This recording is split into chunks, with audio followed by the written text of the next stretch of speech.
Happy Friday. So, sorry about the little delay there. We were just going through a couple of technical difficulties. Bobby's going to be joining me momentarily, so he's just there. I'm just going to bow him out for a moment, and I'll bring him back in a little bit. So just getting started a little bit, working through some technical issues. I see that a couple of you have been joining us. So, Paul, good evening. Good evening, Jeff. Good evening, Justin, and good evening, Brian. Thanks for everybody who's joining. One of the things that I think is always funny when you get started is that you try to get everything set up, you try to plan it all out, and then it's always usually it's a technology thing that kind of messes with you a little bit to get started. But I did have a couple of things I'm going to talk about, and part of having Bobby here with me is that we're going to be chatting a little bit later as well, where he's going to be giving us a little bit of an education on another little obscure piece. So we're going to have a little fun with that. So good evening to Lowell as well. Awesome. Sounds good. So if you guys can all hear me, then we'll get started here a little bit. There were a couple of things that kind of caught my eye. Not as crazy as the other day, where we definitely had a bunch of stuff going from Good Auctions. Although he has been very active on social media. I've definitely seen, it feels like all the time I'm checking Instagram and I'm seeing like another Ken Golden live stream going on Instagram. So I guess that's been his medium of choice. And he was showing off a bunch of big cards that were part of his new auction. So the marketing blitz is in full effect. He's riding the momentum of all those big sales, which I can't blame him. If you're riding high as an auctioneer, you kind of got to roll with it, because there's been a lot of different times throughout the history of the hobby as far as these auctions that they'll have their moment in the sun. PWCC was the golden child for a little while, selling some of the big cards, and now it seems like Golden has taken over, and now it's on them. Although I do enjoy, if you do check out any of Ken Golden's live streams, he doesn't mind taking digs at other thing. That's kind of fun. He'll take some digs at eBay, and he'll even take some little mini digs at PWCC. I don't know if he's intending them to be digs, but he basically likes saying that, when a card comes to him from the vault, it's like it's leaving and coming to its proper home. It's like, no, it's not a home. It's with you until it gets sold, and then it's out of there. But, I get it. It just makes me laugh. So as we go along, one of the things that I kind of want to check out, so let's grab Justin's comment here. Yeah, organic. Yeah, there's a certain aspect to that.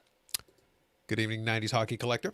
One other thing, I do have the second window open as well on the other side, because the chat that I get from StreamYard is a little bit delayed. So if your comment is there for a little bit and I don't get to it right away when it's right there, that's why. There's a little bit of a delay. Although I can see it on the left, it doesn't show up on the right for me. One of the things that I did make a little list of some items. Let's see here how the NHL channel had a hobby box. Oh, okay. Gotcha. So I'm just putting up Brian's comment here.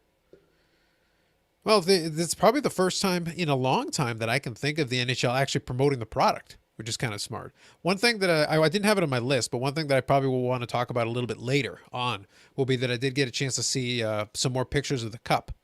But then to go along with the pictures of the cup, I finally got a chance to see the checklist. So, but it is kind of interesting when the NHL does actually take some time to promote the cards. It's been a while that I can think of. So if they're promoting it before the game, I think that's great. It makes a lot of sense. It is a product that does advertise them. So I think it would be kind of good to advertise the product on the product.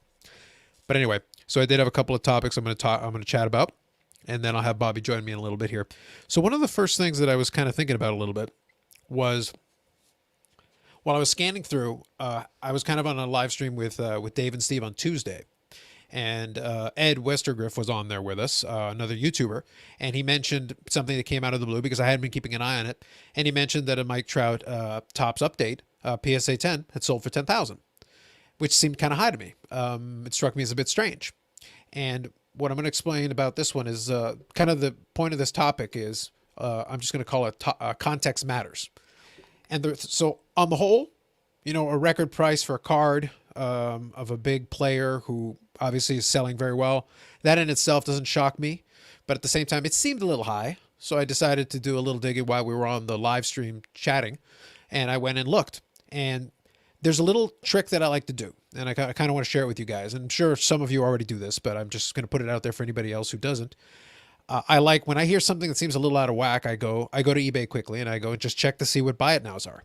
Because if I see something that sounds really weird, like it sounds way out of whack, then I ask myself, it's like, okay, if I wanted to buy this card, would I have to pay that much or could I buy it cheaper? And the answer to that question was yes. At the same time that $10,000 sale went in, and also the Diamond Anniversary Trout also sold for a record price. I think it was almost $20,000, so it was 19 and change. But I went on eBay and I was like, that doesn't make any sense to me because you could buy it on Buy It Nows. This is not auctions. This is Buy It Nows. You could have bought that Trout Topps Update rookie PSA 10 for $7,000, $7,500, even $8,000 if you wanted to be really aggressive. You could have bought them all day. So when I see that, it strikes me as a little bit odd that somebody would feel so compelled that they had to either buy it now or offer 10,000 all at once. It struck me as a little bit strange. And then what came after that was taking a closer look as far as looking at completed auctions. And I didn't see anything that kind of jived with that. So once I got through that portion of it, I kind of shared those findings. And then what became interesting for me, well, later on. So that was on Tuesday night, Wednesday morning, because the live stream goes pretty late. But then after that, I checked the next day and I go and take a look. And what I saw really caught my eye because I was looking at completed auctions. Now, the reason why I say context matters is that, yes, you do your research. Yes, you get those data points. Again, if you don't care about this stuff, that's okay. Or the specific card, it doesn't matter. It's in general. This is just in general. So good evening, Patrick. Just wanted to grab your comment there. But what I went and looked at was I said, okay, let me see kind of if any of those cards sold off the back of that supposed sale, because again, I don't know too much about it and I just started looking at it. Well, what I found is that overnight, over a course of a couple of hours, a bunch of those Buy It Nows were hit all one after another. So it just struck me as kind of interesting that it's like, okay, so they were selling for about 5,000 and then all of a sudden it's like boom, boom, boom, boom, boom, buy it now, buy it now, buy it now. Yeah. So yes, exactly. And what I thought was funny about it is the rapid succession in the middle of the night that they just started being scooped up all at once, which is a telltale sign that something's going on. So I did kind of tip off a couple of folks that I knew just to kind of keep an eye on it. It's one of those things that I kind of want to see what happens. So now the average sale price of the Trout has gone up a little bit. I think it was trading maybe in the 4,000 or 5,000 change range. And now the last couple, including auctions now, have gone in and now they're trading for about 7,000. So if you happen to have a stack of those, then you're kind of laughing a little bit. But it is kind of interesting that you're able to see that kind of quick price action on it. Again, it'll be a question about whether it all sells or not, or the money actually changes hands. Having a sale is great, but does the money change hands? That part we won't know. But regardless, if all those do end up happening, now it's starting to affect the auctions, which is basically what happens. Now, mind you, that card has a population of about 5,000. So it's not exactly a short printed card by any stretch of the imagination, and that's in a PSA 10. So I've got Justin's comment here. Yes, it is a seller's market, but when you get a 50% price jump, the Jordan thing, I got to a certain degree because Golden had done a great job promoting it and obviously has a platform. And the Jordan rookie has 316 copies, which is not little, but it's a lot less than 5,000. And it would have required, if one or two of those Buy It Nows had been hit, that probably would have tweaked the information just a little bit. But having maybe like a half dozen of them within literally a couple of hours, a couple of them minutes apart, which leads me to believe that probably was the same buyer buying a couple of them, especially the ones that were minutes apart in the middle of the night. It strikes me as kind of interesting. Yeah, it's obvious that Trout's likelihood of winning the next World Series when the Angels bring back their rally monkey. Obviously, without doubt and without question. No doubt.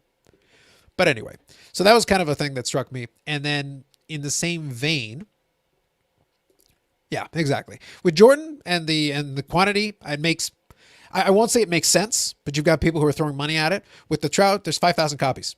You'd have to buy a lot to really try to pump up that card really high.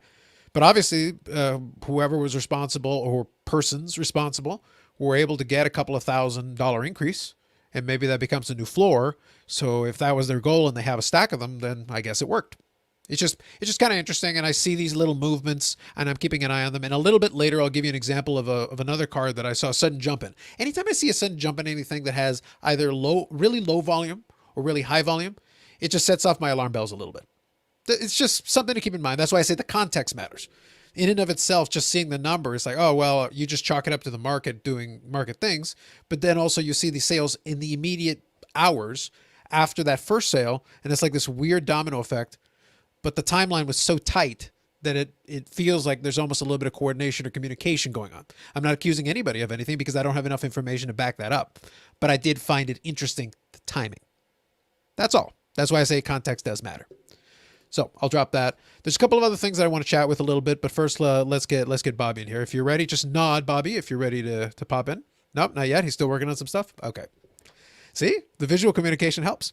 Anyway, so while Bobby's getting himself prepared, I'll quickly talk to you about the other one. And by the way, guys, if you have any questions or anything else that you want to chat about a little bit, I'm more than welcome. This is just a handful of things that I grabbed that I thought were kind of interesting. Now, I'll show you a card that's kind of near and dear to my heart lately because I do like to collect the player. So I'll just use the example. I'm going to borrow the screenshot. I'm not going to show any of the charts because that's not important, but I wanted to show you something. So I'll do a little screen share. Let me do this one here. Let me grab the Chrome tab. Okay, so here is the 2018 Topps Heritage Juan Soto Chrome Purple Refractor PSA 9. Really specific. Really specific. It's a very niche card, but I just wanted to show it to you.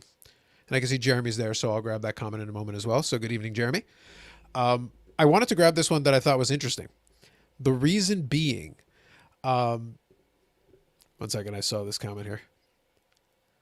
You wouldn't be able to see him even if he did blink, and he was blinking a lot, more than 3 times. So take that for what you will. Anyway, so the reason why I brought this one up is that I caught it. I have this one in the little collection feature. And this isn't an ad for Card Ladder. You can use whatever tool or no tool that you want. But the reason why I thought it was interesting is that it jumped up about 50%. Again, I'm using the same example of a sudden jump, and then you kind of have to go and like, okay, why? This one here has a population of 148, so a much smaller number. So that part I get. But this is where I'll quickly show you the chart really fast and then just go back to it.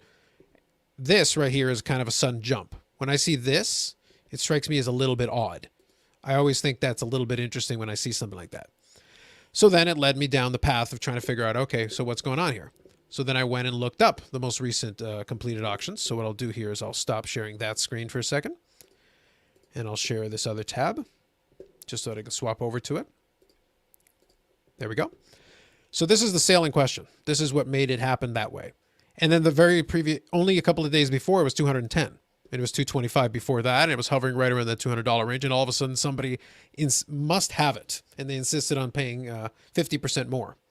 That's possible. In this case, the volume on these things are low enough where it's like, okay, I guess it's possible. But at the same time, I always find it worthwhile to take a look and see if you see a sudden jump like that. Mind you, the way things are right now, nothing, I guess, could be surprising. We saw those 1990-91 OPG Premier cards go up a ton.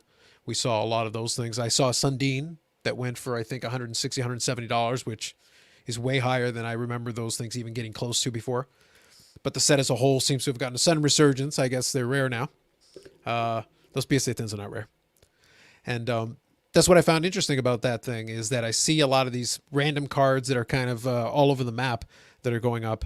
And the one that struck me as interesting, and I don't remember if I shared it with you guys, but I saw I think it was a BGS 10 Brett Hall from 1990-91 OPG Premier, and that card went for I think over $1,000 or $1,500, and it's a 1990-91 OPG Premier Brett Hall. That's not a rookie card. That's not his second year. It's his third year. The set's popular, but I don't know if it's that popular, BGS or not. The only thing I can think of, if you want to try to justify it, is maybe a set registry thing. But that's what I mean. Like, a lot of it right now is not based on anything that I can say that resembles.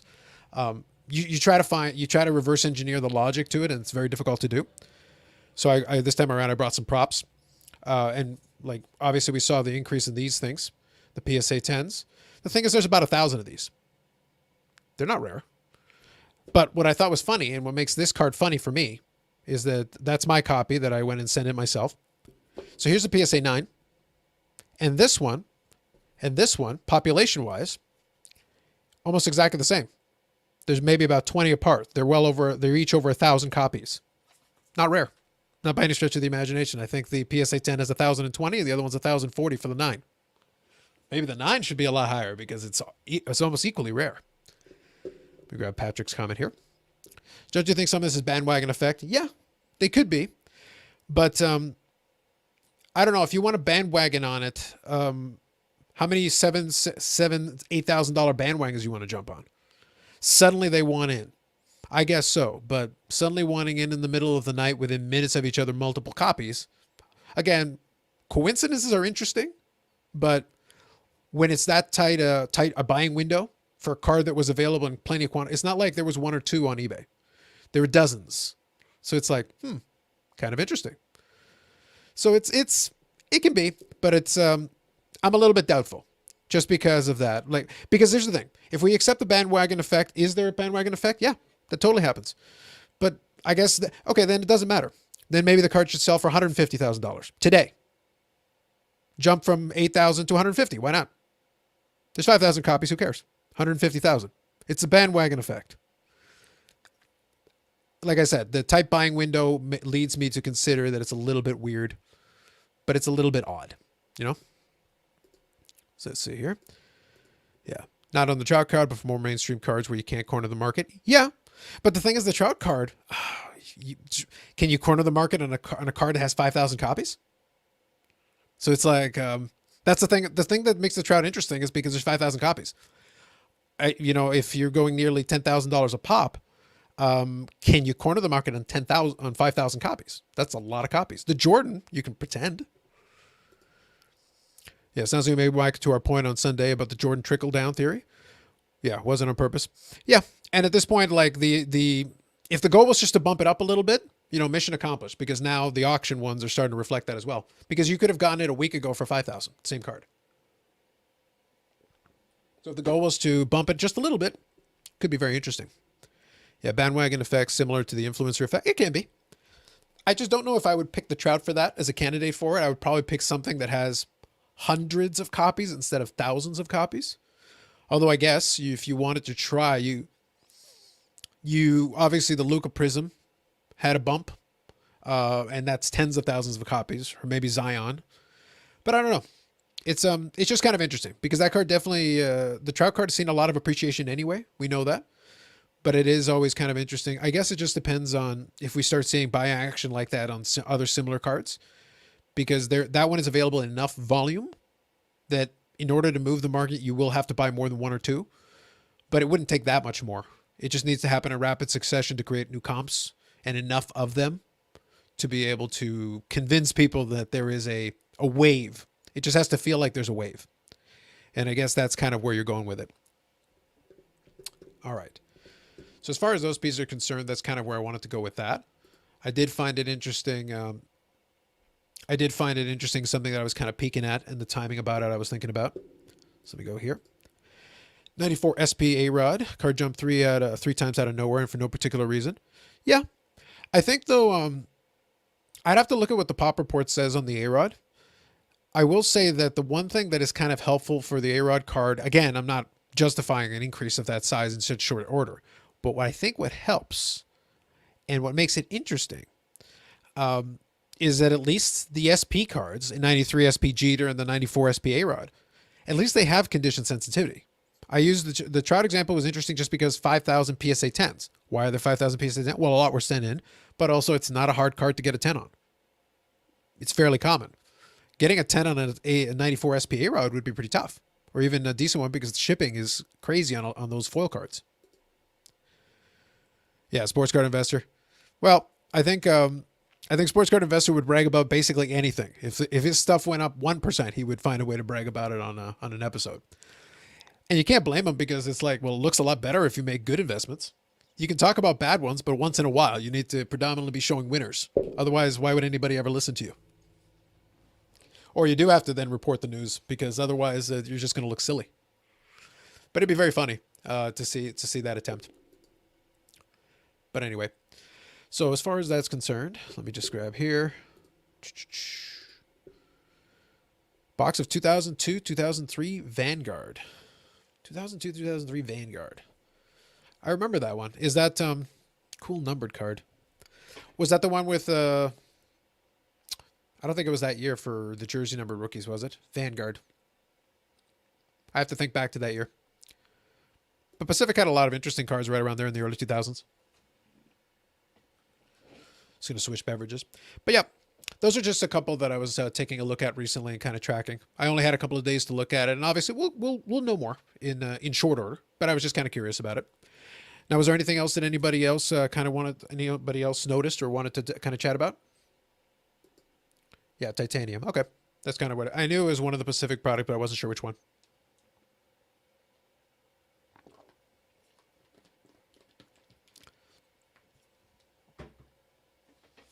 Okay. So let me quickly scroll through here.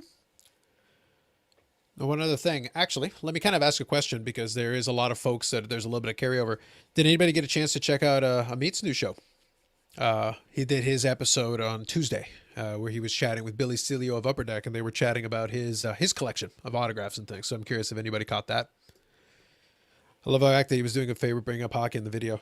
Well, he is doing us a favor. He had to spend like 5 minutes researching hockey. He had to figure out what it was, determining the regions in which it was a new concept. I don't know if they realized that hockey exists over there. He did his research, 5 minutes, 10 minutes. That's like twice the amount of time he usually does. Found some stuff on Market Movers, and there you go. I didn't catch the most recent episode, obviously, but I can imagine. An extended hello followed by deep analysis, the usual. So my question stands. Did anybody actually get a chance to check out Amit's new show? The new episode? I'd be curious. Offhand, I'd guess that Jeremy got a chance to check it out. I did get a chance to observe it. I was hanging out with Dave and Steve on theirs for a little while, so I didn't get a chance to see it until later on as a replay, but I definitely got a chance to take a look at it.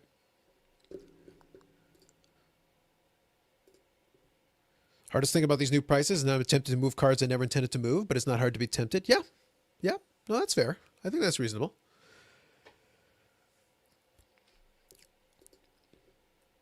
I think it kind of depends, though, Patrick, I would say. There may be some cards that you didn't think about, moving, but it's one of those things where if you don't need the money, then obviously you don't care.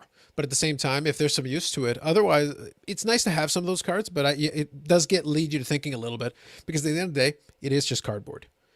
You can have some fun, but it's like, if the prices are enough where it's worthwhile to you to move it, and you can live with the possibility that either A, you don't get the card back, or B, you get it back for more than what you originally paid for if you really need it down the road.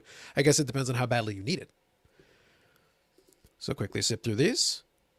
Yep, no, I figured Jeremy would catch it without question. See, but at least PSA Collector would, like I said, I wish that he had kept it up. I wish he had the guts to keep it up on the channel.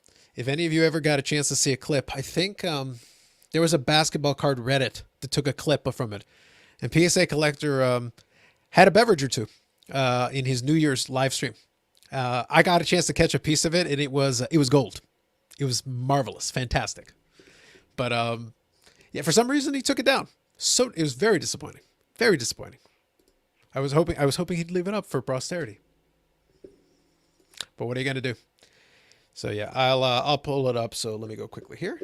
90s Hockey Collector says pretty good. Excellent. Yep, no worries, no worries. You should check it out for sure. Yeah, I'm actually going to pull it up for you, Victor. I just want to make sure I remember the correct name for it. Yeah, so I'll get it in short order here. Okay. Let's see here.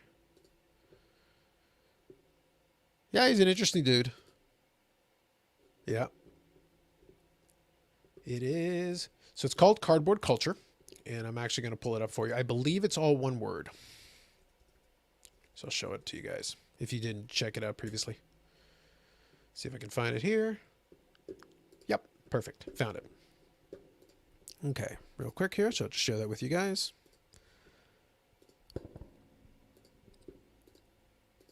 So there you go.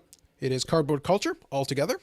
You can see he's got his nice tricolored logo and everything. And there's the first episode with episode 1 with Billy Celio from Upper Deck. So you can check it out. It's a little over 2 hours. Predominantly talking about Billy's background in collecting celebrity autographs and things like that. You know, kind of his passion as far as that's concerned. A little bit of Upper Deck topic at the very end, but very little. For the most part, it was predominantly focused on his collection pursuits. So, let's see, Brian. All my awesome junk wax is collecting dust at PSA right now, early April. Yeah, missed the boat. I really don't think, I'll be honest with you, Brian. At the rate they're going, some people are throwing enough money at this thing that you might be okay.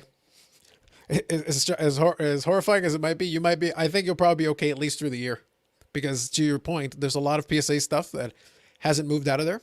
And actually, that reminds me of another thing I wanted to talk about, but let's come back to it in a moment. But I think you'll be okay. I really doubt you're going to have too much trouble with that. I think you'll be all right.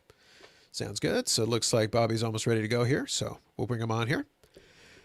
So Patrick said he decided to move his biggest PSA 7 Jordan rookie card. He'd fund much of card purchases. I think it's a fair call. Yep, good stuff. Yeah, there you go. All right, so yeah, it's one of those things. It's a decision to make.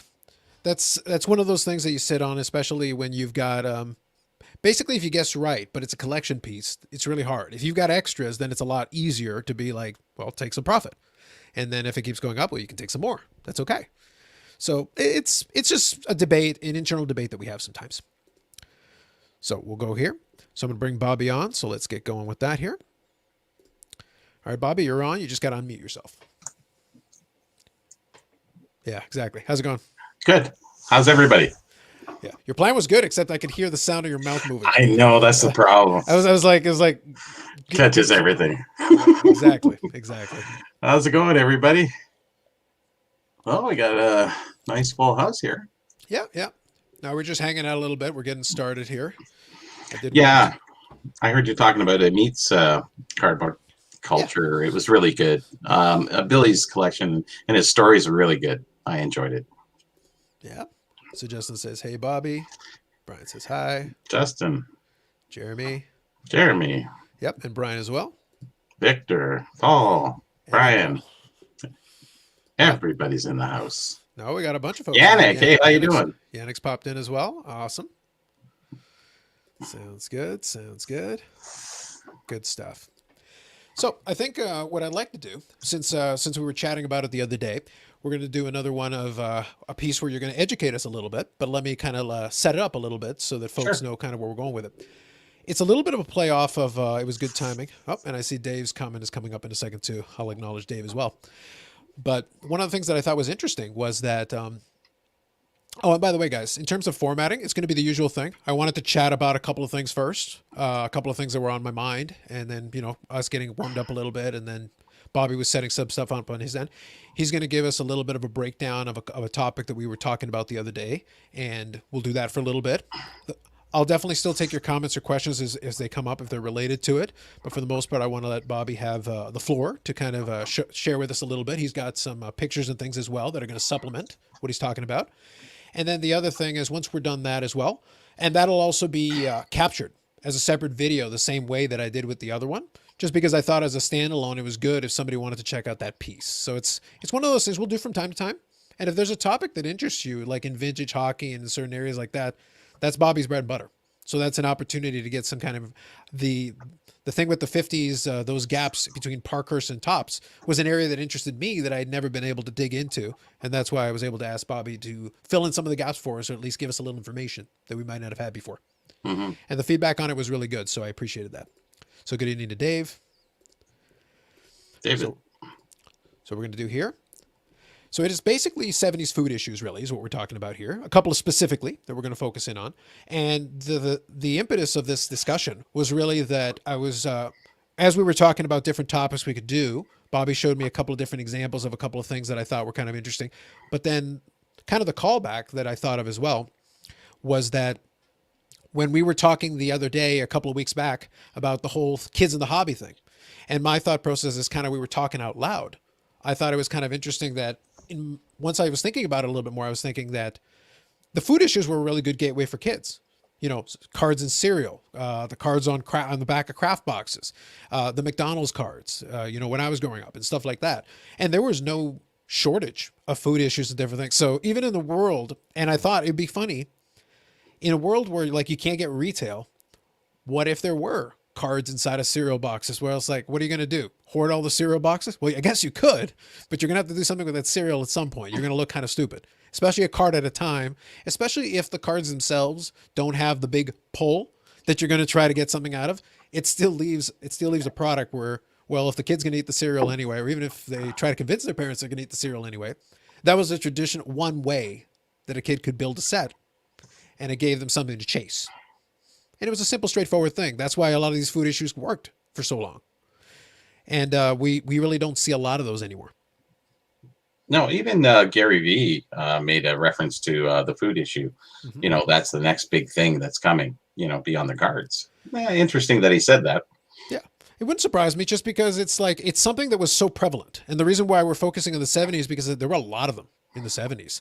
And like even by the time I was growing up in the 90s, in the late 80s, they were all over the place. There were plenty of them still. More so. Yeah, still. So there was a lot of room. So I'll just include Paul's comment here, and this one says it's appropriate. The first card he Carl's owning and keeping was a Kraft Yari Curry, the drawing one. There you So, go. Yeah. so like there's for collectors that have been around a while, a lot of those issues are going to hold some memories because there were a lot of them at the time. So there's two in particular we're going to focus on, and I think the first one was Coca-Cola related. Is that right? It is 1977, 78 Coca-Cola. Okay, sounds good. Now, do you want me to use the picture that I had, or do you want me to use, or do you have No, one I you can want to I use? can bring up the you'll have to do the share screen. Sure. Yeah. So when you're thing. ready, feel free, and I can put it up on the screen for us. Okay. I think I should have it in the background. I do. Let's make it full. And come back. And share screen. There it is. Okay. All right, so we're going to bring it up here, so you can switch screens when you're ready. Yep. Okay. So here we are, 1977, 78. Coke issued cards, 5 cards you'd get in the bottom of a Coke, a hollowed out bottom Coke cup. Now this was available at different retail, different establishments. Not so much 7-Eleven, but maybe any other restaurant chain or what have you. So as you can see by the advertisement, you could there's 30 cards in this set. And all you would do is here, I'll get to it. This is what the cards look like here, and here's what actually the original Coke cap, the Coke looks like there. Okay, I wanted to. Oh, there we go. So in the bottom of the hollowed out space, they would put this little insert in there, and below the insert there was a little space, and you can take that out, and there would be 5 cards underneath. So there's 30 cards in the set. It looked like you would get 5 cards per. And you could also mail away for an album. Now, this is a very creative thing because soda pop, those type of things, they had them on bottle caps back in the 60s. There wasn't really much promotional ways for them to advertise or promote collectibles. And this was a great way of doing it. And it happened over the years. So as you can see here is a little bit more of a better scan. You could send away for your sports cards for $1 and what was it, limited to $1 for the album if you just mail in. And here's the album that you would get. And you would open it up and it would have names of all the different stars within. And what you would do is separate those cards, such as the Bobby Orr there, would have the information on the back and a name slot for them.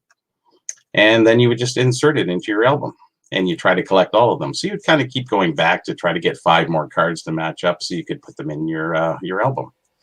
Now, one quick thing I'll interject here because as you show these pictures, one of the features of a lot of the food issues, especially in this time period, even a little bit for a while thereafter, was the old collector album like this. They really had a lot of ways of being like, well, even if you're not getting a checklist, it's like it's right there. These are the ones that are supposed to be available in the series. These are the ones that you're chasing after, and as you're filling spots in the album, you kind of know whereabouts you are. One other quick thought I had as well, as far as the Coca-Cola thing is concerned, I always thought it was funny when they would put stuff in the bottom because I think probably some of the scarcity, some of those issues are like if you're not paying attention and you forget it's down there because I think you said it was like a pull tab and then you get it out of there. Yeah, on the bottom. It was advertised on the bottom of the cup, understood. Mm-hmm. But somebody's just drinking, having a burger and fries, Exactly. Carlos's favorite, and they would just forget about it. Exactly. And I'm sure a lot were left over at the end. So here's an uncut sheet of actually all the different players in there. And you have a wide variety. It's funny, there's only one Toronto and a couple Pittsburgh, one Cleveland Barons, a few, actually quite a few New York, but I think it doubles down as New York Islanders and New York Rangers. Nice. So at least they included the short-lived Cleveland Barons franchise in there. They did, yes. So I got a quick question from Victor here. Sure. So were they stickers or stamps? No, they are perforated cards. Could you call them stamps? Possibly, but they're cardboard, so I'd have to say they're cards. So basically a little square. So we go back here. Pieces. Yeah. So they're about 2 inches square, or a little bit less. Yeah. I'd call them cards then. I think that's still fair. Yeah, it's fair. They don't look great in the PSA holders, but they still stand up pretty well. So, and that would be the back, and they gave you some great information. I think this is out of Atlanta because I think that's where head office of Coke was, but it was mostly a U.S. This is a typical USA issue, not for Canada. So I actually applaud them very much so for um, early hockey promotions in the USA. They're trying as hard as they can to promote hockey within in the United States, and they did a pretty good job with this one. I have to give them credit. And a lot of people don't know about these. That's the back of the sheet. So at least it had, a little bit of bio information on each player and what have you. So they're pretty detailed. And so very well done issue. And like I said, they were limited to, what do you do when you have a soft drink? You can put it on the cap or you can do a mail away, but they really like doing uh, an in hand kind of collectible, which keeps more interactive. Keeps the kid more interactively going back to the same place. So it benefits the any restaurant chain that has them because people come back because the kids want to have them. I think Carlos, like you said, like the McDonald's, you come back and you get fries, and you get the cards, the McDonald's cards, and this is the same. You come back, you get a soda, and you could get more cards underneath the bottom of the hollowed out space. So very creative. However, very hard to find in today's market. Mhm. And I think it made a lot of sense and kind of playing off of the conversation we had. One of the points that I made about it is that with Coca-Cola, that makes a lot of sense. And Justin just included the comment here that kids would come up and ask for your empty cup, and the kids that wanted to try to build their collection, that was a tactic, especially when you have a product like that that's associated where hey somebody else buys it. That's part of the reason why even though I don't have an issue, in contrast to the McDonald's card I was talking about, I don't have an issue with the Tim Hortons cards they do today. I still think there is value to that. It's a lot harder though when it's like, yeah, it's with a coffee or it's with something you're buying at Tim Hortons, which you can still do. Obviously people do, but Tim Hortons is popular, but it was different when you're just buying some fries. You're buying some fries and some stuff and then getting packs of cards. It's like, I could see a kid going to get some fries as opposed to a kid going to get a coffee. A medium double is probably not going to be their first choice. No, no. I suspect they give you it with other products. Like I'm pretty sure most of the Tim Hortons managers would probably be pretty lenient about that, but it's still an unnatural combination compared to say an order of It's fries. more an adult product, yes. Yeah, Yeah. which is kind of an interesting approach. But Where anyway. this was, for kids or anybody, I'd be garbage can diving for empty cups back in the day. Mhm. That's what I would be doing. I'd be going in for the people who forgot about it or didn't realize that it was there, and I'd be going through the garbage constantly just to, complete your set. So very interesting issue. Coke advertised a lot with the within the NHL and obviously, baseball, football, what have you. And they had very little to work with promotional wise with these kind of, premiums that are related to their product without having to mail in. So this is a direct, it was great. It was a direct um, effort with the consumer and the distributor. Mhm.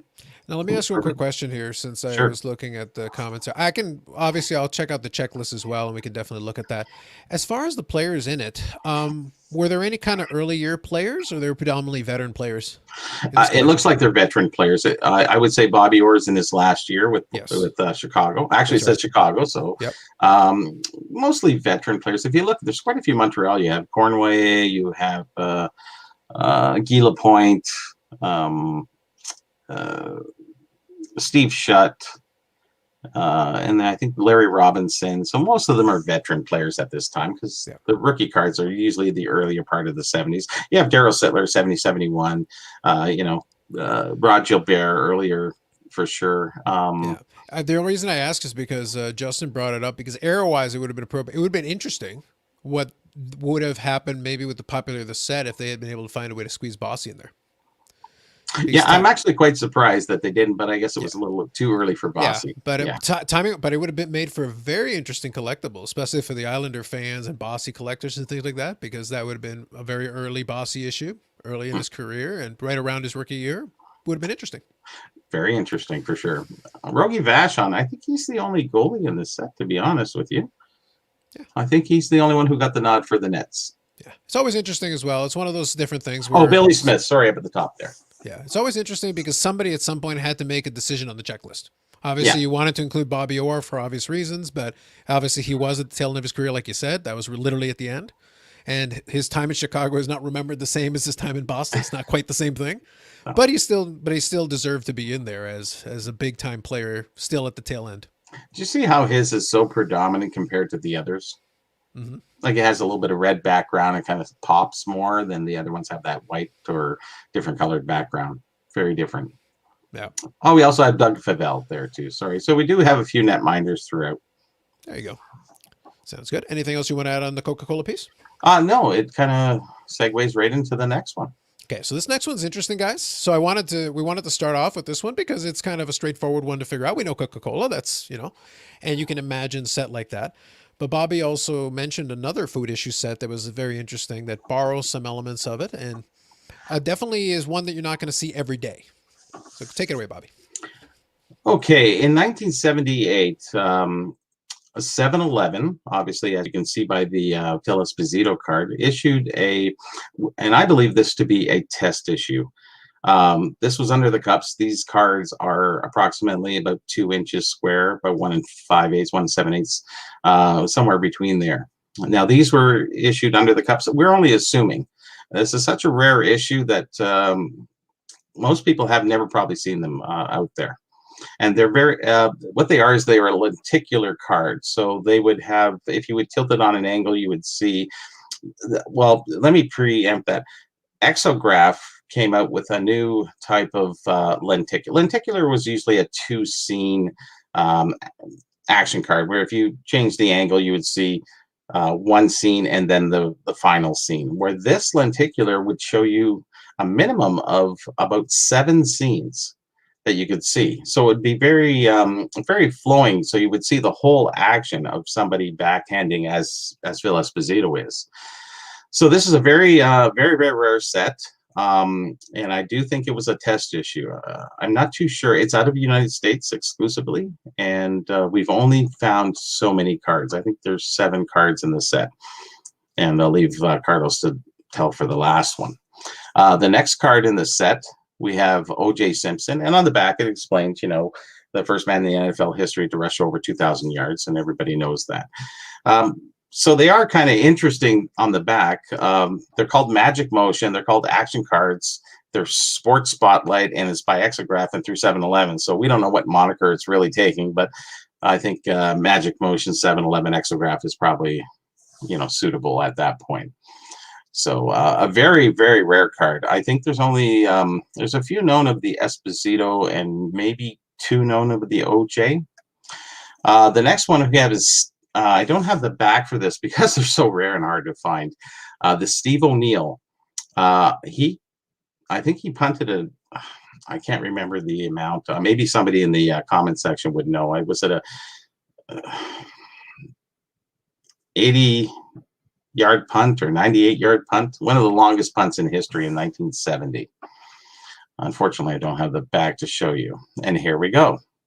We have Hank Aaron. And I think it says World Television audience looking on.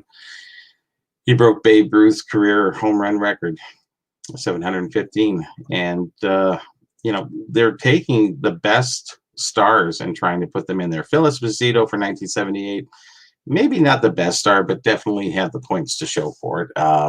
Hank Aaron, of course, O.J. Simpson. Steve O'Neill's kind of I guess they had to. So you have 1 hockey, 2 football, and 2 baseball. You do have Nolan Ryan as well. He's probably one of the most desired. There's a lot of Nolan Ryan collectors out there. So getting back to the Hank Aaron, there's only 1 known of the Hank Aaron, and I think there's about 3 known of the Nolan Ryans.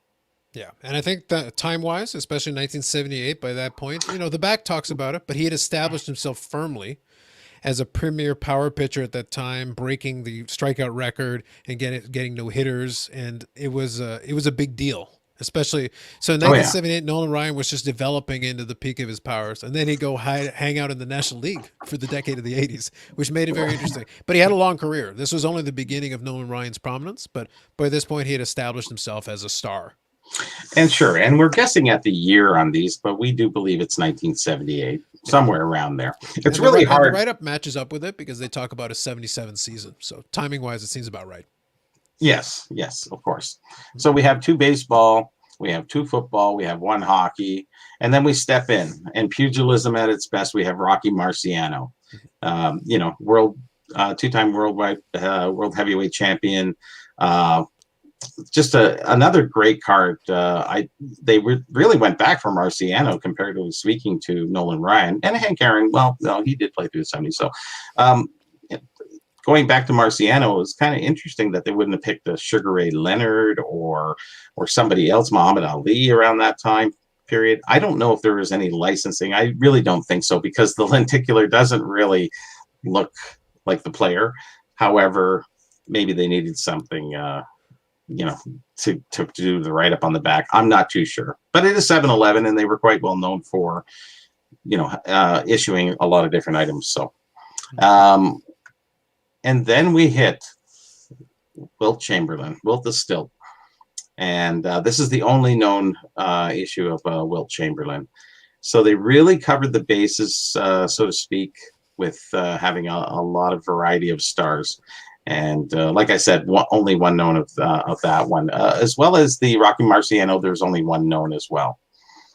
So these were in the bottom of the cups of 7-Eleven. I did include, so in 1978 as well, 7-Eleven issued a thing called Roto Cup. And it would be a lenticular design where you would insert this into this Roto Cup, and you would end up with an action scene or a lenticular action scene. So we think it's somewhat related.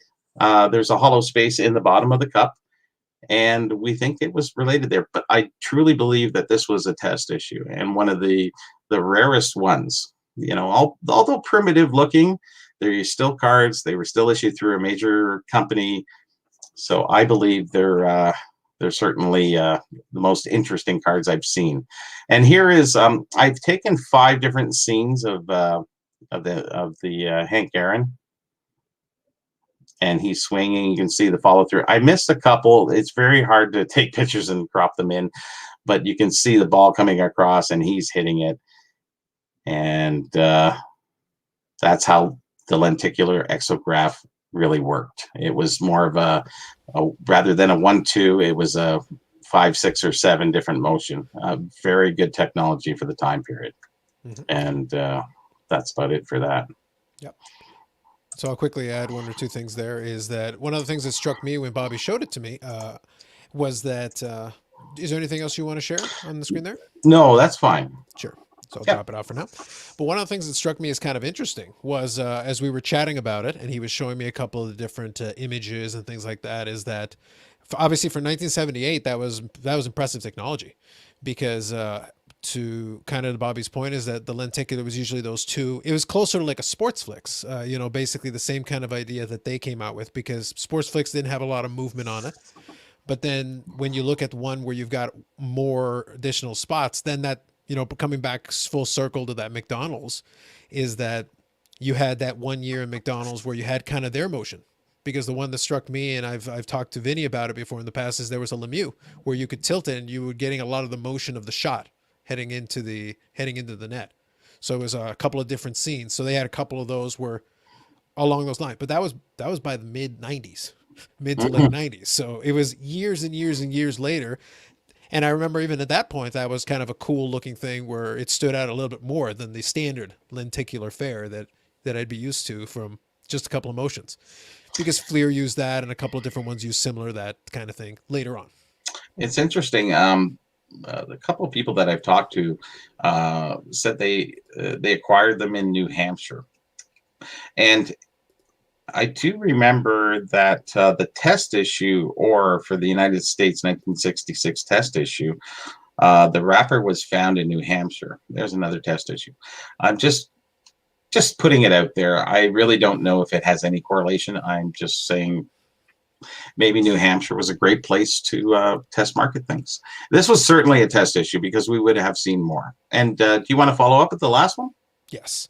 So right now, to testament to how rare the issue is, because all the information that Bobby's compiled, the images and all that have been over years and years and years of research, asking around, talking with, putting out posts on Net 54 and asking. Those collectors have a lot of knowledge and they've seen a lot of things, and trying to pool the collective knowledge of a lot of different collectors in a lot of different areas.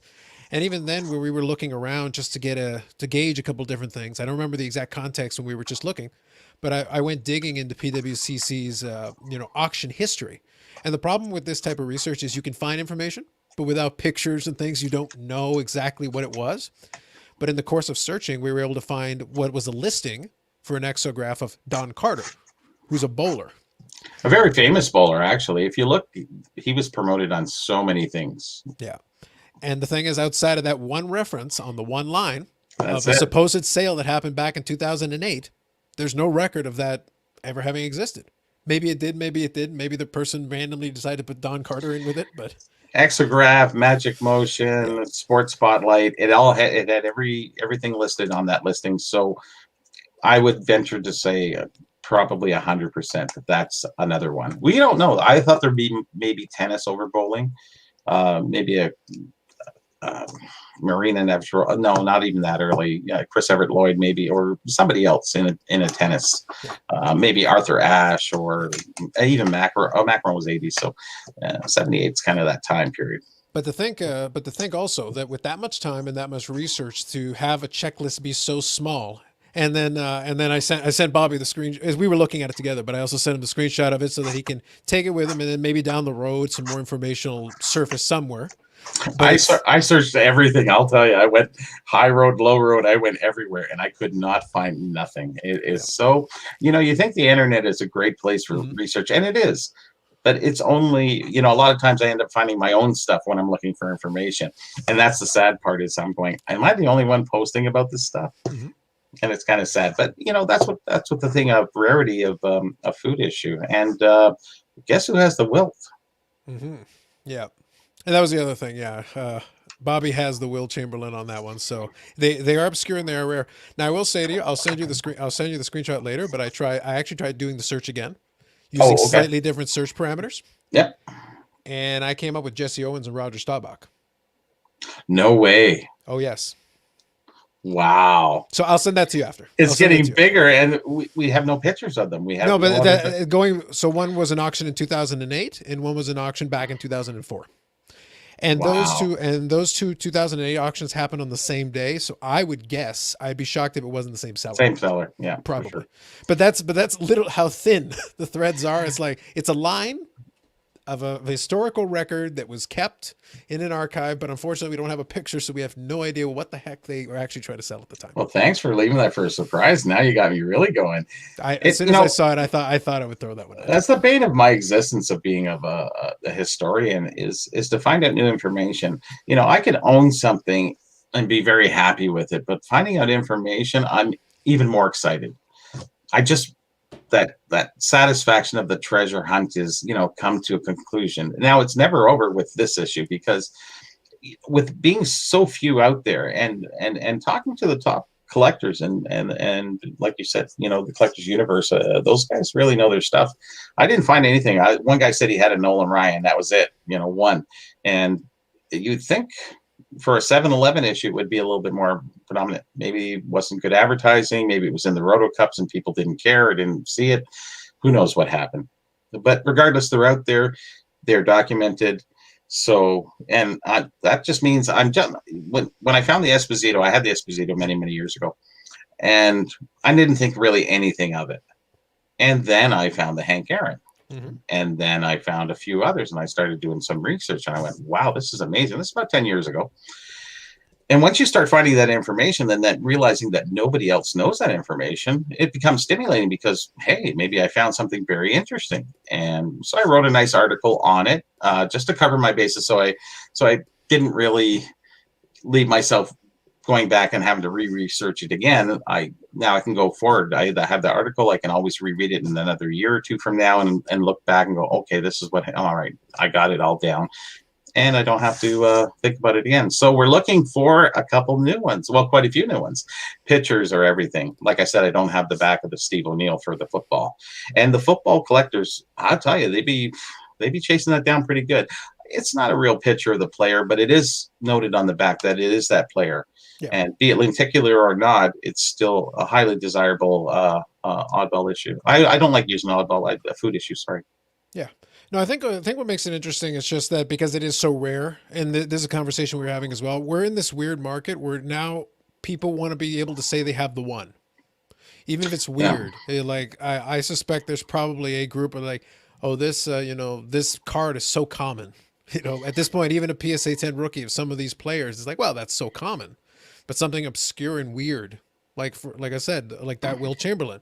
It doesn't look anything like Will Chamberlain, but it doesn't matter. It's written as Wilt, and it's potentially a test issue, and it's something obscure. Jesse Owens makes so much sense, though. He would fit into the type of player they would put in there.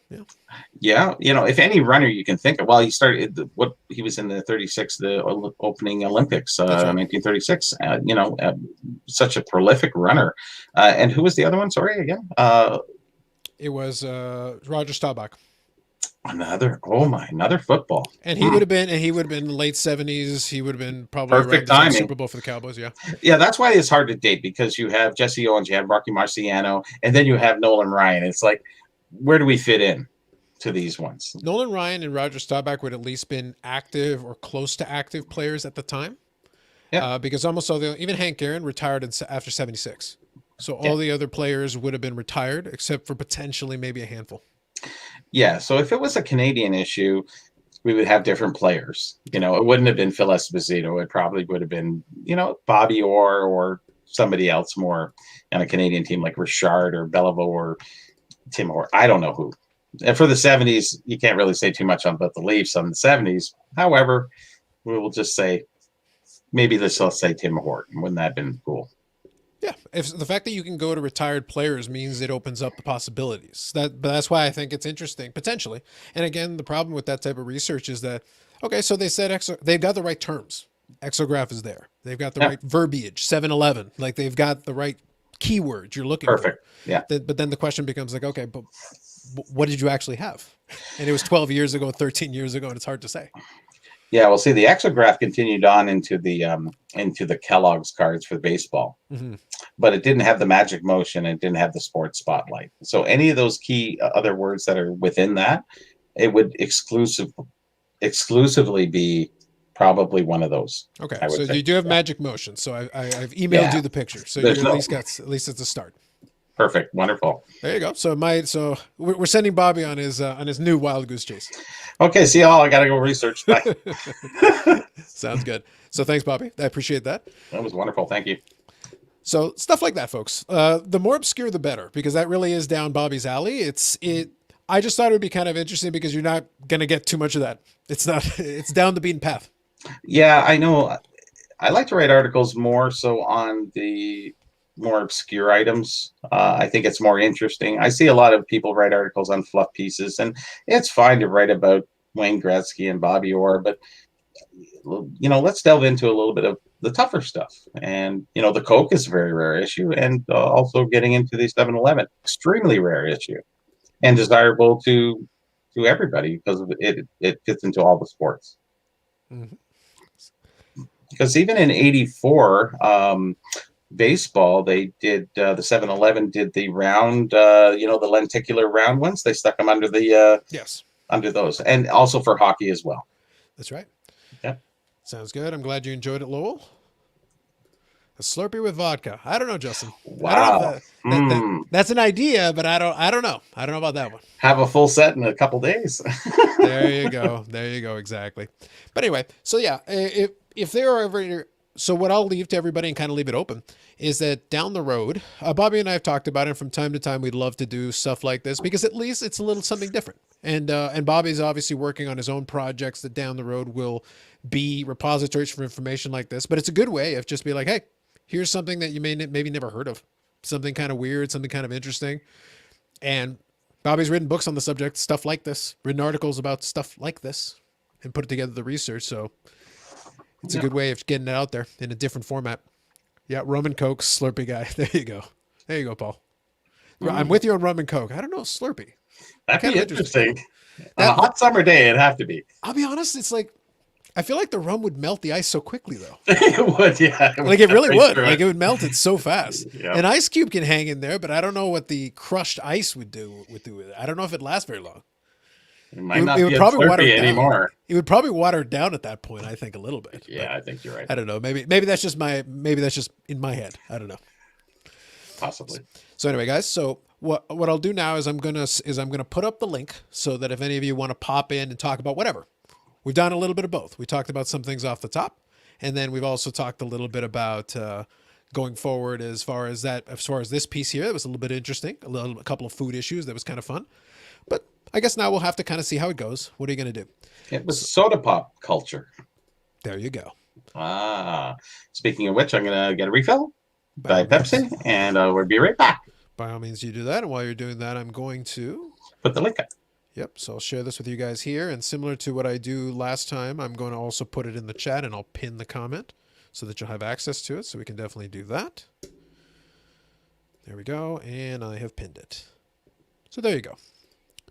So feel free if you do want to pop in, you're more than welcome to. You don't have to use video if you don't want to, so you don't have to be scared of that. We'll definitely want to open it up because it is a kind of a hangout. That's really what it comes down to. We can talk picks for the Super Bowl if you want to. I didn't do it off the top, but we can definitely talk about that or whatever else you guys want to chat about.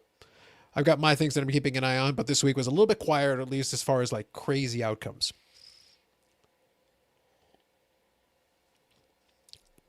So we'll leave it be. Okay, so here's what we'll do. You know, Justin, I'm starting to think you're starting to enjoy airtime. What's that? I'm starting to think that you're starting to enjoy getting some airtime. I'd rather have airtime than the chat time. There you go. So what's going on? Oh, not too much. I wonder if I'm at my computer, so I was wondering if I could try to join the screen on here because it's got a better camera than the phone. But I think I can actually, but I'm not logged in. Let me try to figure it out. You figure it out. And while you're figuring it out, I'll keep an eye here with the chat. So anyway, just while we're chatting about it, how'd you find Bobby's presentation? That was a little bit of an unusual piece. Those are some new ones. So I really liked it. Yeah, when he showed it to me, I thought it was kind of out there. I thought it was kind of cool. Yeah. I'm Carlos. Hold on a second. You keep working on it. Okay, so I'm just making sure. Good. Just want to make sure the chat was still working there. Good stuff. I'll get your comment in a second, Paul. The delay is actually getting really long. I've been very surprised how long it takes StreamYard to pick up on the comments. Okay, so I'm just going to mute you for a moment, Justin, just so I don't hear myself. Then you get yourself figured out, and once you're figured out, you can wave. Glad you enjoyed it, Paul. That was the hope. It's one of those things. We're not going to spend the whole show doing talking about obscure 70s food issues, but I thought it'd be kind of fun to have a little segment in there because Bobby's already done the research. It's one of those things where he's got plenty of information to share about stuff like that. So it was kind of fun to do something a little different. Because we'll spend plenty of time talking about current stuff and modern stuff and kind of what the market is doing and all that good stuff. I don't mind doing it. But it is kind of fun to have a little bit of a contrast, something a little bit different. At least to keep it interesting for the rest of us. So we go in here. Just going to grab this while we're talking.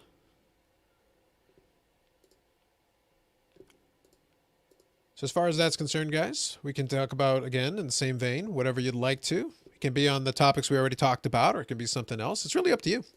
The usual thing. It is very much open to kind of the type of show that you're looking to do. I had a couple of talking points, and I've hit on most of them. I've got a few here that I can definitely talk about, but it just depends kind of what we're doing here. Do we call the late 70s and early 80s lenticular? Yep, exactly. As soon as he showed it to me, I thought, okay, that's kind of neat. The Coca-Cola thing, he showed it to me first, and then he showed me that lenticular thing, and that's what got us down the rabbit hole of searching for those, of doing that PWCC search, just because I knew that they had some old auctions. And as long as they used the keywords, you could probably be able to use it, and I thought it'd be kind of interesting. So once he had all the pictures and everything set up, it was I figured we'd be able to put together a pretty good little segment for that. Sounds good. Let me just close a couple of windows here so I can keep track of where I'm at here as well. One other thing, actually, I'll throw out there as well, is that I am starting to take some time to take a look at stuff like that. I do want to kind of keep track of the silly stuff that this current market is doing, because right now, I kind of go back to the, I don't know if you guys remember the Scream trilogy. Well, I guess they came out with the fourth one, but the third one was where they said in the trilogy, you know, all the rules basically get thrown out. That's the whole rule of a trilogy. And I feel like in sports cars, we're basically playing like that. The old rules don't apply. Supply and demand applies, sort of, but it's been skewed and it's been, you know, stretched to a point that it doesn't mean what it once meant. You could have something that is super common that goes for high price. Hey, Bobby. Back. See, you're not the only one. You're not the only one figuring out their technology. Justin is over there working on it for his own stuff. Well, he can't. He's got no video, audio. Yeah, he's trying to switch from his computer to his phone, but because I think he thinks the camera's better. But it's like it is better. It's much better. Yeah. Than holding his phone all over the place. Yeah. So it's a weird thing. The lenticular may refer to something else. You stumble across it by accident. Yeah, that's basically what happened with this one, Paul. It's the exograph exograph. It's like a very specific term. And it was on the back of those cards. It's very. It was a creation. I guess they had the lenticular for many years. I think it goes back to the 50s, maybe even 40s or 30s. But they came out with a different scene where it would get 5 to 7 scenes at least. So it had more of a fluid motion opposed to just a static 2 motion. You know, so it was far better. I guess that was their technology, and they were very successful with like for the 70s with all the Kellogg's baseball cards. Very successful, and some other things too. The yogurt, they had other cards that were yogurt. We could have included those, but that's okay.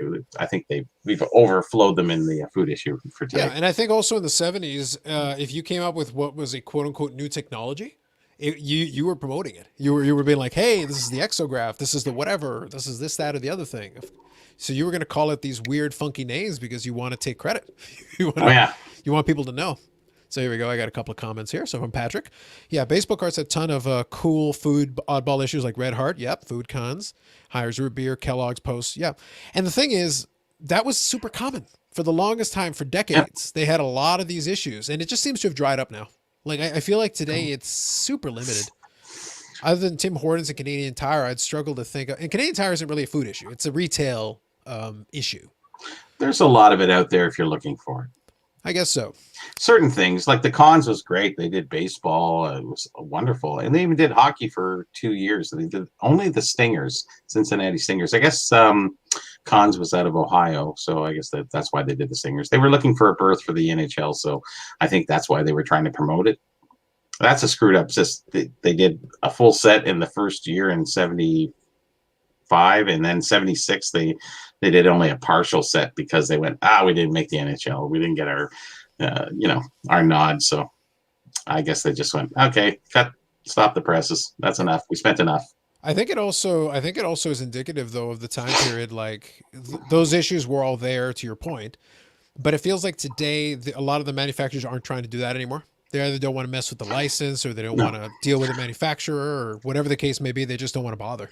I think you hit the nail on the head. Is dealing with the NHL and the licensing. I think it's so expensive now for them. Where back then there was not much of an issue. They say, sure, for maybe $1,000. Now it's 100,000 or 500,000. Who knows? Plus the production costs, plus the promotional costs. There's a lot involved in that, and that's why the kids, like, you're so right, Carlos, when we say that food issues should be geared towards children, and they should have more things rather than log online and find out what you won, and it's a digital whatever.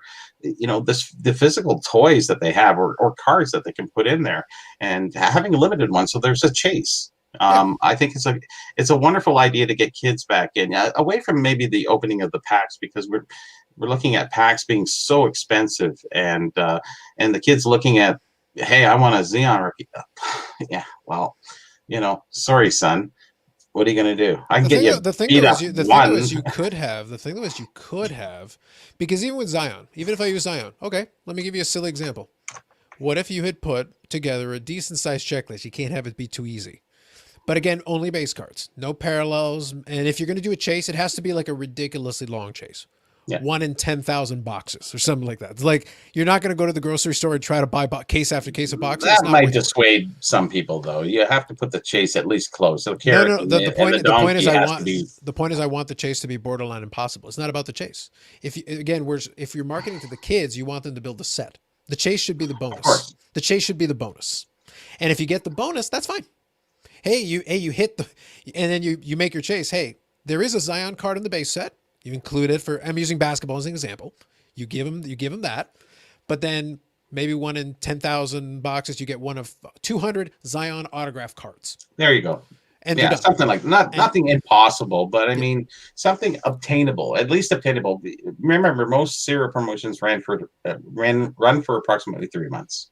Exactly. So they really have to cram a lot of cards and chasing in that time period. Okay, let's say 6 months. Mhm. You'd still have to have a lot of cereal to eat. And that's the point. The point is to make it difficult Manufactured, enough. Yeah. The goal was to be, you don't want to replicate the retail model because otherwise somebody then just goes and buys all the cereal and you're defeating the point. Yes. And the thing is, if they're base style cards, it's not worth it to hoard boxes of cereal to pull equivalent to base cards. If you can go stand in line in Walmart and try to get your retail boxes that way. So Justin, I'll unmute you, but are you good? Yeah. Okay. Go ahead. You can talk. We can hear you.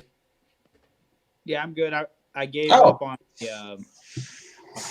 Yeah, so supposedly you're supposed to have Chrome to get StreamYard, so Okay, that's fine. I'll worry about that next week. Yeah, no worries. Okay, so here, just put Patrick's question on here. So many of these issues where the logo's not included due to licensing issues. And to be honest, the licensing was almost everything right now. Because to do anything, you have to, because you could get the Players Association on board, but then you got to do the airbrushing with the logos because the league owns the logos and the team names. That's basically what Panini does for baseball. Panini, yeah, exactly. Yeah. They make baseball cards. They can make a Juan Soto card, but it's got to be Juan Soto Washington baseball team. It can't be. Yeah, that's exactly. It can't be the Nationals. It's got to be somebody else. Yeah, real quick, what's interesting about that is I think that at least they're doing it because in the future, what they're doing is they're setting themselves up of possibly getting the license. You know what I mean? I don't know. Yeah. Maybe getting people used to it. I think Panini's smart enough and savvy enough to be that they don't want to keep themselves out of the game because Prism is still, because I've seen the price of the selects and the Prisms, even they're unlicensed. Those prices are starting to creep up. They took longer because people went after the licensed stuff first, but after a while they're like, well, actually, we kind of like those cards. They're nice looking cards though. So wouldn't it be in the best interest of the licensees to issue license for cereal for a younger generation to build for the future? Isn't that a smart way of building things opposed to, running into, I'll get upper deck when I'm 16, 17, whatever. Like, why wouldn't the build has to be there? And this is what happened. I showed Carlos my one of my files, and it's 1970, and it has all the 70s, 70 to 79, 80. And I said, Carlos, there is so much issued in 1970, 71 that in comparison to anything else, 71, 2, 3, 4, it's 10 times, 10x. There we go. I'm keeping up with the times. And that was the time period. In 69, not so much, but 70. And that's when everything flipped. And it created collectors like myself who collect, vintage to this day. And it's been a major part of the market for at least last 30 years. So now, do they not want to build that again? Do they not see that there? Like it's right there, standing there in front of them. And what flipped? What flipped in those years? What flipped in those? It was a major population growth at that time. There's a lot of people born in between, the 60s. The basic of the baby boomers came. Baby boomers, yeah, because you started to get into product though. As far as product, what flipped? As far as product. Sheer volume of the stuff that showed up on the market because you suddenly had this interest because it wasn't good enough just to do the base set. It wasn't good enough because Topps was the game in town for a lot of that stuff. It was so after you build your base set, then what? Well, so you're buying O-Pee-Chee cards, and then you can buy Coke, you can buy Frito-Lay, you can go Toronto Sun, and I can keep going on, 2 times fingers here, 20 issues in 1970, 71 alone. Just amazing. They all just kind of ran in saying, hey, I don't want to be left behind. They're making more business through this than anything else. Yeah, actually, They were all licensed, I'm guessing.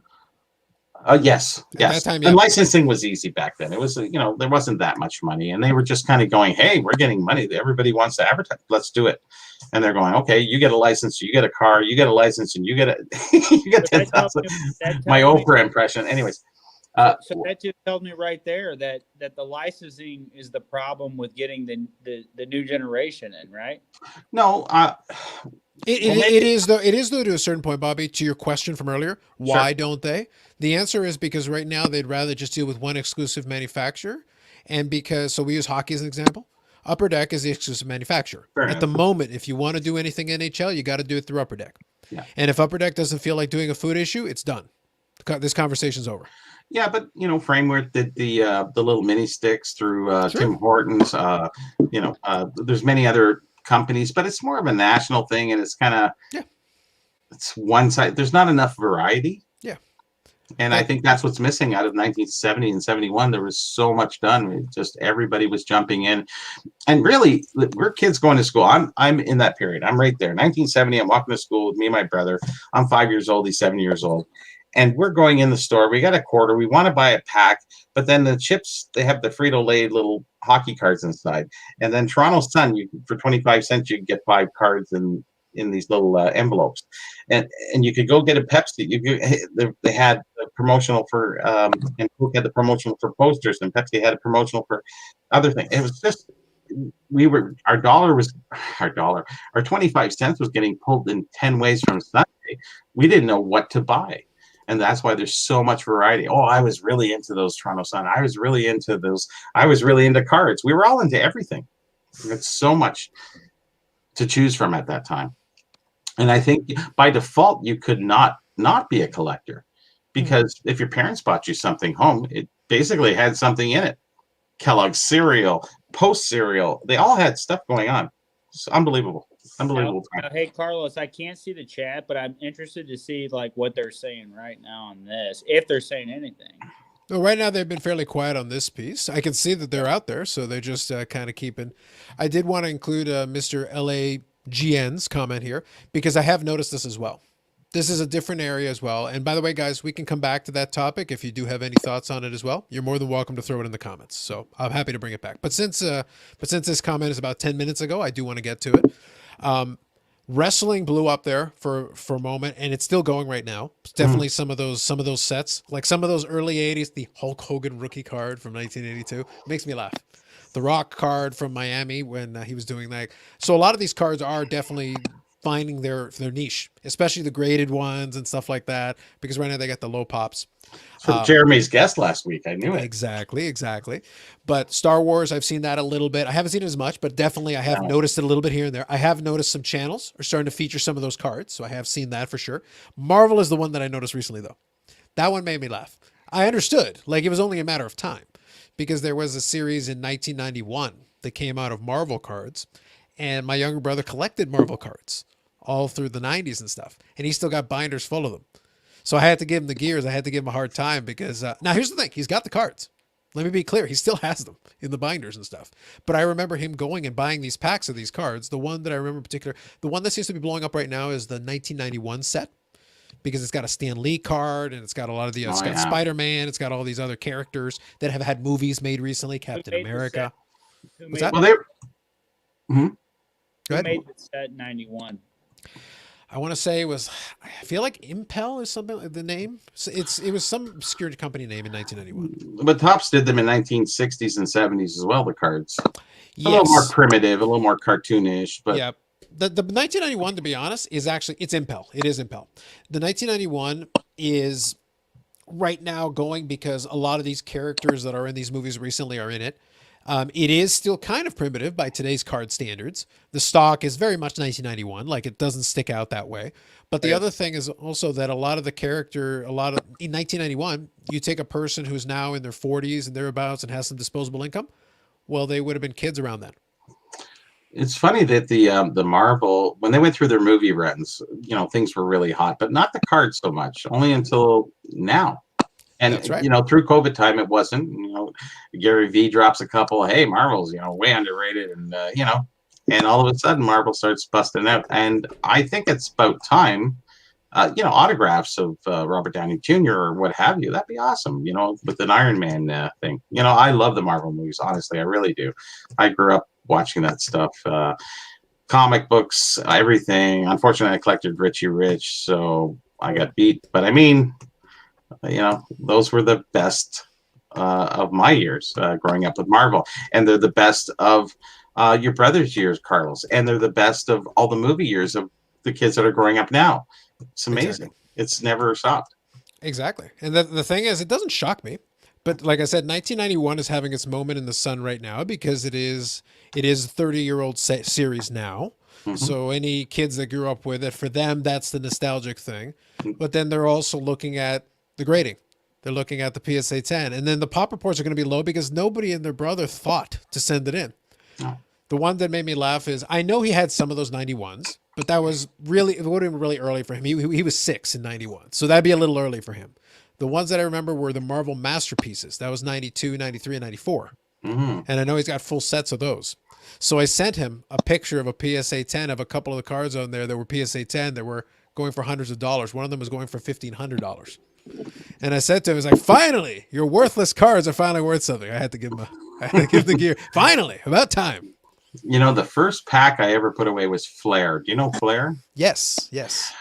I bought that pack and I said, I didn't put Gretzky away. I didn't put anything else because I'm older than most, people out there. Mm-hmm. I said, I'm going to put this away and this will be worth something one day. Unfortunately, it isn't, but, I thought about it at that time. What year was that? What year was Flair? 1990? It'd probably be about 94, 95. Yeah, somewhere around there. And that's when I was thinking. So I'm 10 years too late. Yeah, it was one of those things where it was interesting because I don't know. I can't speak to the 91, but I can say those Marvel Masterpiece. Now, visually, those Marvel Masterpiece cards were actually really well done. The art on them was really good. Really, really good. I'd argue it's a lot better than this 91 Impel set, which is okay, but it's very classic comic book cartoony. Flair was very advanced.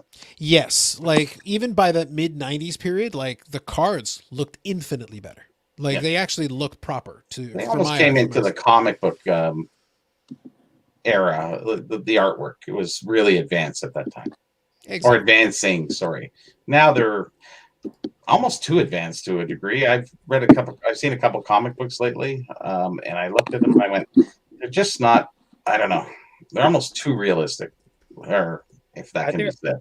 I think, are you guys talking about 94, 95 Flair comic or 93, 94? I think Bobby was discussing Flair. So Flair did some Marvel cards. It would have been about 94, 93, 94, 95, something like that. Yeah. I had a pack of those, and I went to Blockbuster one time, and they had this this game where you could compete against the other people at Nintendo. And they gave everybody a pack of Flair comic book cards. And I had a pack. So this would have been about 94, 95? 94, 95. So that was the Blockbuster World Championship. We had that in Canada as well. Okay. Yeah, because the Blockbuster here was you did the regionals. And then if you got advanced, you'd go to the countrywide. And then they could compete in the World Championship. I got my ass kicked. I was just there for the free card. Yeah, I was never particularly great at video games. My younger brother was actually excellent in video games because he'd play for hours and hours and hours. He still does. He plays for hours and hours and hours. But the thing is, the part that made me laugh is that you'd have the leaderboard in the store, so you could see all the different things after you played all the. Because one of the games was NBA Jam, and then I think they did different configurations. But NBA Jam was one, Virtual Racing was one for one of the years, and then there was I want to say it was Judge Dredd. It was like 3 games, so you had to play each one of them, collect a certain amount of points, and then depending on where you ranked, if you won the store, then you could go to the regional thing, and et cetera, et cetera. Now, I never got close to that. I think I finished, one year I finished 9th, but the thing that was fun for me is that my younger brother finished 10th. And I lorded it over him. It's like, I thought you were the video game guy. I thought this is what you were good at. I'm good at everything else, and video games is the one thing you're supposed to be good at, and I beat you at that too. I wonder why you're because I'm Carlos. Exactly. But it's because I dominated in Virtual Racing. Virtual Racing is where I made up most of my points, and he wasn't great at NBA Jam. But on the Judge Dredd one, he smoked my score, smoked it. But it was in those other two games. It's like, all right, I'll make up my ground on these two. I know I can play these well. I had a lot of French fries, obviously. That year I liked. I thought those were really well done. I had a lot of fries. What year? Do you have a complete set though? Yes, I do. Okay, that was a good year. I like. They're beautiful cards, actually, for the time period. These ice cards are amazing. Like, Yeah. see, agree I with do that. have cards, Carlos. There you go. I keep reinstating. I did collect cards. So Even Thou the doth rapper, protest. I Thou kept doth the rapper protest too much, Bobby. Jeez. Hey, what, Bobby? for What year? for the good reason. What year is that, Bobby? Oh, Let's that's say that's like 97. I'm just Oh, guessing, but I think it's like 97. Sounds right to me. it's so shiny you can't even read it. Right. It's something. Somebody will know out there. It'll be whatever the last year was. McDonald's did them for what, 10 years, was it? They did, but the ice wasn't every single one of those years. They had No, some that was one of the. specifics. This was one of the nicest ones, and I remember collecting those. I do have a lot of stuff in my bin here. Yeah, because then by the early 2000s, then they went over to Pacific. I even have patches, autos. Oh my gosh, who'd have thought? Is that I don't McDonald's? I have no idea. No, I it's was not. about to say, like, what the heck is that? I have no idea. I'm stuck in the 80s when it comes to house. Yeah. Can't get me out of the 80s. Yeah, it looks like 97, 98, Bobby. At least one of the McDonald, at least one of the ice sets. I think they might have done 2 different years of ice, but I think 97, 90 is right. Even a Johnny Bench. How did that get in there? I don't know, Bob. You tell me. I think Bobby went shopping for cards. I don't know if I believe him. No, this is my old bin here. It's like been around forever. All right. We'll believe your story for now. You have to. You have no choice. Take my word for it. Yeah, exactly. Sounds good. Oh, these are all the cards and some of the cards I collected with my son. Is that the back regular in- line to line or is that the die cut one? It's the die cut. Right? Those are good. I like those. Now, interesting story about this. I pulled the best card I ever pulled was an Eric Lindros line-to-line die cut. At the time, those were $250, and I didn't pull it in a pack. I actually won it in a pack because we used to play. I picked Pack horse? pulls, but and I had the guy with the multiple minutes. The guy gave me the Lindros. And my Lindros is in the other room. It's mint. This is probably a 7 or an 8. To be honest, I paid $85 for it recently, but I just wanted to get the Gretzky just to have it. It's a 159 out of 250. Yeah, they were at 250 that year. To be honest, that year 250 was still rare. Whoa. So I just muted you, Bobby, because when I hear the sound, it mutes out Justin's. So it's all good. Just wave if you want to say something. Yeah, but no, I just thought I'd show you guys. I love this card. I don't really those- love it, to be honest. In nice condition, those ones are still very sought after because they're still really good cards and people like doing the sets. Can you guys can't see the die cut, I guess, because of the glare. The die cut, Not not so really. much. The die cut is hard to see because the gray shirt pretty much washed it out. If you actually held it beside your head, you'd probably have an easier shot because the light. There you go. No, beside your head, I was gonna say. But yeah. There you go. Yeah, That's now, better. now you can actually see the cutout. I know the set you're talking about anyway. I'm familiar with it. I'm gonna buy up more of these motherfuckers if I see them. McDonald's had lenticular set. Yeah, they did. That was the one I was referring to with that Mary Lemieux. I want to Yeah. say 96, Oh 97, something yeah, like I that. Yeah, have one. Those are thick cards. But Wow. they're awesome. Like the Lemieux, for example, was like a shot. You could actually move it, and you could basically see Lemieux taking the shot and watch the puck move.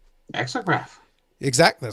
That's why I made the reference. I said conceptually about 20 years later on, but they did borrow the same idea. So that's why I thought it was like, that's pretty good. I like it. So I wanted to pull an example of kind of what I was referring to a little earlier. So this is an example of that Marvel card because right now this is the one du jour. This is the one that people are looking at. So that one sold for 500, which is the Spider-Man. So for the PSA Oh 10. wow, look at that. Really? That's Yep. 91, isn't it? 91. This was 91. Marvel. Oh yeah. Yeah, I remembered these things. Back. Very simple, very straightforward, nothing too crazy. It's nothing to write home about. Like as far as design, like it's fine. It's 1990. It's very clearly 1991, but it's just kind of interesting. Does that look like a scorecard? I can't see it that good. Like, remember Score 91 hockey, like the Lindros. Is that the same type of card stock? Well, the card stock, yeah. The card stock was pretty standard still at that point. They hadn't gone anything crazy. Yeah, they did within a year. By 92, when they came out with the 92 set, I think it was no longer Impel at that point. I don't remember who produced it, but it was somebody else. When they produced it, though, they started using glossier stock. So it was definitely a step up by 92. All right, let's see I was going to see the back, but whatever. Well, the back is pretty much a plain pack. I'll show it to you here real quick. I just want to see if it's condition sensitive. With the gray borders, not so much. It's not too crazy. Okay. Pretty much what you're looking for is centering. As long as you can hit the centering, you're probably okay. That's why I say I laugh at the prices they're paying right now. Not because they're not necessarily value, but now that people are seeing those cards selling, why wouldn't you send in a bunch then? Send in a bunch to PSA, start coming back with a bunch of 10s. And there were boxes. Now, what I will say, the thing that is really appreciated is the unopened boxes. Because now the unopened boxes, some of those are going upwards of 1,000. Yeah, because the people that are selling the raw ones, like, obviously they're not going to sell you the raw ones on eBay if they can send them in and get a better price. So, like, your best bet is to either buy them at a garage sale or buy a box. That was for you, Bobby. Paul's comment, that was for you. Blink 3 times, Bobby. Yeah, he was saying, like, blink 3 times if you're in distress. If you're being held against your will. Nope. Yeah. So I was just texting people because everyone's texting me right now. So no worries. So I'm not too familiar with this one. Patrick's talking about a 7-Eleven Mario Lemieux credit card. Doesn't ring a bell to me. Are you familiar with that one? What else would that have been? I don't know if it's 88. Well, it's a plastic card. It's like 1988, issued by 7-Eleven. Very rare and obscure. I actually have never found advertisement for that. I can show you what they look like if you'd want. Yeah, I can go to my files. Take a look at your file. Take a look at your files. They've still got it up there. I got everything on file, guys. Don't worry. Yeah. So Patrick's saying 85-86, and Vinny's saying 85-86. Oh, it might be. Yeah, I'm just. No worries. We got you, Patrick and Vinny. We got you. No worries. I think it was only in Western Canada for some reason. I don't know. It wouldn't surprise me if it was regional. Stuff like that usually was. A lot of stuff came out of Western Canada. A low pop count. Stuff like that would be just because of obscurity. It's the same thing as the Marvel. The low pop count is low on the Marvel because nobody bothered to send it in. 84, 5, 7. Sorry. But not only these things, they're rare, but they're easy to grade at the same time. These Lemieux that we're talking about, 7-Eleven. Well, if it's a card, if it's a plastic card, it's going to be very easy to grade. That's what I think it is. That's the thing. Yeah. So 9s are easy. Oh, it is 85, 86, 7-Eleven cards. Here we go. Okay. Now, Bobby, are those credit cards or not? Well, they're credit card size. They're plastic, and I'm going to share my screen here in 1 second. Let's go to that. You can switch to it when you're ready. You just let me know. Okay. I've already got it out there. Okay, I'm ready. Go ahead. Yep. Can you see that? Yep. So that's Barrasso and Gilbert Perreault. Yep. That's card 1, the Barrasso. I think it's Dennis Savard, Doug Wilson, Ron Duguay, Stevie O. Look at that, eh? Yeah. Young guy. Paul Coffey, Yari Curry. I got both those. Ronnie Francis, look at him. Mike Liut. Marcel Dion. Like, it's only headshots, but even still. And they're artificially framed. So it is a solid piece of plastic with rounded corners. I will show you the back in a minute. Bellows is surrounded. So you have all the top 80 guys here. Guy Carbonneau, Larry Robinson, Mel Bridgman, Chico Resch, Mike Bossy, Trottier. Look at Trottier. What the heck? It's like he got cut under a sun lamp for a few days. Richos Atlanta. I can never pronounce his name properly. Tim Kerr, Markov. There's your one. That's the one they're referring to as Lemieux and Mike Bullard. There it is. Interesting. Poor Mike Bullard. So I do have. What do we got? Stasny, Sutter, Ramage, Vibe, Salming. Salming looks like the one who needs to blink 3 times. He's being held against his will. I think he has a safe word. Yeah, he might need it. Yeah, it's in Swedish though. Nice. Um, Sundstrom, Smeal, Gardner, Langway, Howard, Chuck, McLean. So there's the backs of them. This is sort of an uncut Okay, sheet. so they did very much keep. Okay, that's kind of interesting. So they were die cut. Hartford Whalers. So we'll just tell you a little bit. NHL Collectible Series. Doesn't really even say What's the name. card stock, Bobby? There's an uncut sheet. So is that cardboard or plastic? Plastic, all plastic. Okay, it is plastic. Okay. It's all plastic. So there's a Stanley Cup and a few of the other trophies and an NHL card. This was a factory set. Okay. And the dividers that went between each one. There's the back of the sheet. Yeah, so be honest, as long as they're centered well, those things would stay pretty good condition unless they were damaged. Scuffed, they'd have to be scuffed up, but if they're not, almost, they're bulletproof collectibles, PSA 9, 10 all days if you have them. So we don't know where they came from. Mm-hmm. This is all I have information wise. Like, that's it. I save it. We call it 85, 86 and call it a day. Yeah, but they are pretty obscure. If you're a fan, very obscure. It's kind of an interesting set. The funny part is not hard to find. They're easy to find. Like on eBay, they're all over the place. Well, I would think that those ones, to our point, would survive pretty well. They would survive really well. So they, as long as someone didn't throw them out or scuff them up. But with no shortage, you think there would be some type of advertisement. However, we haven't found anything, and nobody really knows it. For some reason, I think it's an out west issue, a Western Canada. So, just thinking. Sounds fair. Just it almost sounds to me like the franchisees of the 7-Elevens would probably have to maybe request them. I don't think they would be that exclusive. I really don't. But you never know.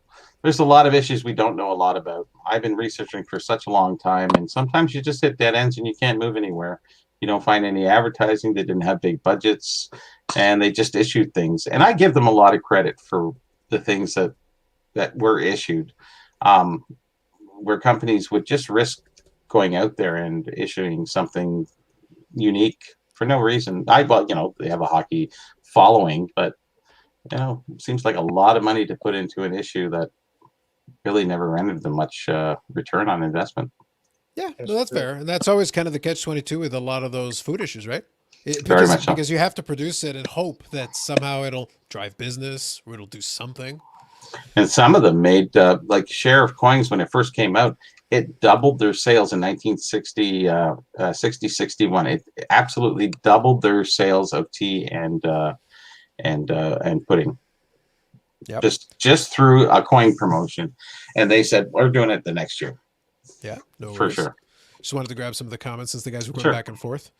They talk about Paul has seeing the shiny orb in the sky. I told him to ignore it. It's evil. It's at $88 on eBay right now. $88. That's the 1988 Pittsburgh Penguins hockey bucks.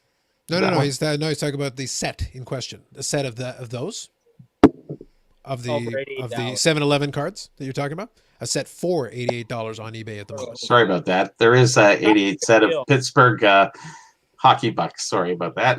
Yeah, no worries. And apparently Paul's seen them in a lot of card shows in Alberta, which would lead credence to the regional thing. Which I think that makes sense that it could be a Canada thing. Oh, it's Canada for sure. I'm confident. Like, I don't think 7-Eleven would do very well doing, credit card shaped cards of hockey players in the mid 80s.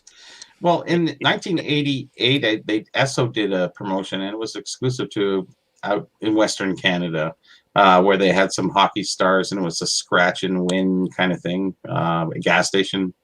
Very interesting. And they also did the 88 Esso stickers as well. What do you mean the 88 what stickers? There's so much stuff I can talk about. It's just, I'm just trying to, and 80s isn't even my strong point. Like 70s is really 60s, 50s. And you got to explain all the details. I know how you are. You can say that for another night. Oh, I got another 100 nights. Don't worry. I know, exactly. Yeah. No, but the point of those segments is that we want to be able to share some of that stuff because it's just a little bit different. Exactly. And it breaks things up because otherwise we can always talk about the market. There's plenty to talk about with current stuff, and we will. Yeah. And the thing is, we'll still do it. But it's nice to delve back and have that information, and I have it readily available and willing to share. Yeah. Between now and then, I'm sure Ken Golden will come up with something. He'll unearth, a 0-1 or something. And Yeah. we'll see it on Instagram, and we can start a conversation about that. There I'm you sure go. it'll come up. Because he did show off a bunch of high-end stuff. He had the LeBron logo man and a bunch of new stuff that he's very excited about. But he's very good at social media now. He's gotten real good at it. Unless Gary V interjects. He didn't need to use Gary V. He didn't need to use Gary V on this one because he had the product to sell the product. He goes, no distractions. We're just showing the cards here. Exactly. Yeah. Yeah. So can I tell you guys about my last purchase? Not this last Sunday, but the Sunday before last. I didn't bring it up for some reason because I watched the shows I've been on. I bought a Mark Messier rookie card. Oh, nice.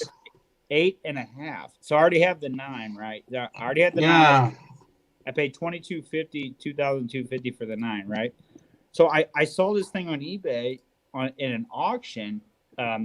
Not last Sunday, but the Sunday for last, and I did one of Jeremy's. He does his little Astro bid. So the thing was at like $7.95 with like a minute left, right? It was at 8.5. OPG Mark Messier rookie, well centered, and so Beckett, huh?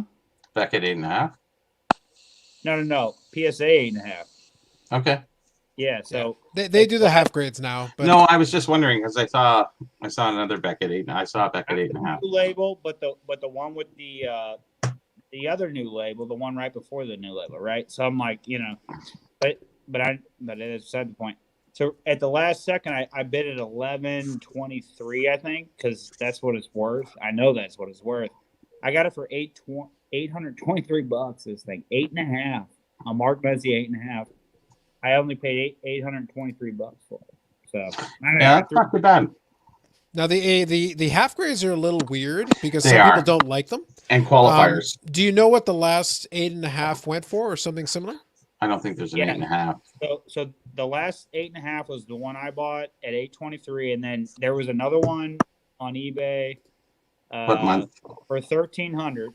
Now this is the other day. It just sold at the best offer. So okay. It took a while for it to sell because there was 8s actually selling at $1,100.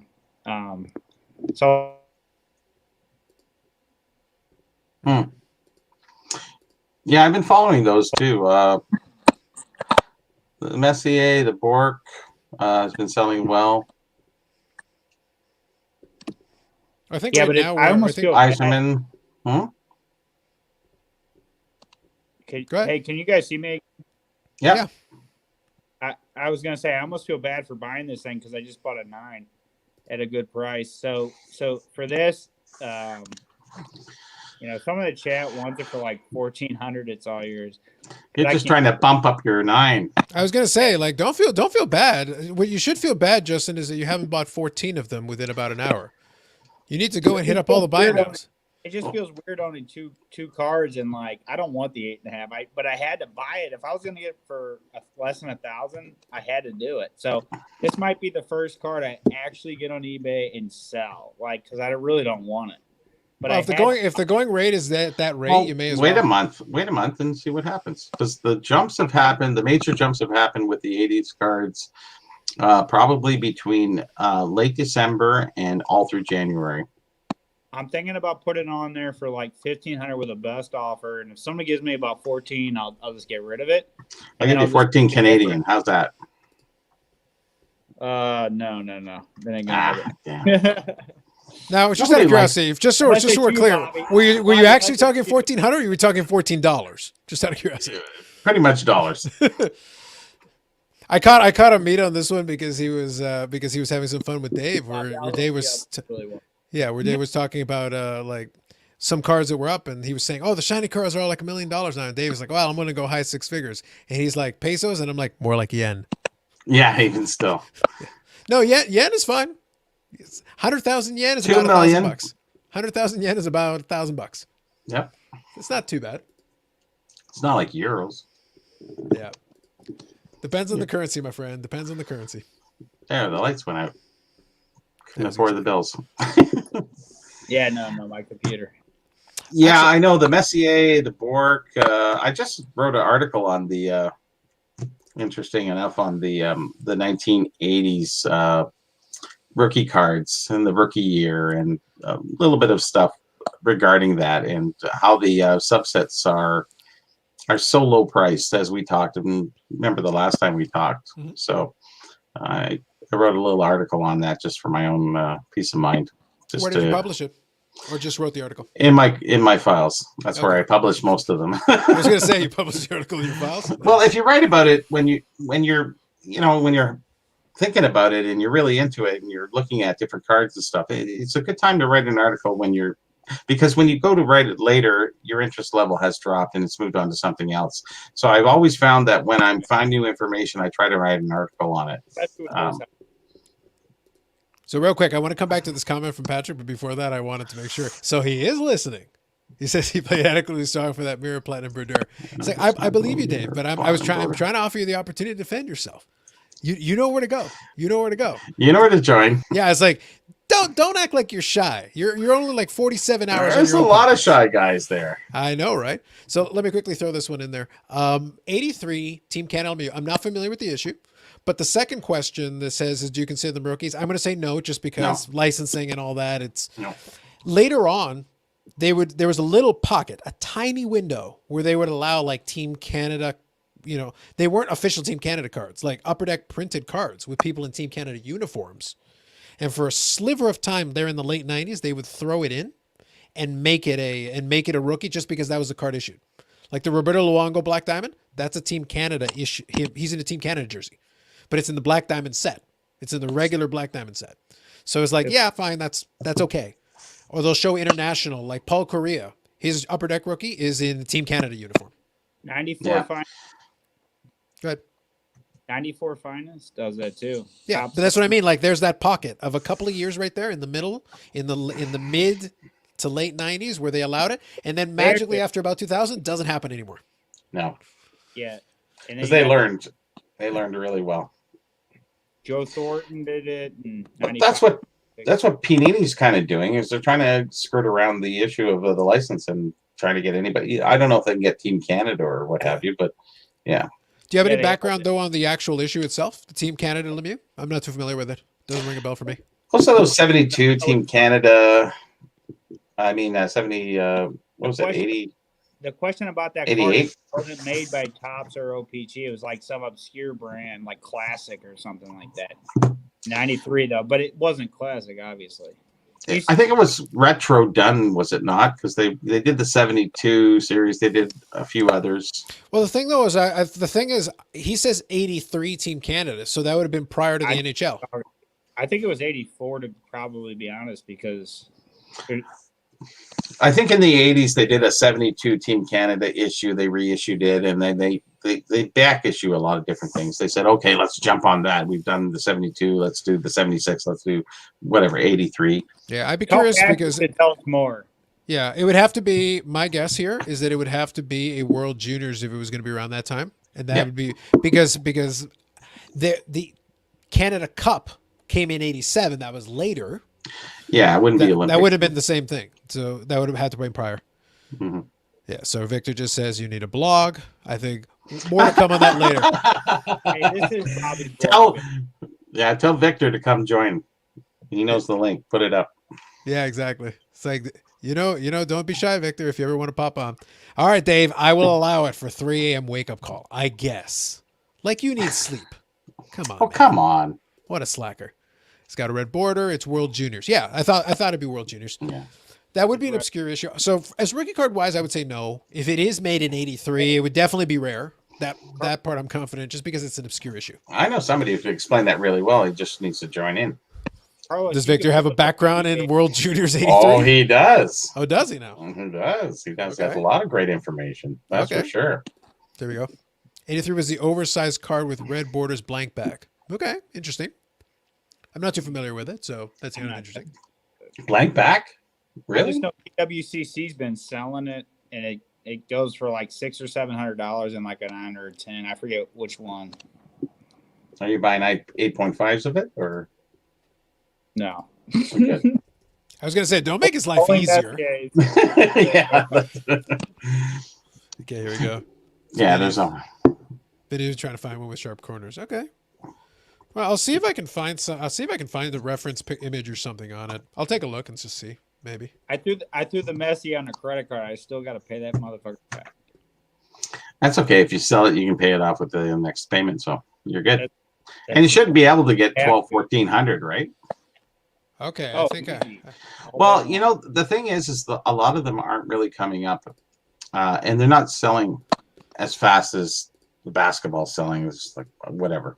But I find that the hockey, you know, the 10s are going bang. Oh, there it is. Yeah. Is that the one you're talking about, guys? You'll have to let me know. They came sealed in a cello. Yeah, because I saw one for a team set. I did see one showing an image of a They're team very set. expensive. They're about $200. Yeah, I'm for a assuming sealed this is what you cello. guys, yeah, I'm assuming this is what you guys are referring to. I'm not sure. You'll have to let That's me know. it. That is the one? Okay. Yeah. And it's and is it a blank back as far as you know? I haven't checked. I didn't think they were blank back, but I might be mistaken. Yeah, I'll see if I can find one that has a picture of the back. I'd be curious. I don't really delve into junior stuff too much, so that's why. So here's what we're doing. It's a trickle down, just like the Jordan theory. It's the same thing going on with Lemieux. Ever since that thing went for $80,000, now they're all trying to buy these things, baby. This is how it works. Yeah, it hasn't transferred so much into the hockey as it has in baseball, but that football, Lemieux- maybe. No. That Lemieux $80,000 sale was only a week and a half ago. So yeah, it is. But you're right. Right now, Jordan is taking over in the hobby, which is honestly, if you look at the overall scope of things, hockey took control actually for a long time. Like we actually caught up to everything, and now that we've caught up to everything, now what's happening is now basketball's taking the whatever the hell they call it, the baton, and now they're moving the hobby forward like they did before. And I feel like we're going to be in the penalty box for like a month and a half. That's how I feel about it. Right now, to be blunt, that's okay. Because here's the thing, guys. I really I like having these discussions because I think it's interesting and I think there's value to it. Bobby knows. I try to keep my eyes open. Even if I'm not wading in those waters, I still want to know. I still am interested just to understand. I'll take all those data points and all those things because I don't want to be ignorant of what's going on. Because even from the collecting side, and I try to preach this angle, it's like you should still know what's going on because if it impacts a card you might be interested in, maybe you want to get ahead of the wave. Even if you getting ahead of the wave means I want to get this card before the price shoots up on me so that I can have it in my collection. If that's the goal, then that still means you need to pay attention. You can't live in ignorance and then be shocked at the sticker price when the time comes. So hopefully, guys, I think that was the card there. An old SGC holder, it looked like. I did see the oversized. You can definitely make that out from the image, and it was a blank back. So I think we got it together for that one. Yeah. Yeah, Bobby, a rookie with sharp corners, those are going to cost you a pretty penny, without question. 60 grand. There you go. Yeah. Hey, And it's How is that ore doing, by the way? Yeah, I saw it at 110. I think that's where it was. Well, that's where it opened at, basically, in the first day, I think. Yeah. How much- I'm genuinely convinced you're not going to see much action on it until late. I really don't think you are. Oh, we've seen so much action on the Gretzky. I would thought that the ore Yeah, but that's would... a lot of that was at the end though. Like it really bumped up the last couple of days. And that So one how still has much like time 20 is days left? left. Yeah, I understood. 20 days left? Yeah. Yeah, it's a long time. I think nobody wants to like tip their hand too soon. Any predictions? My prediction is, what if somebody comes in before the That's not a 20 prediction. What if? I'm just saying, what if some? Oh, well, that too. My prediction is an absolute You're right, possibility of a definite maybe. Okay. But So there what you if go. somebody comes in before the 20 days is even close and tries to bid up hockey? You know, that's what I think is going to be interesting. Well, you need a second bidder to really bump it up. So it's at 110. Wow, that's kind of surprising. Honestly, Bobby, like I'm happy. I say let's do a prediction because I think that'll be kind of fun. But I'm not shocked at the current price because to me, if you're a serious bidder, you're not making a move until late because you got so much time. I understand that. I just wonder because it being Beckett in it, definitely a trim card. I mean, not a trim, sorry, a cut card from a sheet. Yeah. I think that has a lot against it. And I think that might affect the market on that. I'm Yeah, not but too we sure. defer back to the Wagner PSA 8. No one cares. Yeah, but I But think it's nobody our cared job. until after the fact. That's when it really came down after the auction was over. That's when he was offered his money back. And that's when all that Mastro stuff came about after Yeah. the But So the last sale post, the last sale though was 2.8 million, and it was after everybody knew it had been trimmed. Yeah, but that's that's kind of ridiculous. That's what I'm trying to get at. Like the Yeah. buyer didn't care. wags. That's wag. Yeah. No, I get you. But this ore here is in hockey. It's hockey parlance. It's one of the ones that holds up because there aren't a ton of high grade ones. No, there isn't. No, very The Gretzky few. PSA 10, I can get you one all day long if you got enough cash. I can get you one. Yeah. I'm not a dealer. I can still get you one. So I almost feel like it's our job to expose this thing. You know. Expose it. But the for thing what it is. The thing is, any reasonable person knows that Beckett accepts sheet cut cards. Like that's known. That's their policy. And a pristine 10 of a Bobby Orr from 66 is nearly an impossibility. Right. Yeah, and does that take away from it? It has to in my book, but I look at things differently than other people, so I don't really know how the new collectors, or actually, I would say investor would feel about that. Well, the thing is, all you really need is two parties. It's what I mentioned to you, Bobby. I'm just saying interest level. No, I get you, but you need one high-end bidder who doesn't care, just one, but then a fractional share company. Yeah. If you get a fractional share company that is like, look, it's like if you don't know or you don't care. I don't think that's going to happen because it's going to put a black eye on them. A black eye on them to do something that's obvious? Exactly. It'll put a black eye on the fractional share company buying a sheet cut piece of shit like this. You can't you can't prove it. Yeah, but what do you mean you can't prove it? You can look at it and say based on logic. You can look at it based on here's what we know. We know that it's a near impossibility, like based on the technology and the time period and everything. It's a near impossibility for it to have survived from a pack in that condition. We know that it was originally with Martin Sports Cards, who has done the odd sheet cut card in their day. They have access to the odd sheet cut cards. Bobby knows that. And Beckett also allows it. So it's like, Beckett would be perfectly willing to grade it. So all the components together, it would infer the high probability of a sheet cut card. It would infer, which is slightly high probability, which is majorly. So yes, we're at that point, but we cannot prove it at this point. Nobody wants to touch that thing.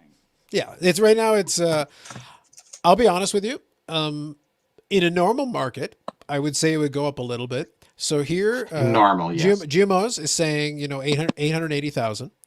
No. I'm gonna go higher. I'm gonna go 1.2.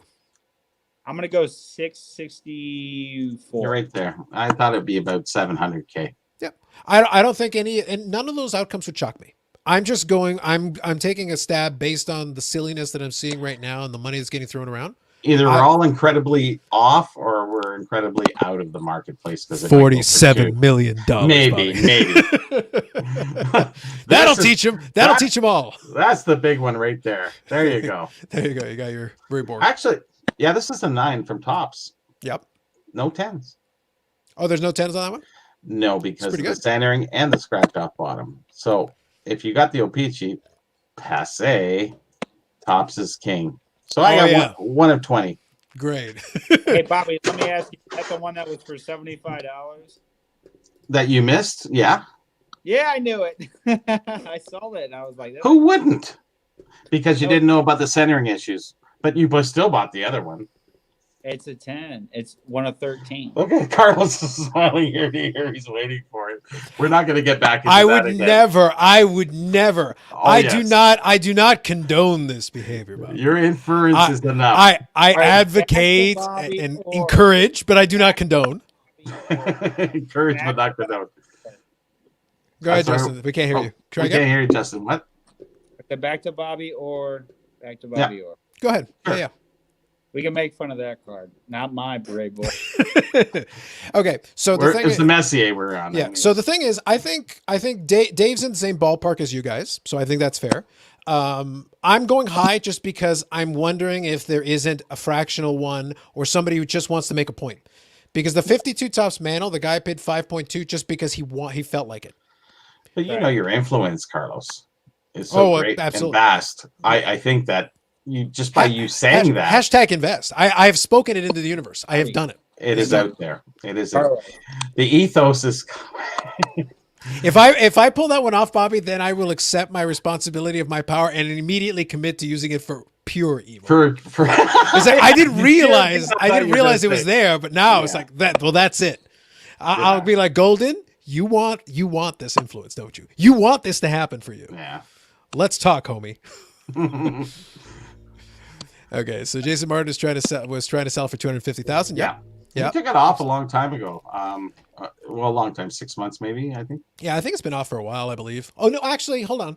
I'm going to say less than 6 months, Bobby, only because He took it down? The eBay listing was still there, because eBay will take it off after about 3 months. After about 90 days, you won't be able to find the old listing.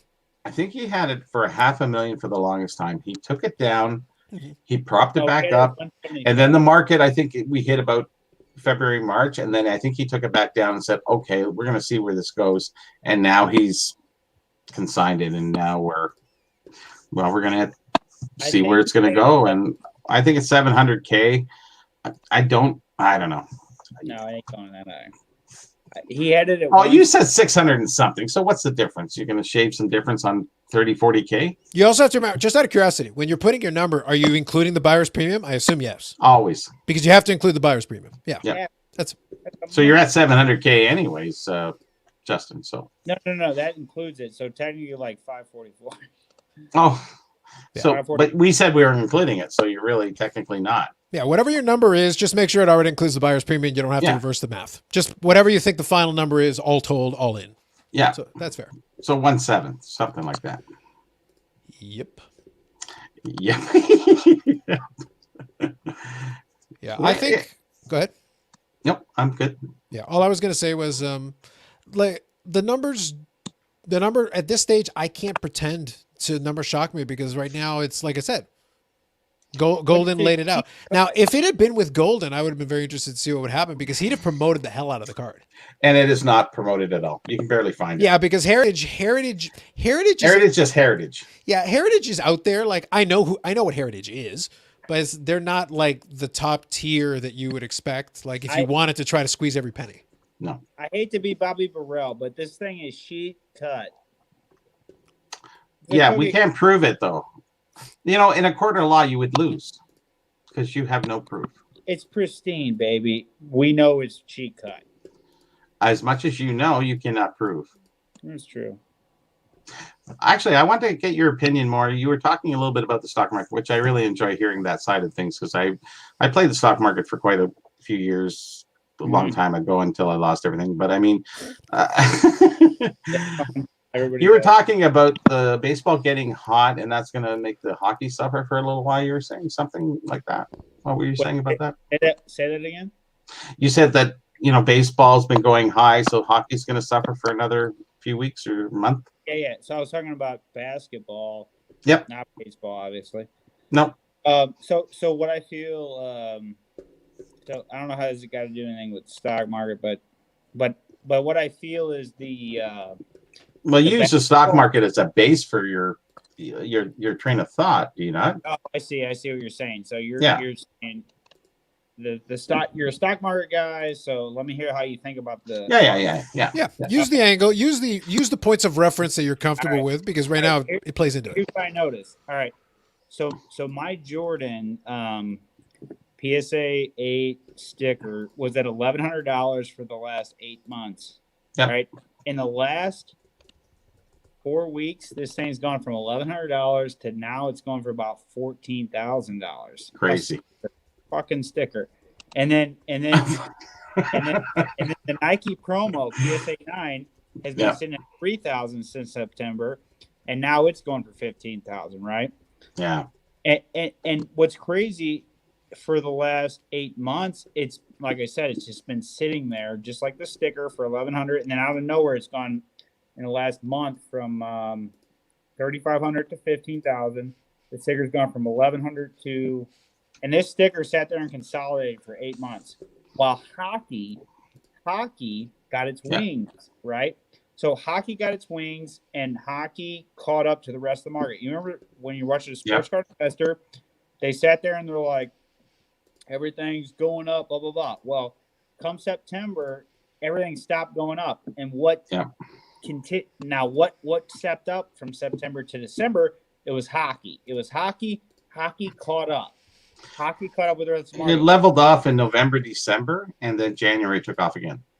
Right, like everything else. But the thing is, the moral of the story is hockey caught up. And then hockey caught up so fast at such a vicious pace because there's not a lot of hockey cards from the 80s there. There's not a lot to choose from, although we're selling a lot of Gretzky's, but I mean. But what I'm saying is this.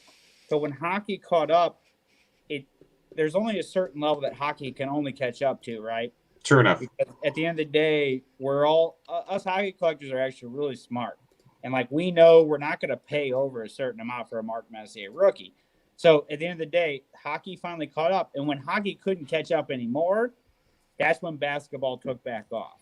Yeah. So what I'm saying is there's going to be a consolidation period, I think, for the next 2 months in hockey. So where hockey now is actually a good time to buy your hockey cards. Yeah. Yeah. There's a new floor, baby.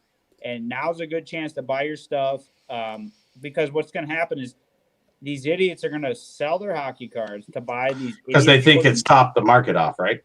Right. Well, they're going to sell their hockey cards to buy Bitcoin, basketball, and all this stupid shit.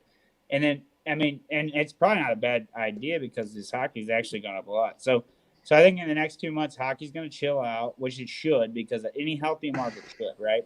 Yeah. And then what I think basketball went up. I don't know. I can't say it's because of hockey caught up. Basketball's out of control. I think it's its own animal. Basketball has such a broad market that I almost don't want to compare it to the other sports because it doesn't feel fair. You can't do it. Yeah, because 89 tops, hoops. You got everything going on with every rookie, every secondary. Gretzky trickles down in hockey. Yes, exactly. It's all Gretzky trickle down. There is.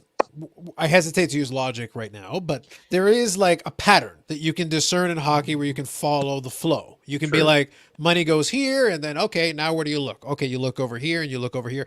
There's a certain pattern you can kind of pick up a little bit.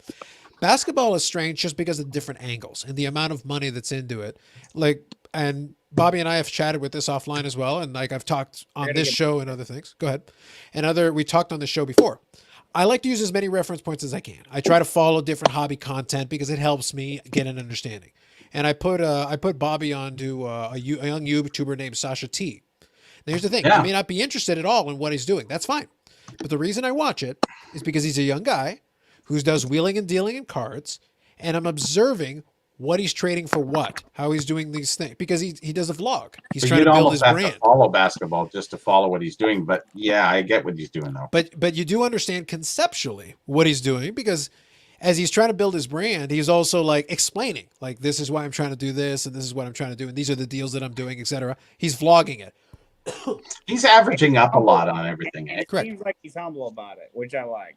Yeah, but the key here, and perfect. Yeah. So Noel knows who I'm talking about. Perfect. Yep.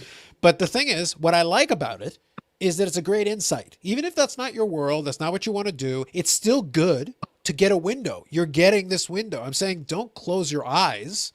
Right. Nobody else is showing anything that he's showing, like the way he's in action, the way he's talking to people. Yeah. I'm not gonna sit here and regurgitate, the picks that he's making, whatever. That's not my job. That's not what I'm out here to do. Yeah. But I'm paying attention. I'm just letting you guys know that I'm watching, and I'm telling you what it is. Go ahead and look for yourself, and get and derive whatever you can out of what's there, because there's a whole generation of kids like him, and kids that look up to him, and kids that are watching his stuff that see him at the card shows, and they're basically fans. Oh yeah. They ask questions. They're like, "Hey, Sasha, what do you think about this?" You should understand that's another generation of kids that will follow in a similar set of footsteps. So don't ignore it, because then one day you'll wake up and be surprised. What the heck happened? Well, I know they're meeting him at card at card shops and going, "Hey, I follow your blog. You're really Correct. cool," and then they do a deal with them. Correct. But Yeah. the reason I bring this up is that he's an obvious example. But I will look to other folks that make YouTube content as well. And like one of the guys that I saw a video of today, a baseball collector who I've made fun of on this channel before because it's fun for me. But the point is, I watched his video and I was shocked. I saw some insight. I saw a video. There was a thought piece. I was like, I didn't know you could do thought pieces. But he did a thought piece. I was like, okay, hold on. I'm listening. Please continue down your path here. But one of the points he was making was that he was talking to some folks. And again, you want to listen to every corner of the hobby where you can. Don't ignore anybody just because you don't agree with them. Sometimes pay attention a little bit. Mm-hmm. One of the points he made was that he was talking to some folks that are doing in the financial planning world and that side of it. And they were chatting. One of the folks he was dealing with was setting up some different, was talking about some different, he was setting up a fund that he was working. He had some investors that wanted to pay into a fund. Not unusual in these times. We get that. That's not, but he said all of his investors are all from China. Oh, really? All I thought it was a local friend kind of thing, but no, it's even though he's U.S. based, the associate that he was talking to was U.S. based. The fund, the people that are investing into the fund that he was looking into doing into sports cards are all from China. I'm hearing about some small groups of people doing this as well. Like That's 3 or 4 guys pulling their money together, investing into a large Jordan rookie, whatever that's hot and going. So, the guys who don't have enough to buy one themselves will get 4 friends, and then they can all split it and hedge their bet on that, I guess. Yeah. But the point is that you do want to understand that is a market. Folks in China will buy hard assets. Yeah. They buy real estate. They buy all these things. That's real. And if they fixate their minds on sports, well, that's another avenue in which money gets flooded into that market. Just another avenue, just another direction, another angle. Dave's favorite person. His personal friend, Mike, baseball collector. Dave, even if you want to declare a war, you must pay attention and do your recon. I would watch that video just because you might be interested in seeing that apparently, a broken clock is right twice a day. True story. All right, so let me say something about Chinese people real quick. Careful. Okay, I'm going to go for a watch and break. I'll be back. Conveniently timed. All right, so, they're lovely people and everything, but Bobby's Be really careful where you go with this because I will pull you. I don't mind a lot of things, but it's like I hope there's an actual point to what you're about to make. No, there is. Okay. They're lovely people and everything, but they're investors at the end of the day, and there's not a lot of investment avenues they have in China. So like that's fine. That part's fine. Yeah. Right. That's the point that has been generally made, though, is that they will then look for these avenues, and that's good to be understand. And they're very nice people. They really freaking are. Yeah. But they're also willing to throw cash at something they want to invest in. They will not hesitate if that's something they want to do, because that's why I say real estate has been very popular. They buy a lot of real estate, and these hard assets are just another avenue that they're looking at to be like, okay, what can we invest our money in that we think we can get a return for?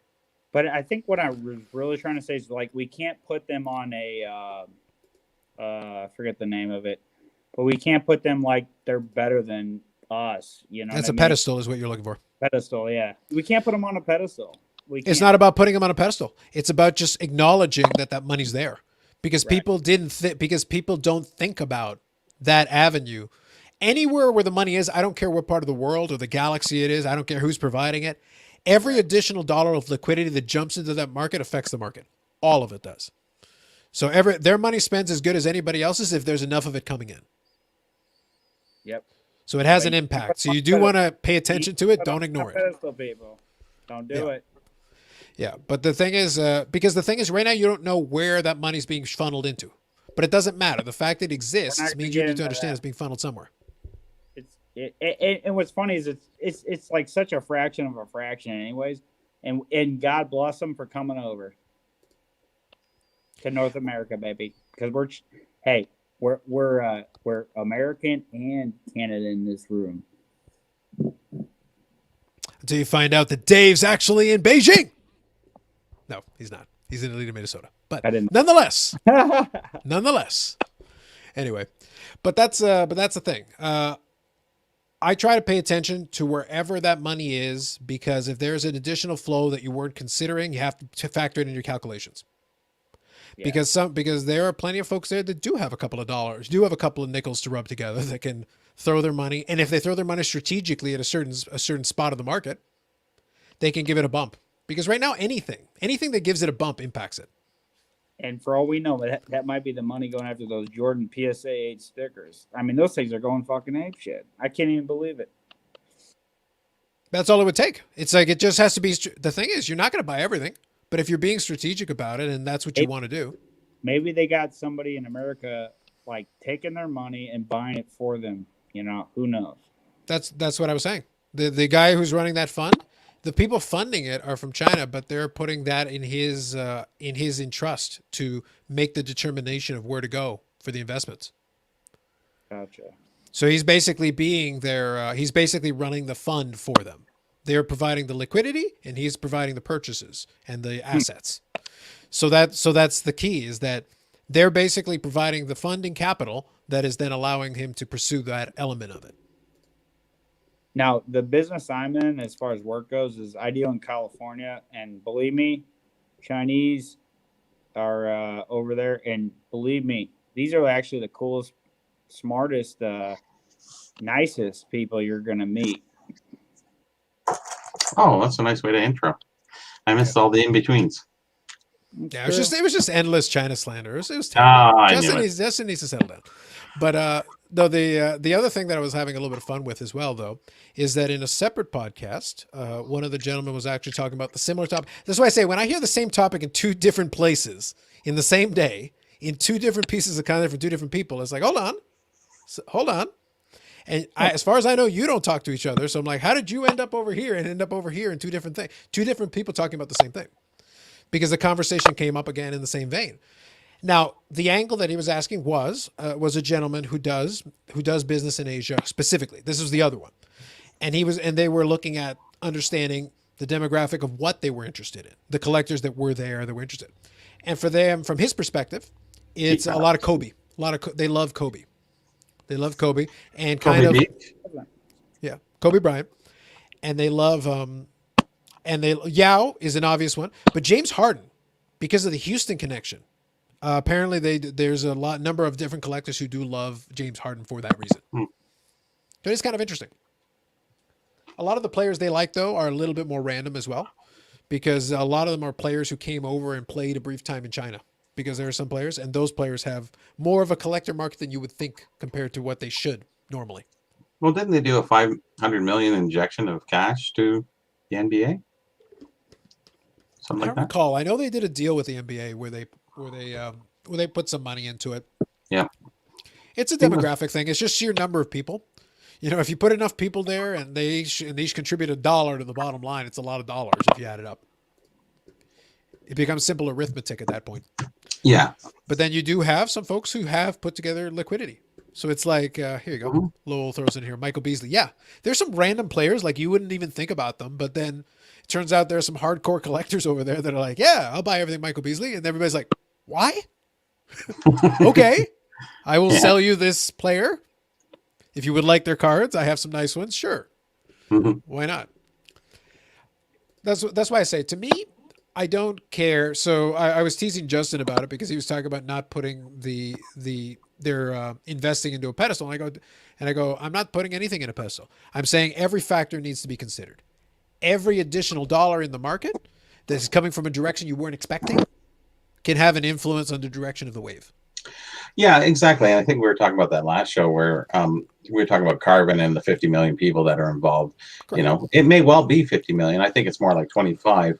But, you know, even if you do 1 or 2 or 3 transactions and there's, let's say, 500 people that do that, that's a major, you know, could be a major transaction throughout the whole hobby. That if they buy a Jordan rookie or they buy a Gretzky rookie or, you know, anything that they buy, it's really dependent on what they purchase and how much they purchase. It's not about the continuity of it. It's more about how much money they interject into the hobby. Correct. And the knowledge that they have that they're interjecting into the hobby. Yeah. Yeah. And then what's always makes it interesting is that there's going to be players at all levels. Because a lot of times we're spending a lot of our time looking at the top level, and for obvious reasons. Those are the big dollars. You're seeing the big dollar amounts. You know, Right. even we're speculating on that ore because it's a BGS pristine 10, you know, sheet cut or not. If it was an ore 1, we wouldn't be talking about it. Yeah, but the caveat with the Beckett and being a sheet cut is Sure. the one drawback where we can't really predict. Correct. If it was under normal circumstances, let's say it was in a PSA holder, I'd say $1 million for sure. Yeah. I'd say it may even beat the Gretzky at this point because no, it would that be much it would further. be if it was in a PSA 10, it would shatter the Gretzky. It would just shatter, just because of the population difference. Yeah. It's just harder to come by. Yeah. Now, Bobby, did they have it in a 9, by the way, in a PSA, by the way? Do you know that?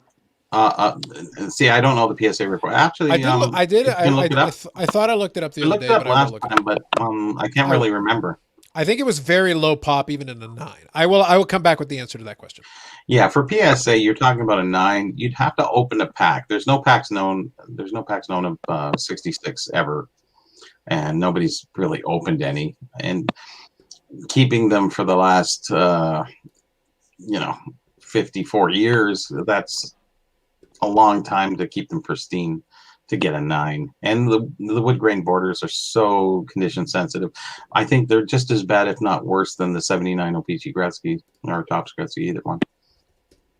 I just want to circle back before we go on to Bobby Orr.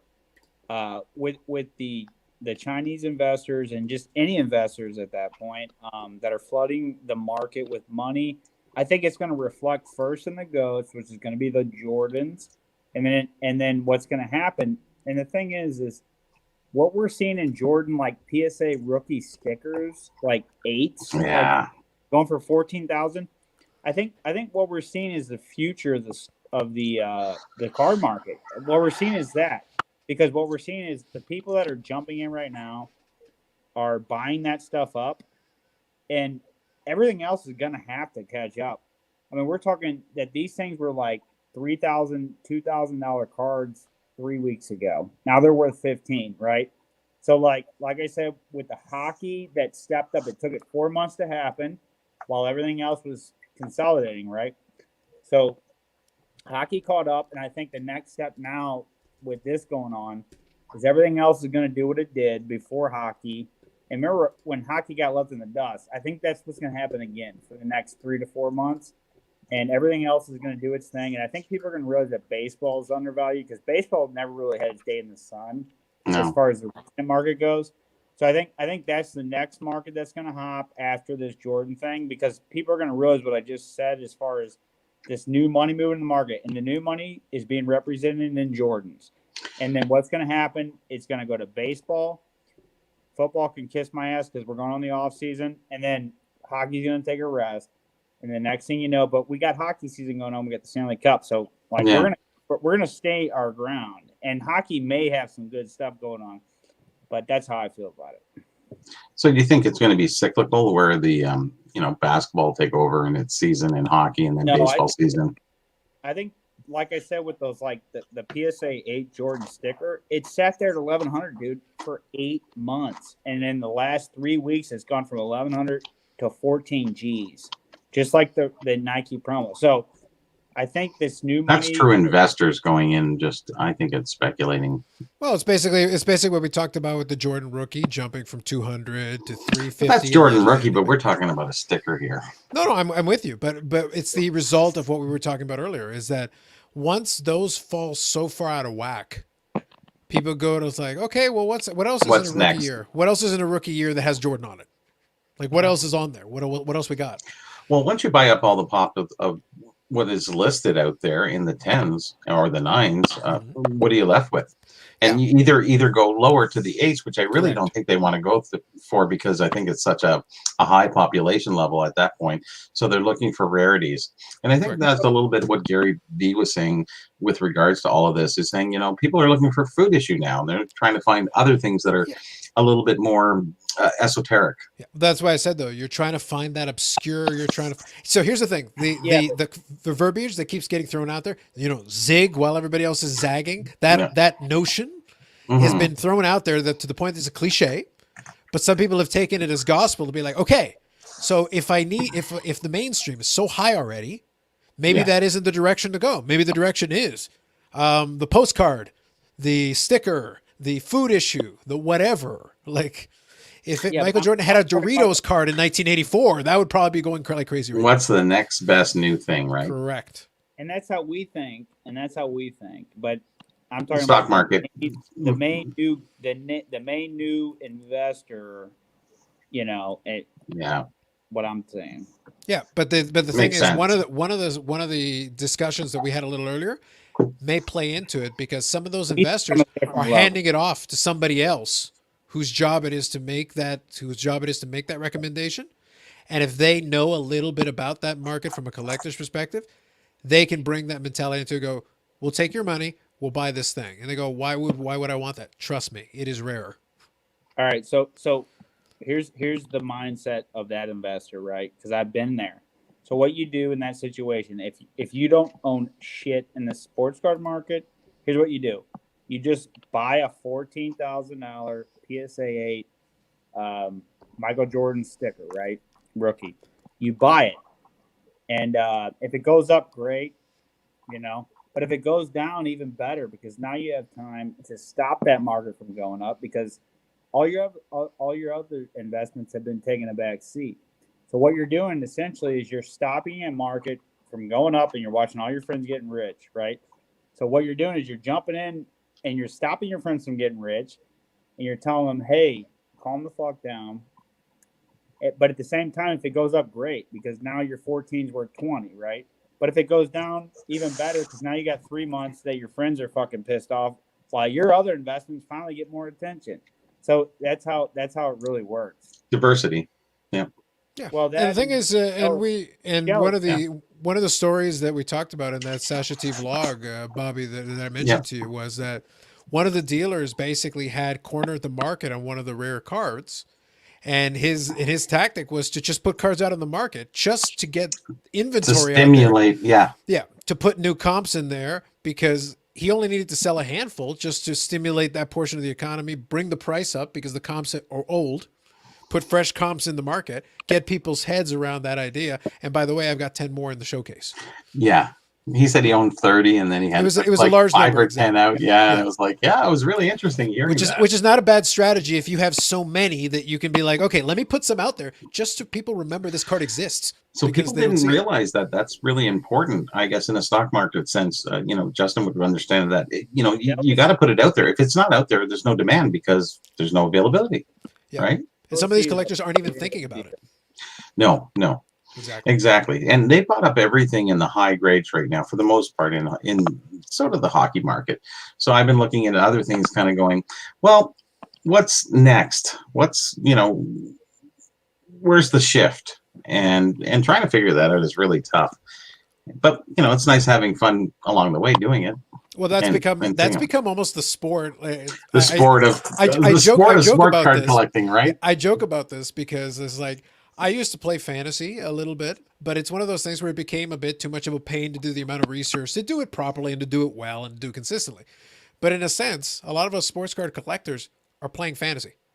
Like at this stage, we're trying to find the undervalued player who can take advantage of to maximize our value. And it's not 10 people; it's 5,000, 50,000 people Correct. doing it. And they're all trying to find their own angle. They're all trying to find the undiscovered diamond in the rough. It's not really undiscovered, but maybe underappreciated. And everybody wants to be the Gary V or Sasha T, like, out there. Like, what's the angle? What angle can I take? What's the best way to go? And there's no really predicting the marketplace, but Justin has a little bit experience of the stock market and how things run. Basically, we're in that, but it's a free for all right now. It's everybody's doing what they can do. Hey, let me just say something about the stock market real quick, because I hate to be I told you so. But how about stop? Didn't I tell you guys last week? I go, in 3 weeks we're just gonna go on to the next subject. That's how the stock market works.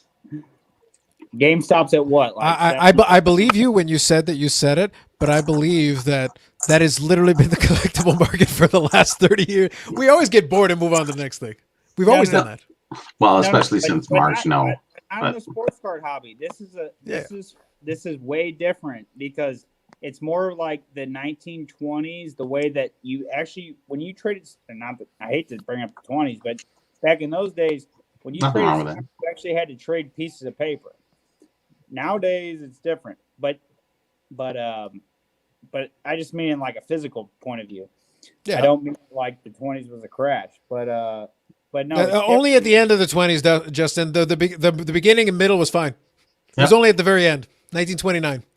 Right. So the thing is we're exchanging actual goods. Like the stock market is different. It's all electronic, and all it is what blah blah blah. The media, blah blah blah. And at the end of the day, the stock market calms down after a couple of weeks. It can only sustain itself for a couple of weeks. Now the card market's different because you're exchanging actual goods, and there's an actual friction during a trade, opposed to the stock market. So that's the difference. There is to a certain degree, but ComC and Star Stock are wrecking that to a certain degree. Because if they sit in the warehouse, they're setting a precedence for because in reality, market, sure. the physical assets still exist. That is true. But switching it from my account to yours on Star Stock, if none of us take physical possession, is actually really easy. It takes a fraction of a second. Yeah, but Star Stock is like a 1% of our industry top. I'm with you. But I think it's a model. Yeah, I think it's a model though that some of the other ones will start to borrow because it's easy. Because for some of these younger guys, owning the physical asset is a burden. It's like, look, I actually don't want to deal with this. I don't want to ship it anywhere. I'll ship it once. It's in the warehouse or it's in the PWCC vault, and I'll do the deal from there. Those younger guys are going to get their asses kicked. And that could very well be. The point that I'm trying to make isn't about that. The point that I'm trying to make is that model is going to have a lot of appeal to them because they don't need the physical asset. They're like, look, if I'm trading this anyway in a week, I don't need this in my possession. I just need it out of here. And those are the same guys that bought GameStop at $300 a share. Yeah. Idiots.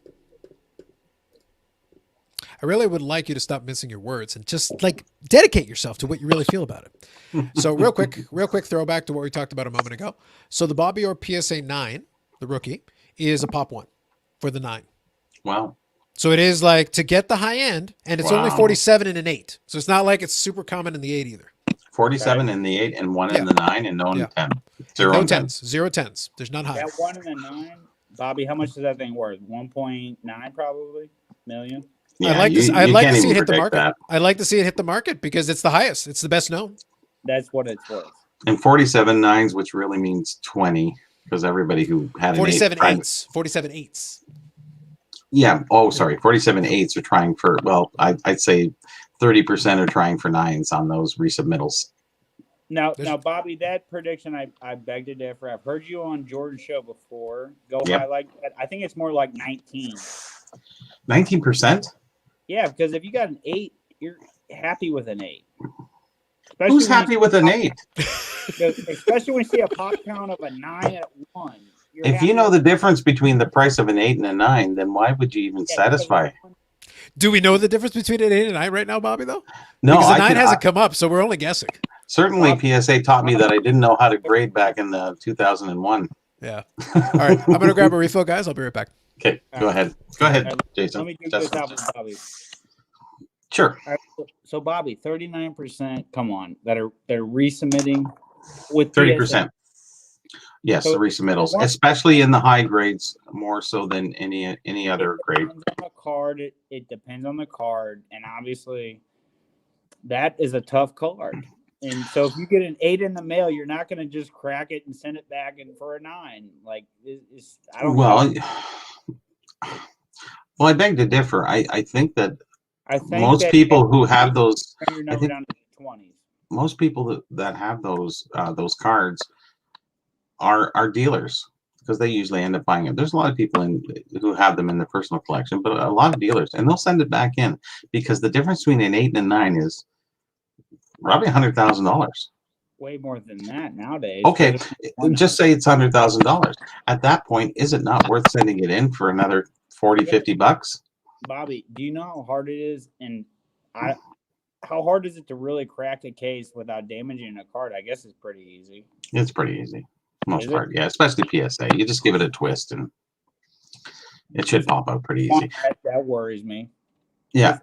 I think about the Gretzky when we're talking about this, right? That's what I think about. What the PSA 9 Gretzky's, the PSA 8 Gretzky's key. The key part of this whole conversation is the PSA 8 Gretzky trying to get those converted to nines. And how many PSA Gretzky's are out there in the pop count that have been cracked because they thought they could possibly get to a 9? That's the At main. least 30 points, 30% for sure. So you said 30% back in December 11th when I first saw you for the first time. I would say, and Karn said 19. He said 15 and 19. Con only said that after I said the 30. Jeremy said 10%, and then I said no way, it's 30, and then Con said 10 to 15% after I said mine. So he rethought his because he was nodding when Jeremy said 10%. So I watched that very closely. Wait, say that again for me, Bobby. Are you saying this is Price is Right rules? Yeah. we sit back and wait until somebody or Jeopardy rules? $1? When I was on Jeremy's show, Jeremy said, I asked him that question. He said 10%. And then I said, it's got to be at least 30%. And then we asked Karn, and Karn said, because Karn was nodding when Jeremy said 10%. And then Karn said, yeah, 10, 15. Yeah. Oh, yeah. Trying to bring you down with your 30%. I don't care if they bring me down. I don't think he's going to embarrass me in any way. No, I didn't mean it like that. I mean, like, bring your number down. He can't bring the number down. They're guessing on honestly, if you send it in, you think you can get an 8 or 9 on the card, you're going to send it back in. There's too much money on the line. If it's a 6 and a 7, you keep it, right? But 8 and 9, we're talking huge dollars difference here. You got a Jordan 8 that looked like a 9, you're not sending it in? No, you're not cracking it in? No. We're not talking about Jordan. We're talking about It doesn't matter. Okay, talk about Gretzky. Same thing. I would say the biggest difference, kind of playing to Justin's point though, I would say the only difference with the Jordan is that even the 10 is 316. Like there's a pretty big number we're starting off with. The smaller the number gets, the more in the back of your mind. Like maybe it's possible, but the key we have to remember here, and this is the kind of the thought process that I have. The lower it is at the top end, the more you have to be thinking, even subconsciously in the back of your mind is, would PSA protect this? Because they're sitting with one PSA 9 out of any that have ever been submitted. One. It doesn't mean you can't get another 9. But how pristine, you can't have a fraction of a flaw. Like they will not forgive anything. They'd rather give you an 8 and make it the nicest 8 of all time. I think you and I and a few other people think that way, but most other people don't. I get you, but I do think there are some folks that will have like, wait a minute, there's literally been one 9 ever. What are the odds that they would deliver another? Puts in the other people part. That's really good, actually. I like to be inclusive. Well, anyways, no, but it is true. You have to look at this the money game at an 8 and a 9. We're not talking about collectors going out and how many people buy an 8 at a show? Yeah, 1%. I'm with you. So and the 1% have money. Can I throw a wrinkle here into this as well? In the same card? Card? Anyways, yeah. Yeah, I might as well, since we're here. So the test issue, yeah, also has 1 9 and 8 8s. Yep. So it's in the exclusivity, even though there's only been 81 submitted. So what's 30% of 8? Oh, wait, are we talking? Did Gretzky have a test issue? No, we're talking about the Bobby Orr. Bobby Orr. So the pop we talked about a second ago was a pop 1 for 9, but the test issue, which is even rarer, has a pop 1 in the 9 as well. So there's a test issue 9, and there's a regular Bobby Orr 9. I will stand by my 30%. So how much is 30% of 8? About 2 and change. Like you don't think 2 people sent them in? If you've got a test issue 8, man, 1 of 8, it's a pop 8. Yeah, that's the less popular. But if you get a 9, you're buying a new house. You got to be having Bobby You're Burrell buying money a new house. Oh yeah, right. Yeah, you got to have Bobby Burrell money to have like a test issue 8, Bobby. Like or that's Justin sticker money. Right? At this stage, a test, like jokes aside, at this stage, a test issue 8, a pop 8 of such a rare issue, has got to be a pretty penny. Like if an 8 went on the market right now, it would do well because that's an obscure issue. Yes. So it's like, is it even worth the risk to crack? Because if you send an 8 holder to PSA, I'm just you'd have to crack it. All right, I And think imagine cracking that card. I we're threw. talking about Bobby Oregon, the test issue now. We're talking about the test issue, yeah. Yeah, we're talking about the test issue, and I think that You're not most going to crack dealers. out a test issue, Bobby. You're not going to crack out a test issue. I think dealers Gretzky take has those no risks. Test issue. Just for the crowd, Gretzky does not have a test issue, guys. Yeah. Okay. Yeah, we made clear that we were talking about There that is for this. blank backs, but no test issue. Oh, Yes, come on. you're right. Here we go. Yeah. Well, it's So true. good evening, Amit. He's logged in under his new Cardboard alias. culture. There it is. Yeah. So, anyways, yeah, but that's just my guesstimate on the higher grades. I think most people are trying to send them in because we're talking about a money game here, where we have the lion's share of investors, or you have the maybe even 5% in the 8 and 9, 10 range on the big cards, and that's where it matters. You know, we're not talking about Bork. We're not talking about anybody else. We're talking about the big cards here. That's what we were talking about on Jeremy's show on the Gretzky's and what have you. So Bobby, I get it. A year and a half ago, but nowadays an 8 goes for so much that nobody even wants to take a chance of paying for insurance in the middle of COVID and sending it in the PSA. You know, and that's beside the point, to be honest with you. But it's true now. So I don't think it's going to happen anymore. I think more than ever now. Hmm. Do you still believe that there are enough? Watch folks out Sasha there- T, like, and you'll I see don't think these guys are running. modern day basketball. They're man. running the money. Not Gretzky's, baby.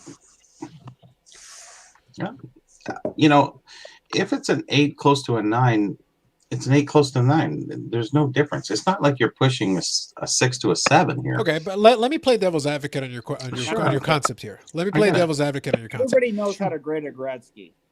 Yeah, so that's kind of the point. Obviously that I'm trying to, not. No, but this is kind of the point that I'm trying to get at. Yeah, My question is, the same people that you're talking about, if these people are here predominantly from the investing side of it, okay, you know how to buy a holder that has a grade on it. Mhm. Do you know how to grade a card inside of a holder to the point that you would feel the confidence that, oh yeah, I can totally crack this out? No, I think they would take the advice of somebody for But, sure. but it would have to be somebody who would be dumb enough to be like, yeah, sure, crack it. Maybe. I could Maybe grade look at a 10. on eBay all day long. No, but if you told them the amount of money that they could make on the difference, they're all in, I think. Yeah, and then you're selling fucking snake oil at that point. I don't think it's snake oil because you have an actual card here that, you know, if you It's have an snake. 8 and it's solid 8, but you I- think it has the potential to be a 9, why wouldn't you send it in? You Again, know get what would be Bobby legitimately got a interesting? Bobby I got a would. good I would. over time. He's got a point because there's going to be idiots that actually try that. No, that part I'm with you. That part There's I'm with you. dealers everywhere that do it all the time, all My day. que- Now, my if question it's would be worth a lot this. of money, it probably will go up. He's right. It could. My question would be I'm- this. Is there, because see, here's the situation where this is the situation where I need the bat phone. Because you know what I'd do? I'd pick up the bat phone and I'd ask Golden. Because No, you that don't man call loves Jeremy. money. That man loves his money. And I would be curious if I was a client of Golden, because part of his deal is that if you're the high end clientele, you can basically reach out to him and ask a million questions, right? That's part of Yeah. his deal. If you ask Golden straight up, he goes, "Hey, I got a Jordan 9. I think it's pristine." I'd be curious if Golden would tell you, "Yeah, crack it out," or be like, "No, dude, leave it where it is. You're good." I'd be curious what he would actually advise somebody, because he'd sell the card either way, and he'd promote it to the hilt and probably get top dollar for it. It But I'd be depends. curious what he'd advise. If he All right. own it, it would be a different story, maybe. Agreed. Because make if you a have a point? lot of money, why wouldn't you risk it? Because you have a lot of money. Yeah. Exactly. Go ahead, Justin. So that point you just brought up was great because Sports Card Investor actually brought up a good point this week. He said the gym- There's two good You're points that watching- we're shocked with in 1 week. This is too much. The end is nigh. The end is I know, nigh. I know. Go ahead. So he goes, the BGSA Gem Mint Jordans actually, a lot of these look better than these PSA 10 Jordans right now. Sure. And he had a good point. It's true. And so like the bat phone thing goes, are these people calling up this guy Golden and going, hey man, I think my might grade a 10, and here goes the crack action. Right into the fucking discussion we're having. Yeah. That's where that, but that I think that's would be the interesting question, because he is a guy who would be, if you offered him a high end 9, he'll sell the high end 9. Yeah. If it could go to a 10, would he advise his client in that situation to be like, hey, I think it's worth your while to go, we'll He crack has it out. nothing to lose at that point. If it is what it is, it's worth it. It's worth the try. Well, here's the thing, because at least it should come back at the same. If not, you send it in again, and you send it in again. That's the nuance, though, Bobby. If it's a rare enough and a low enough pop thing, a Jordan rookie is a different kettle of fish. I'm just using that as an example. Stock market risks. What are you going to do? I'm with you. But here's the thing. Let's use, again, the Jordan is at least ubiquitous enough. They have high enough numbers that we can play this game a little bit. There's 316 10s, 316 in the pop report right now. There's 2,764 9s. Mm-hmm. Okay? There's more than a few. Minus 30%. Yeah. How many Sure. BGS? Well, BGS, you can look up their report, because their pop report is miserable to get through, Justin. Like, I've tried. You have to click like 15 things, and it's miserable. The PSA one's at least easy. Yeah, exactly. The PSA one's at least easy. I can at least look that up quickly. Okay, before you go too much further, Carlos. So what's the price of a 10? What's the price of a 9? Well, the price of a 10 right now is 700,000-ish, 600 to 700,000. And the 9? Right now, I think the last 9 that's sold, 70, 80? It's higher. It's Okay, higher 100, now. 110? It's got to be higher now. Probably. I'll Okay. see if I can find a reference for it, but it's So- higher now. That difference is everything. That goes from driving a Lamborghini to living in a beautiful house with a Lamborghini. If you have a 9, though, All you don't paid care about for. a Lamborghini. No, everybody lucks out.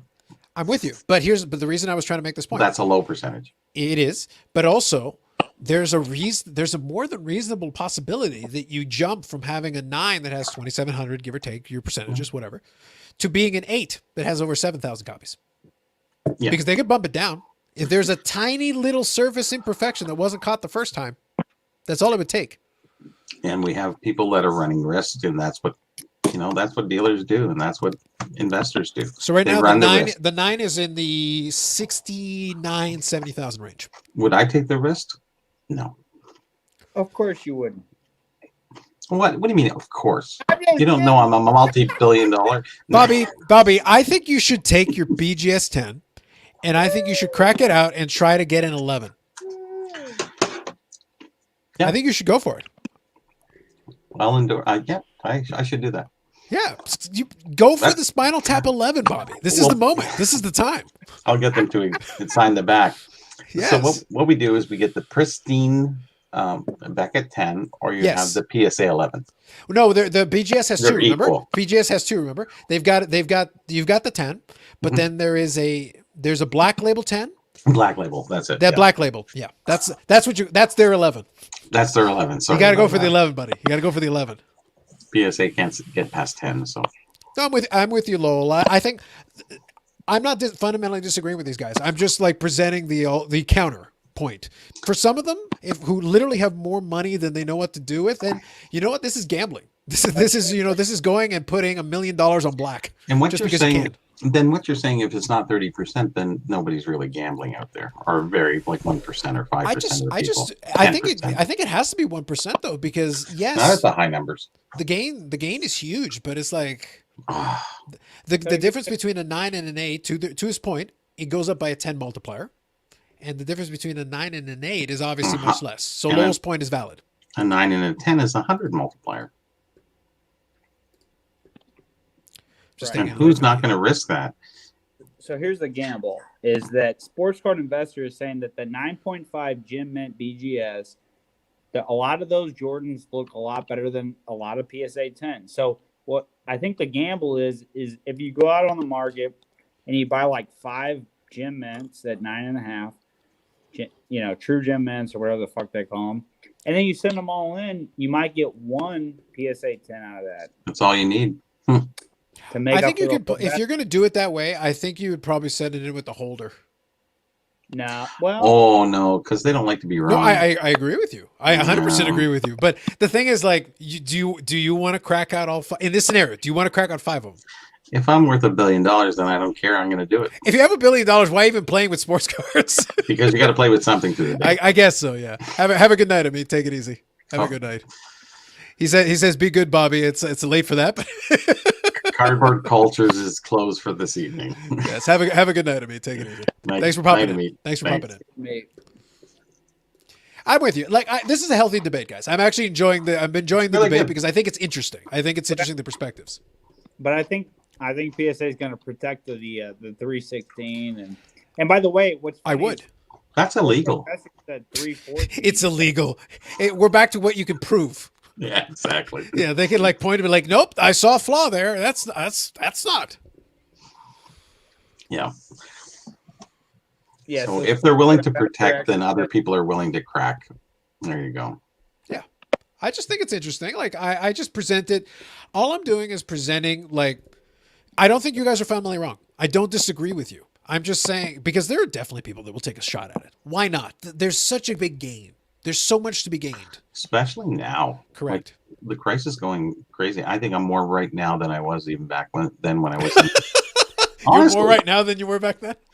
Well, yeah, because more people are in it for the investment and they're going to take risks. They're already taking risks to begin with. Great. Why wouldn't you take a risk to make $1 million opposed to making 40K? Like, big difference. Yeah, I'm with you. I get it.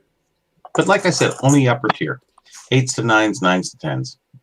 9s to 10s is tough because 9 to 10 is like hard to get a 10 anywhere, but it seems like they hand them out pretty easily. And let me just get something across to Bobby, probably more than anybody, is that Well, there's only 3 of us here. I'm not a current investor. I'm an old school investor, I think. As far as I just invested in April, you know what I mean. So like, I'm not going to spend my money on this shit nowadays. These people are nuts. They already have. Well, But you have to see, like, Justin's been in the game for about a year, and he's like, "Oh, guys, I've been here long enough. This is nuts. Like, I'm not even touching this. Like, this is nuts. Crazy. It's hard to insanity. predict everything, isn't it? Isn't it? Just 3 cards that I invested $4,000 in are worth 70 G's right now. So like, I'm good. So, out of curiosity, actually, we talked about this a little bit earlier on when you first popped on, and I don't know if you remember it, but when you first popped on, you watched it later. But let me rephrase. Let me rephrase. That was so bad. I literally had to turn it off when you tried to cut me off. I wish you just would have shut it down. I thought so, Justin. Just full transparency. It was so good though. Full transparency. Oh man, come on, man. Like I'm cool, man. Come on, man. Justin. Full transparency. Full transparency. We learned a lot, actually. It was kind of interesting. No, but hold on, Bobby. Hold on. If it wasn't interesting, we would have turned it off. Jordan's in the room. We're looking at. Well, it's kind of your hat was like this a little bit. Yeah. And trust me, Justin. Two things. So 2 things. Number one, when you did finally get offline because your phone went off or whatever, what I saw on the screen was 100 times worse than what you put on the screen. And also, full disclosure, I'm a horrible person and I get amused by these things. I said, full disclosure, I'm a horrible person and I was highly entertained. That's the reason why I let it continue. You can see the unscrupulous smirk he has on his face. Not that hard. All I needed to do was one button click. It would have been really easy for me. Bobby knows I would have done it if I felt like it. You were looking out for me. You're like, and I just begged you. I was like, dude, let me stay, man. Come on. I'm cool. You did at the end there. Yes. But you stayed to the end. It was so pathetic, but whatever. It wasn't. It was actually interesting. We learned a lot. There were bits and pieces there that I thought were insightful. So let me follow up on the question, though. Let me ask the question, because the question I have is this: because the cards that you put in have appreciated a lot so far. Yeah. But let's continue. Let's push it. They're in a lockbox. Yeah. So right now, those cards are worth. Where do you live? I think you said about 70,000 right now. I think you said about 70,000, right? Yeah. In that ballpark. If they go to 140,000, like, can we go? How far do we need to push it? $250,000, $500,000? Like, how far do we need to push it? Everybody has their own threshold, right? It's a great question. That is a really good question. So what I look at it is, I think there's more of a hindrance on the selling portion of it because you always got the chance that somebody's gonna fuck your card up when they send it back to you. That to me, it's if you only invest $4,000 into something, and it's like buying Bitcoin, and getting lucky. So I'm lucky. right? But I think at So- that price point, you're not sending it on eBay. I don't think you're No. selling it on eBay at that price point. Like, here's as much as I make fun of the guy, at this stage, like if you were going to sell a card of that caliber right now, you're sending it to Golden or somebody of that ilk. You're doing it because Golden will promote the hell out of your card, and it'll probably get you the top, and then it'll be his job to get the money. So I've already thought Going about to it. Golden. So what I'll do is Going to Golden. I'll sell the if I ever do sell my cards, it's going to PWCC because I only think they take like a 10% cut. And Very they got- low. Something like that, yeah. yeah, because Have a good night, Patrick. Take it easy. Thanks for joining in. Probstein's kind of like a joker, to be honest with you.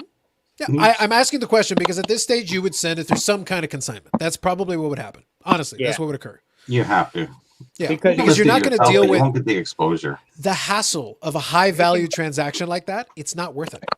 Exactly. And they can deal with the person, trying to return it, and all that. And I appreciate PWCC for that. Like they've established that market for a guy like me that if I ever have like a fucking, where I got to get like a heart transplant or something, like I got the cards to fucking sell them, send to them to sell and pay for it.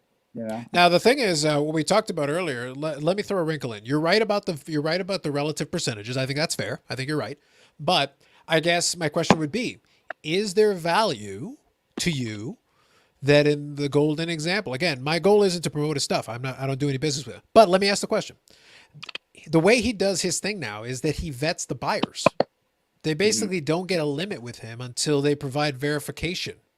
PWCC can't do that. They're working off of eBay.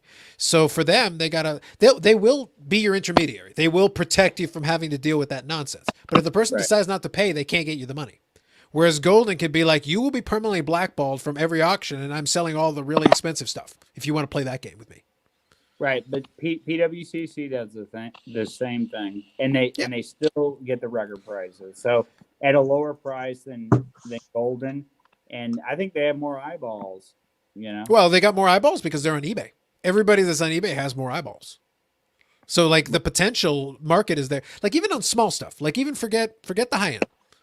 I'll put up some cards on eBay that are a couple $100, and I will get the offer that I want at the price point that I want within hours.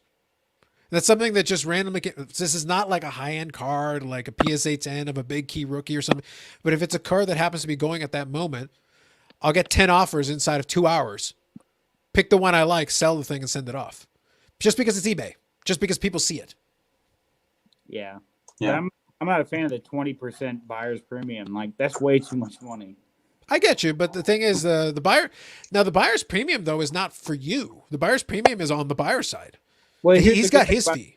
Here's the good thing about selling graded cards at the end of the day. We're not selling raw over here, right? Yeah. So if PWCC can do the same thing for 10%, I'll take it. And I know that they blackball people that don't pay and all that shit, just like Golden does. But at the end of the day, overall, they still have more eyeballs. So to me, they're the better value. No, I get you. The only reason I asked the question,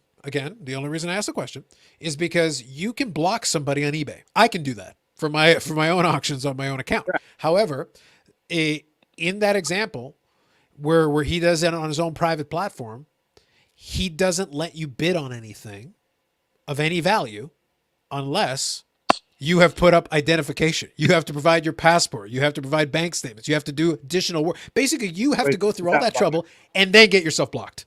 Which cuts out buyers. Correct. But it also brings in buyers who are legit.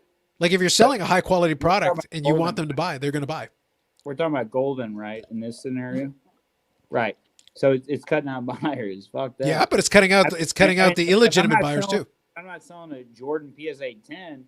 True. Then PWCC selling a Michael Jordan PSA 8 sticker is the best way to go in that scenario, or a Nike promo PSA 9.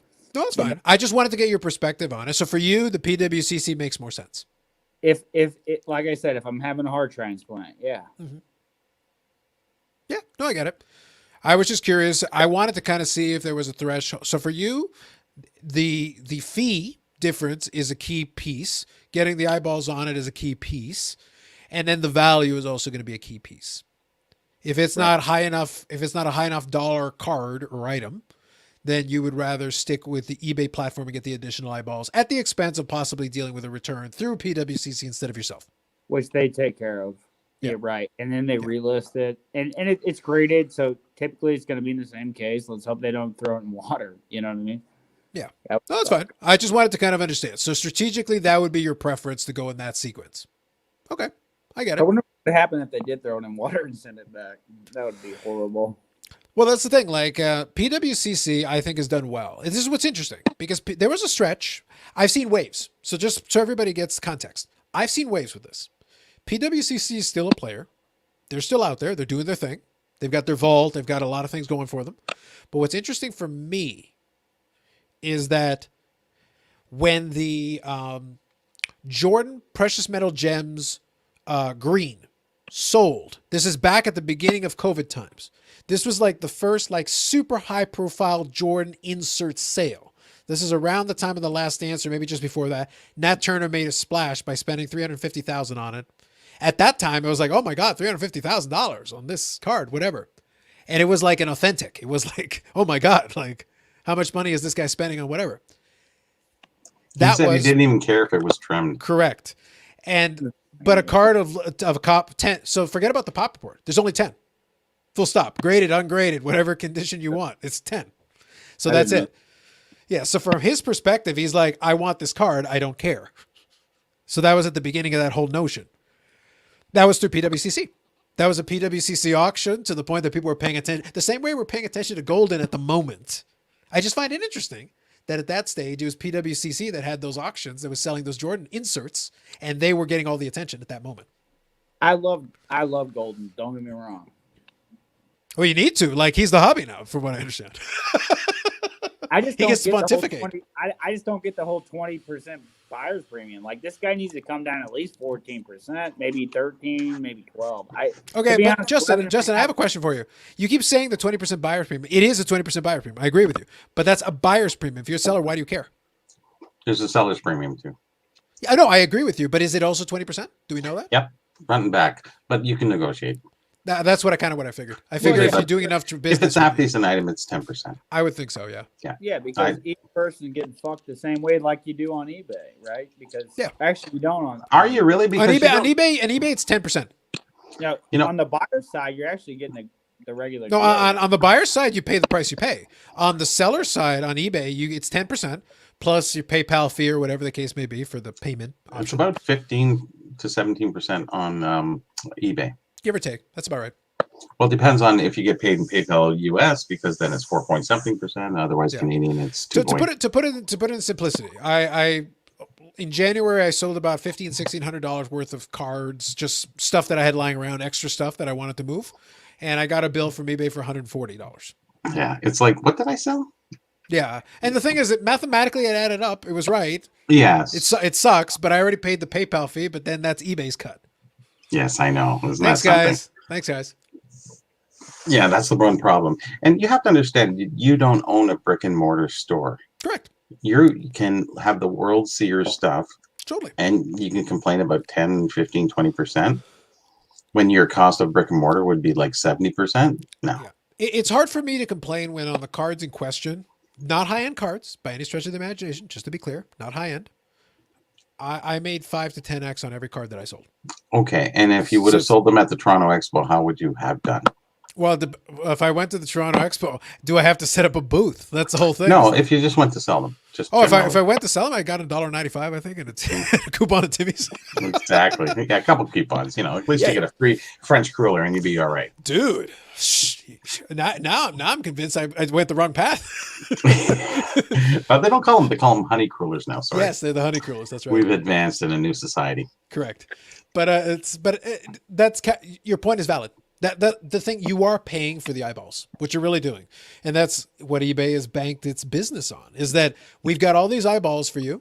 The potential is there for someone to make you a ludicrous offer, especially nowadays, because a lot of I don't do auctions anymore. I do a big buy it now with the best offer. Yeah. Nobody does. Actually, I do auctions on the low end stuff, but on the high end stuff, like the stuff you can't predict what's going to go for 20, 40, $50. Yeah. That's auction stuff. But the other stuff you basically know, if it's trading cards especially, you know, you basically can figure out the marketplace and you know what other people are selling for. You keep it a little lower, you should sell it. Yeah. Go ahead, Justin. I'm just gonna make one final point on her or Golden. Sure. Is it's like I get the whole sellers 20%. Like, so if you sell Jordan for 738,000, what's 20% of that? So that's 78. Well, in the 15K. in the real life example, it was about 600,000, and it became 730 after the buyer's premium. So that's what happened. It was a $600,000 bid, and about 730 after the buyer's premium, give or take. So 15K. So Golden is taking 20% on both ends of that. Like, that is fucked up. The seller's end, I don't know about. That's what I'm trying to get at. I'm The assuming 20%, it's similar. yes. Is it 20% though for sure? At least at the base. On the buyer. On the buyer, yeah. On the buyer, yes. That part I'm with you. I'm talking The about the seller. The seller is negotiated. If it's a really nice item, they'll go even free or 5%. There you go. Now, Bobby just said it right. So in other words, the seller has the advantage because in eBay, Only if you have a good item. Only if you have a good item. So on eBay, the seller's paying 50%, but on Golden, the buyer is paying. That is the freaking difference right there. Agreed. Totally. And it actually, right. If Bobby is right, which he is every time. Not every time. Most of the times. Almost as often as Carlos. But settle down, Bobby. Settle down. Settle down. I'm just being real. Somebody has to be real here. Hey, Bork or something. You know, sometimes he's off on those, but other than that, no, he's usually right. We've just been around a long while, so we're just kind of throwing shit out and seeing how it sticks. So, it's true. I didn't know that. Right, wrong, and indifferent. We're just having fun here. Yeah, it's kind of funny how the auction houses work. You know, Leland's used to be the biggest. When we hit the 80s and 90s, Leland's was everything. And then it shifted to Mastro, and then Mastro had their issues. And then it kind of went to Mile High and Robert Edwards, and it depends what they had. So it's all key items, like they're all marketing.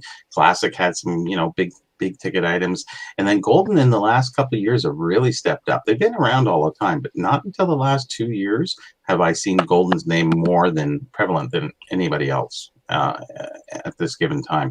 So it's all a pole position.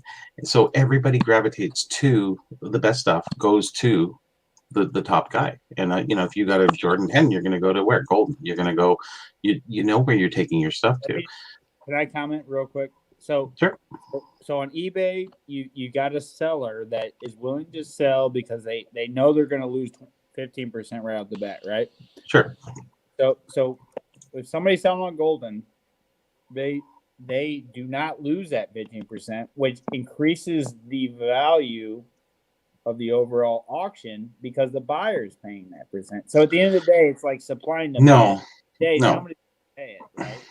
No, because at the end of the day, if you have an item that sells for generally $1,000 and you put it on auction, the buyer knows that he has to pay the 20%. So he's going to only bid 800. He's not going to bid the traditional 1,000. If he goes on eBay, he'll bid the 1,000 because he doesn't have to pay anything. So that's always in somebody's mind, that they know they have to pay the percentage. Right. When it gets into the, you know, big jerseys that are $40,000, $50,000, I don't think they're too concerned about it. But I think on the smaller items that are generally, we know what they are, going, why do I want to pay shipping and do that? So they just go to eBay. If you know what the item's worth, it's you're putting it at a big auction. It should be unique or high grade, or those are the type of things that go in auction for. You know, someone's listing something that's worth $500 that sells all the time for $500. Why would you put it in an auction house? No, for sure. And if you take your stuff to a show, you're going to get a lesser percentage anyways, because you're going to sell it to who? Not a collector. You're going to be selling to dealers. Now here's a question, Bobby. Let me throw this at you guys. So let me consider this, because one of the talking points that I did yesterday. So let me quickly grab this comment here. Have a good evening, Victor. Take it easy. Oh, good night, Vic. Sure. So all I wanted to throw at you was this, is that one of the little nuggets that Golden threw out in his little treatise to the hobby is that they're playing around with the idea of enhancing the platform to create that lower tier. The thing is, it would shock me if they tried to do a similar percentage at the lower tier because you're already losing out on a lot. Like if you make it too high at that lower end, why bother sending a consignment for such a low dollar value amount? For the high dollar value amount, the promotion and all the extra might be worth your while, but they got to be competitive. They can't go too far out of whack with the other competitors in the space. Yeah, far be it from me to know what they should do, but it doesn't seem like a wise move. It seems like But that's why I'm curious what the terms would be. Like on those low price items, they would have to keep it. They would have to keep it low to a certain dollar percentage. That's what I'm trying to think about. Yeah. So again, we don't. But know why what would the you go is. there when you have eBay? Like, what are they going to do? List a $500 item on golden what I threw out there was that you can make it a selling point that you have a vetted buyer pool. That's what I'm trying to say. Like the vetted buyer pool means that you don't have to deal with the returns necessarily. Yeah, but even still, what you're talking a vetted pool of top end buyers, not a vetted pool of slumming guys who are just going to buy the 500. Like here's the question though, Bobby. It depends. Like at the absolute investor side of it, I agree with you 100%. They don't care. They're not going to bother with it. Whatever. Oh. But like, I'll use a silly example. Nat Turner buys the high, low, middle end. He doesn't care. He's buying all the stuff in between. He's buying commons. He's a collector first, and very few of them are. Yeah, like he's going PSA 10, high end, all that, all day long. But then occasionally he'll throw in like, oh, here's a 55 Bowman common. So it's like, why? Because he's building a set. Yeah. Because like there are other ones who will be like, yeah, I'll do the vetting and then I can get access to these things because I want them anyway. Sure. Because for his what he put out there was that he wants graded cards only anyway. Mm-hmm. So they already have to be in a holder. So for his perspective, it makes it easier to be like, yeah, they're more liquid. I could just be like, here you go, here you go, here you go. He won't be like unboxing them on his Instagram to show off to everybody. No. But if you've got a buyer, so the question I guess is, and I'll throw, Lowell's comment here because Lowell is kind of seeing what I'm trying to say at. I would think they'd have to stay competitive with eBay or maybe go lower, might be wise. But the question would be, and this is the question that we're asking here, because I guess maybe put it this way. The pool would be smaller, yes. But if it's a vetted pool of buyers and they pay you an equivalent amount and the fee is competitive and you don't have to deal with the extra nonsense, then it could have some worth to you if you're a person who already sends in high end and like, oh, here's a way to get rid of some of my middle and lower end as well. Because right.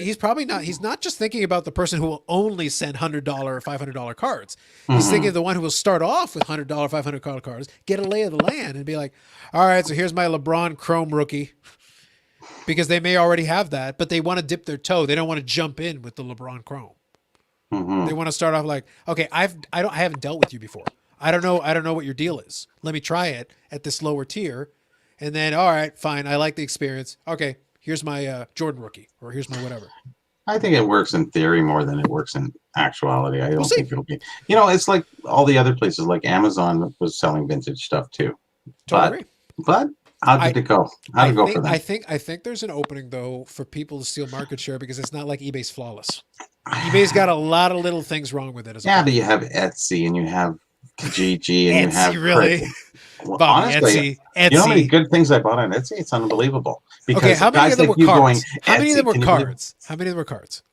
How many of them were high-end collectibles? Lots. I understood, but how many of them were cards? That was my specific question. Nobody. I don't think they did too many cards. Money is money. It doesn't matter how you get it. I got you. Whatever platform. Look, people will set right now. That's why I think Facebook is a bit of a thriving marketplace for some Facebook's folks. the new eBay anyways. Yeah, that's what I'm trying to get at. So I think but I think people are looking for alternatives. I think that's the point. Understood. I'd be curious to see what I got to see what he's looking at before I denounce it as stupid or whatever. I think go big or go home, and I don't think he can go big enough. I think he thinks he's bigger than hey Ken, I don't know if you're out there or whatever. I don't think he's big enough to really manage that. Like, are you going to get that much business drawn on that? I don't know. Middle end? I have no idea. I genuinely have no idea. I generally think not. He could. He could what? I say he could get a little bit of business. Probably not much. I think it's more about a thought and a wish and a dream than it is. But here's the thing. I'm here for the attempt. I want to see the attempt because I'd love to participate. What's that? You're not going to participate? Well, as Well, what, a seller or buyer or what? I don't know. Well, what? Well, tell me. It's like, You know? what am I supposed to be selling in this incredible auction? Everybody's waiting to see and look, but nothing's happening. Nobody's going, right? Well, right now it's not open, Bobby. Like, we've only heard about it in theory. You know what I mean? Yeah, exactly. But this is the thing: is like, well, you can sign. Well, I don't know. We'll see. We'll see how they do first, and then we'll go. Yeah, okay. Yeah, I'm totally with you. I got to take a look and see what it is. Well, you got eBay right here and Facebook right here. You're kind of going. Look, okay, here's the whatever. thing, Bobby. If I see it and the terms are at least moderately reasonable, I would send in something just for the entertainment value. But I have to see what it is because I don't know what it is. Right now, I don't know what that percentage is. So 95% of the people know eBay, and 5% of the people know gold. Sure. I'm with you. But the thing is, the majority of the stuff on eBay doesn't sell either. Because the majority of the stuff is like either overpriced or whatever. Yeah. Like, stuff you'll get eyeballs. But there's a reason why eBay has created the, continue until sold. I forget what the verbiage is, but there's one where you can put in that buy it now with best offer and then just keep it open forever. And they give you free listings effectively forever. Yeah, actually, you can only take that. It automatically unless you end it by yourself. Exactly. It That's used the reason to it end exists. in a month. Yeah, of course. It's very smart business plan that pisses people off. Yeah. Basically, I had a Tom Brady Chrome card from 2006. It was a low end card. I put it in for like $28-$30, and it was just sat there for 6 months. Mm-hmm. But it cost me nothing. The listing fee was $0, so I don't care. Whatever. And people would make me lowball offers. I'm like, no, reject. Now I finally get to the Super Bowl. Buy it now. Ha! Got him. I just waited. I go, it's a matter of time. That's all of eBay. It's gotcha. They're waiting for the gotcha. The worst part is somebody lists something for $500. Sure. Another guy has the same item. He says, I'm going to get the sale. It's going to be $475. Sure. The next guy goes, oh, I'm going to beat him, $450. Guess what? It's a $200 item. But the first guy didn't know what he had, so he listed it high because they didn't want to lose any, FOMO. And then the other guy, he listed just below the other guy because the other guy obviously knows what he has. And then the other guy comes in. So everybody has all these. I look at some of the items and I sit there and go, okay, you're $2,000 overpriced. You're $2,500, $1,500. $1,000 overpriced. I'm just tired of looking at the same stuff and constant for a year, 2 years, 3 years. And I'm going, do you not want to sell this item? Right. And then I see them at the show. But the thing is, it costs nothing to list it, Bobby. Wait, no, that's the best part. You see them at the show, what? And then what happens?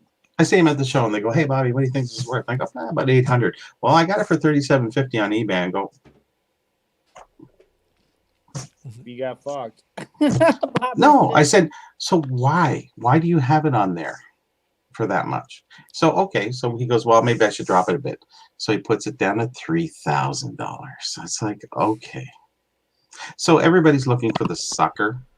And that's what they're trying to do. They think there's one guy. And, a couple times I've been wrong where I guess nobody's going to buy it at that price. And some sucker did. And I went, oh, my God, what happened? He goes, see? Hey, it does happen. I go, yeah, but that's one out of 1,000 items that automatically sells that you never think would. And that's for sure. I think there's also a whole subsection of eBay that puts stuff up that's effectively PC, but they sit there and go like, well, if you pay a stupid amount, if you pay this ridiculous number that I just made up, then so be it. It works on rarity. It can. It can. If guys don't approach me and say, hey, I saw that in your video. Would you be willing to sell it? And I say, no. Well, I'll pay you, it's a $100 item, and you might sell it for $250, $300. And they say, I'll give you $500. And you go, okay. Yeah, I'm not stupid. I'll get another one. It's a year down the road for $100. Yeah. Mm-hmm. So people will make you those stupid offers, and it does happen. And I think that's there's a certain subsection because that hurts people because they think, well, somebody bought that one. Yeah, but what about the other 500 things you got sitting out there that you haven't sold? Sure. It just has to happen once. It's like, oh, see, I told you it works. Yeah. So Bobby, let me ask you this. Go ahead, Justin. Go ahead. In that scenario, do you ever just say, hey, look, man, how about we just do $350? I was actually only asking $250. I get where you're coming from. Do you ever do that? Well, people offer. You can counter offer now, so What you can in that go back scenario? and In that forth. scenario, Bobby, is that a scenario where you actually weren't looking to sell? Is that what you were basically getting at? Is that you had the item but you weren't really looking to sell it? Yeah, if somebody makes you an offer that's too good to Sure. be Okay. true, and you just say, "Yeah, Like I'll two- sell it," but otherwise you wouldn't sell it. Okay. Gotcha. But people force. It's called a force sale. Force, not for sale. Force Yeah. sale. FORC. Where people will say, and I do this to other people. I say, listen, I know what that's probably worth. I will give you 3 times that if you would sell that. And some guys will go, hell yeah. And some assholes will go, well, I'll take 4 times. Yeah. Then I go, nope, sorry. Mhm. Yeah, get the fuck Because out. now you're taking advantage. I gave you 3 times and you want 4 times because you wanted to push the envelope. Okay. So, and that's the fun part about this hobby. It's not necessarily the kill, it's the thrill of the chase. It's the art of the game. It's all that stuff. It's all tied into this, It's not even about, it's like you go to a garage sale, you see something for $10. There's something in your head that says offer 5. Even though you know it's a $50 item, you're Mhm. still going to offer 5. Why is that? But you know what else? the Just art playing of the into what deal. you're saying, Bobby. There's also, I think, an element of the hobby. And real quick, I'll just grab this comment. If I didn't say it already, Yannick, have a good evening. I know you're probably off by now, but have a good evening. What I was going to say was, I think there's also an aspect of the hobby, and please feel free to push back on this one, but I think there is an element to it. I think there's an aspect of the hobby of folks that love the idea of being able to do the $1 million man thing. They love being able to say, everybody has a price. I will figure out what yours is. You said you wouldn't sell it, but I bet I can find an offer that you'll take. And then, if they execute and follow through, then so be it. Like, it is what it is. But they want to know that there is a price that they can buy this thing you said you wouldn't sell. Yeah, it's kind of funny. These Minnesota collectors are very much diehards. So this one guy said he's looking for a Minnesota garbage can. It's the first thing on this Facebook. And a lot of guys go, oh yeah, I got one. And they post a picture, I got one. He's going, anybody want to sell? And everyone said, no way, never, no way. He goes, I'm paying $500 to anybody who's willing to sell me one. You should have seen the answers. Oh yeah, PM me. It was like, oh my gosh. Just when you think the diehard collectors are there, you put the dollars first, and sure enough, man, they showed up. And $500 is a lot. $300 be a lot. 200, I would have, that's fair. But wow, when he said 500, I went, whew. And that's how guys acquire great collections, is they pay for the rare stuff. Sure. It's a garbage can. No, I'm with you. But the thing is, Tough, the reason I bring it up is that I've had this discussion in various iterations, in a lot of different versions, because I joke with it is that sports cards, sure, big time. The thing is, I've collected Medano for 25 years. This will be the 26th year that I'm collecting Medano cards, and I bought a card while we were talking. So yeah, I know, and I'll show it in a minute. But the thing is that I've been collecting the guy's been retired for 10 years. Like, I don't have to do it anymore. Like, I could just stop. But the new Cub came out. I was like, okay, Billy. Billy Cillier is the one who designs the cards for Upper Deck now, the one who Amit interviewed. I'm like, I swear to God, I will send so much hate mail. If you put a bunch of Medanos in here, I will hate you forever, and I will find a way to find you, and I will burn all your autographs. That's all I'm saying. Just allegedly. For legal purposes, I say allegedly. But the point is, so I went and looked at the checklist, and there's a bunch in there. I'm like, you, sir, are going to be dealt with. But I don't have to go get them. And I'm not going to go after all of them. Like, there's some of them that are like one of ones, and I'm like, I'm not touching that. No, I'm not paying that price. But there's a couple of them that I'm sure are probably going to be really well designed and look good. And I'm like, all right, fine, I'll pick it up. But the point that I'm trying to get at is that for all that time, all that energy, all those years of scouring and searching for this stuff, I joked with it with one of the fellow player collector guys. And I go, Beckett thinks my collection is like 25, 30 grand, but that's all they can price. Anything below a certain threshold, they can't price it. And some of the stuff they do price is like underpriced because like, I wouldn't be able to get that on my best day. I would happily pay double book. I can't buy it for that price. Yeah. No collector will sell it to me for that price. So your price is wrong. Yeah. So it's undercutting it.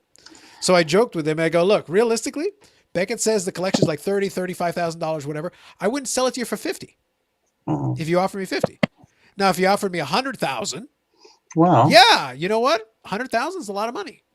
I can do a lot of things. Or upgrade. 150 or 200. I always joke is like, if Nat Turner loses his mind, bonks his head, and has to have a big Medano collection, comes by and says, Carlos, $2.5 million. And I'm like, dude, I will fly it to you. Yeah. COVID be damned. I will fly it to you in a hazmat suit, hand deliver that, and you bring the cash. You would almost risk without a hazmat. Correct. Mhm. But like, there is a price, because at that point, and you know, sometimes I'll get pushback from some collectors. They're like, but Carlos, you spent so much time and so much energy in building this collection. You're absolutely right. But here's the thing. It's so much money that I could pay off the house, buy a different one, build myself a little YouTube studio, because I love doing this stuff. This is Yeah. fun for me. Yeah. But here's the thing. I'll go buy a handful of my favorite Medano cards. I won't rebuild the collection. I can't do No. 25 years of effort. Not I again. can't rebuild No. it. Mhm. But I'll grab a handful of my favorite pieces and I'll keep them. And then I'll Yeah. work on some sets. I'll find other projects to work on. Yeah, I think once you're a collector, you're always a collector. I mean, you'll just find Sure. something else to collect. But I will. But But I'll be able to investors are pocket most of that money. investors. But I'll be able to pocket most of that money and do a whole bunch of awesome things that would be fun for me. My retirement's assured. Like I'm doing great. Yeah, Life for is sure. good. Life is good, my man. And I There think is a price. investors are investors. I think once they're in, and when they're out, they're gone. Yeah. The point is that it's not that I'm discounting the amount of effort of being a collector. Is that like, look, man, if you're talking about life changing amount of money, that's a different conversation than, you know, 5 or 10 grand isn't going to change my life. No. A couple of $100,000, a couple of $1 million. Well, yes, it would. All right. Keep having those dreams, though. Go ahead, Justin. Go ahead, It's Justin. free to dream. On Bobby's point about investors are investors, they're not collectors, and they're They're not. But if it all shakes to the downside, they're going to be out. But here's the thing about investors: investors are collectors, baby. That's how it works. Because they watch the sport doesn't mean they're a collector. All right, so So we can eliminate 80% of them. investors entering the market is huge, because at the end of the day, if you ever watch the stock market, the new people that are entering the stock market are just these young people, right? And for the end of the day, investors are collectors, and what they're going to do is they're going to learn to collect, and just like they learn to collect stocks. I used to have to deal with these people on a daily basis. These young kids, they call and they're like, "Oh my god, I want to buy Amazon. I want to buy Amazon." I'm like, I'd be like, "Dude, all right, you dumbass. You got to have $3,000 first." You know what I mean? But at the end of the day, the thing is, once you actually own something, there's a personal connection, and that personal connection leads into the next thing, right? So that the sports card hobby is a very the fact that if it could actually hold, its round, it's more, I think, compelling than the stock market by far, especially nowadays with the stock market acting like a fucking idiot. Yeah, well, the stock market has never acted like not an idiot. How's that? No, it's true, but No, no, it's it's true. really acting like an idiot right now. Yeah, well, but that's what's driving this marketplace more than anything else, I believe. I might be wrong, but No, I generally agree with your premise, because that's kind of what I said earlier in the monologue piece. In the monologue piece, I was talking about like the rules, quote unquote, and we'll use that rules loosely because, people are going to operate. You're almost trying to anticipate human behavior. And it's this weird thing where you're trying to almost guess what these weird people are doing that are not thinking the way you're thinking. Yeah. So it's like, don't try to overdo the logic, because if you try to overdo the logic, you're overthinking this. You're overplaying you'll this overthink hand. yourself. Yeah. Yeah, you're overplaying this hand. Sometimes it's as simple as reaction. People see a stimulus, they react. So I don't know what to do. Yeah. But that's the reason why people talk about FOMO, and they talk about less. Like, what are we talking about? What is FOMO? Fear of missing out. What is fear? It's an emotion. It's a reaction. You're reacting to something. Why are you having FOMO? And now they talk about FOMO on the buyer side. We know about that. That's pretty common. FOMO And on the that's seller like that. side. Go ahead. What they're doing right now is they're buying one because they're hoping, okay, I'll buy this one. Worst case scenario, it stops going up, and I don't have to be jealous of my friends that bought this thing at $2,000. Okay, so then it stops going up, and then it goes down, and then I can hear them shut the hell up, and I can focus back on my current Bitcoin investment, my stock investment. So what they're doing is they're nabbing. is what I call it. I call it nabbing. They're nabbing these investments, aka cards, Jordans, and at the hope if they go up, great. Now I own one because I just put 15K in it. That's a lot of fucking money. But at the same time, if it stops going up, great. Then my friend will shut the fuck up. You know what I mean? And that's how they look at it. It's jealousy. It's all about jealousy, and that's what I think. I think jealousy is literally running the market because that's how it's working in the basketball, and it's trickling down. Yeah, that's not FOMO. That's MoFo. That's But motherfucker. And luckily, you know. Yeah, I knew that was coming. You opened the door on that one. Well played. I opened it wide. Yes. So at that point, it's a garage door. It's not even like a normal door. That's how the market works. Yeah. No, the thing is, I'm not fundamentally disagreeing with you, but that's why my statements have always followed the idea that we're operating in this market that exists. The reason why I pay attention to it is because there's value to paying attention to. You can still operate in this world, by the way. Like you still can, but you have to understand what you're trying to do. Like, what are you trying to do? First, you need to know what that is, and then work backwards from there. Friends up. What's that? The drive is to shut your friends up. And then what eventually happens is it fades into you losing a lot of money and learning a lot of lessons. And then eventually you become a genius after 5 years of your life is washed away. Okay, Justin. So your Jordan sticker, is it going up? Is it going down? Are you selling it early? Is you holding? Are you shorting it? All right. So that stupid thing is literally gone up like 15 G's. We know. To the point where I had to literally go put it in a bank vault with my Nike Jordan promo 9 that also did the same thing. So I got 30,000 just on those two in a bank vault. I went in and put the Gretzky in there too because it's an SGC8, and you've seen that SGC8. That thing looks like a fucking 7. Yeah. Oh, don't fucking 7 me. That is the sexiest fucking 8 you've ever fucking seen. Bro. Actually, Justin, when will you learn? Card. When will you learn not to make this that easy? When will you learn? Well, I don't know, but I haven't seen that card. I didn't see your Gretzky right now. All right. Did we see his Gretzky on the last show? Fuck me into parlaying it into the bank vault. Okay, so it doesn't matter where you keep it. So where do you see yourself going in an investor's state of mind? You talked a little bit about the marketplace. So where do you see this going? Huh? I only put $4,000 into these cards, Bobby. So no, I ain't getting rid of them. I Why? don't care if it goes from, like I just stated, they're probably worth about 70. Just those 3 cards are probably should be. Sure. So no, I have no reason to sell them, and I think that eventually people are stock and hold.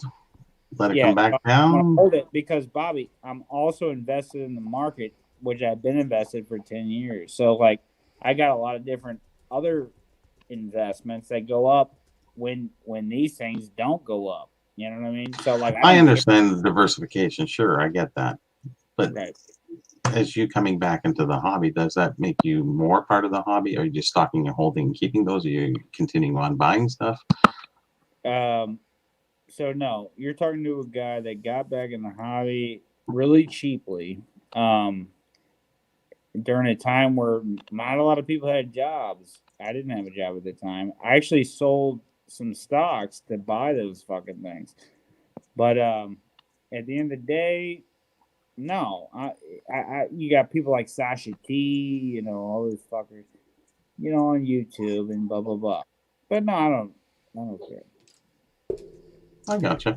No, I just didn't know what you were doing because you come in as an investor, but you were a collector before. Now your profits have went up. So where do you see yourself going down the road? Are you going to hold this and keep in the market, play it a little bit more? Are you going to back off, sit back, relax, and not buy anything else? No, so I'm going to hold, and then here's the key is so I got this new job, right? And this new job, I can tell they hold people's paychecks over their head, right? You didn't hold my paycheck over my head, right? So there's a level of confidence that you can have when you have money in the bank. course. versus people that work beside you that have to put food on their table, right? So that's what I see that as a competitive advantage, and then I play it out on a daily basis. And here I am. I'm a new guy at this job. I do home equity lines of credit, and dude, I just close these things all fucking day. And these new people are these old people that are doing the same thing I do. I work for a major bank. They can't even close a fucking door. And I'm closing like fuck. I'm new, and I'm closing like two of these motherfuckers a day. Because at the end of the day, if my boss came after me, I would tell her to go fuck herself. Because I got money in the bank. Because you Baby. got a Jordan, I know. So I got Jordan, baby. And So real quick, so Justin, I'll It's stop you clever. there. I'll stop you there. Hold on, I'll stop you there. I think though you hit on something very interesting. Because your story actually conveyed something very important that plays into what we were talking about. It's a completely different mentality when you don't need to care in the same way that someone who is preoccupied and worried about the Yeah. day to day, who has to be fearful. That's what we talked about the emotion thing a moment ago. If you don't have to be fearful, your decision making completely changes over somebody who is acting very defensively, somebody who is like, oh my God, because that we're seeing that in the market. We're seeing that even as people who are doing well. The Right. cards are going up. Like, oh, I guessed right. But what if I sell now and it goes up 10 times? What if I sell up and it goes up 20 times? What if I'm an idiot? What if I screw up? What if everybody makes fun of me? And that's what makes it interesting. That's the seller FOMO. That's like, oh my It God, what if I is. get this wrong? What if I mess this up? And I'm sitting there like, you made 10 times. At that point, be happy. Yeah, like if you want to keep dipping your toe in the water, once you make 10 times, then you've got more money to play with anyway. Well, then diversify the game a little bit. You don't have to keep betting on black just because you've been on a roll. You can walk away from the table for a while. Put some money in the Reset, figure it out, and come back. Yeah. And it's like, oh, but everything's higher. Well, then find something else. Yeah, and you find out how good you really are. But this has been the challenge. This is what I challenge people to do. I'm like, okay, you know what? When I talk to somebody who is of the investor mindset, they're telling me about the FOMO from the seller side. I'm like, so are you good or not? And they're like, what do you mean? It's like, you're telling me that you're making these great picks. So then take your profit and make better picks. Yeah. Make another set of good picks, because then that'll 10x, and then sell that and make another thing. And if I keep 10xing over and over again, you're rich. Yeah. So why do you need to sit there and hold the same one card and just hope that your one ticket comes in and cashes in all the way to the mega lottery? Why? Rather than break it up. Like I said, You have good odds of winning. If you won once and you've only tried once, that's 100%. Correct. But that's the thing, though. You can keep holding the ticket to the point that eventually the things turn. It's easy to talk a good game after you've only, but once you start risking and start thinking about things, you can't predict this market. Nobody knew what was coming. Justin, you were lucky with your purchases. It sat there for $1,000 for the longest time. Then it went up to $7,000. Yeah. And if you right time, predicted right place, that- right card. I just want to let you guys know I worked my ass off for years with investments, blah blah blah. But these little this 4Gs I invested in these cards, it really put me on a different fucking level. Just these 4 fucking cards, because I'd already invested. I got a Roth, I got a fucking IRA, I got a regular account, and I got a house that I bought cheap. I bought this thing in 2015. It's a condo I bought it for like 84 grand. Now it's worth like 150 grand. So like I'm up like 70 on this, just the place. But the moral of the story is just getting these cards so fucking cheap, and now they're worth fucking so much. Like if I really wanted to, you know what I mean? So it sets you apart. And like for all those lost years, when you're an investor in stocks, like you get your ass beat at the beginning. You really do. And like for all those lost fucking years, like I just out of nowhere got it all back. And like my confidence is fucking back, and like the fucking women are fucking falling all over, baby. I love it. Woo! Anyways, I gotta get a fucking up here. I'm gonna go to the washroom. Right. All right. How many people we got watching still? We got about 9 or 10 here. We got about 9 or Oh, 10 not here. a lot of comments coming in. No, is no, there? I was having a little bit of fun with Paul. So I'll actually real quick. I'll catch you up here real quick, Bobby, before you go. Okay, I'll be right back. So no, check this one out real quick Oh, here. sure. Yeah. Right, So it's thanks. like I was challenging him a little bit. So I was saying, I know there's a couple of you, but you're a quiet bunch. I said, let me know if you're conscious. Also hit the like button. So then Paul was saying dislike incoming. But then I said this like, he was saying he's talking to his buddy about trucking war stories with a Scottish buddy, and I said, so do you dislike your buddy or oil field truck stories? And then Paul says, the show, just to be contrarian. I go, well, I appreciate that. I like your dislike. Hey, listen, if you're going to be contrarian, I appreciate that. You know this. I appreciate Yes. that.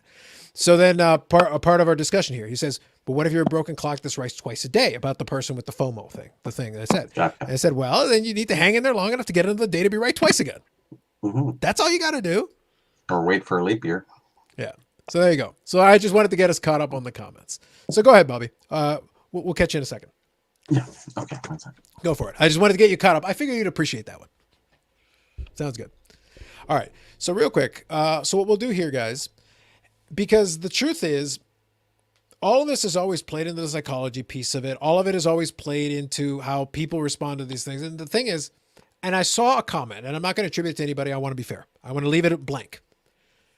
I saw a comment where somebody was talking about being overwhelmed by the hobby at the moment because there's so much going on and all that. And that's true. I'm totally with you, 100% with you.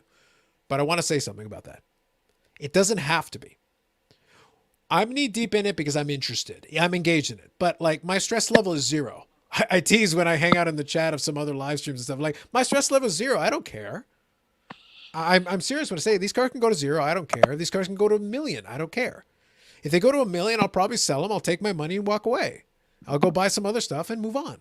I can collect other things. I've got other hobbies, but this is fun. I like paying attention to this stuff. This stuff is fun for me. That's why I like talking about it for so many hours in the middle of the night. That's why I like doing it. Otherwise, it's like, this is not profitable for me. I got better uses of my time if it's about profitability. Right. But it's fun. So even engaging with the chat, all of this is fun. But that's why there's no stress. But if it's giving you stress, well, then figure out why the hell it's giving you stress. Because it can be stressful if you let this stuff drive you nuts. It's supposed to be fun. It's supposed to be fun. Even if you want to make money, it can still be fun. Let me just say something real quick. Go ahead. To me, four Gs, it was just a small investment, just like I put 4 Gs in Bitcoin. So to me, if this thing went to shit and but everything fucking went to nothing, I woun't give a fuck.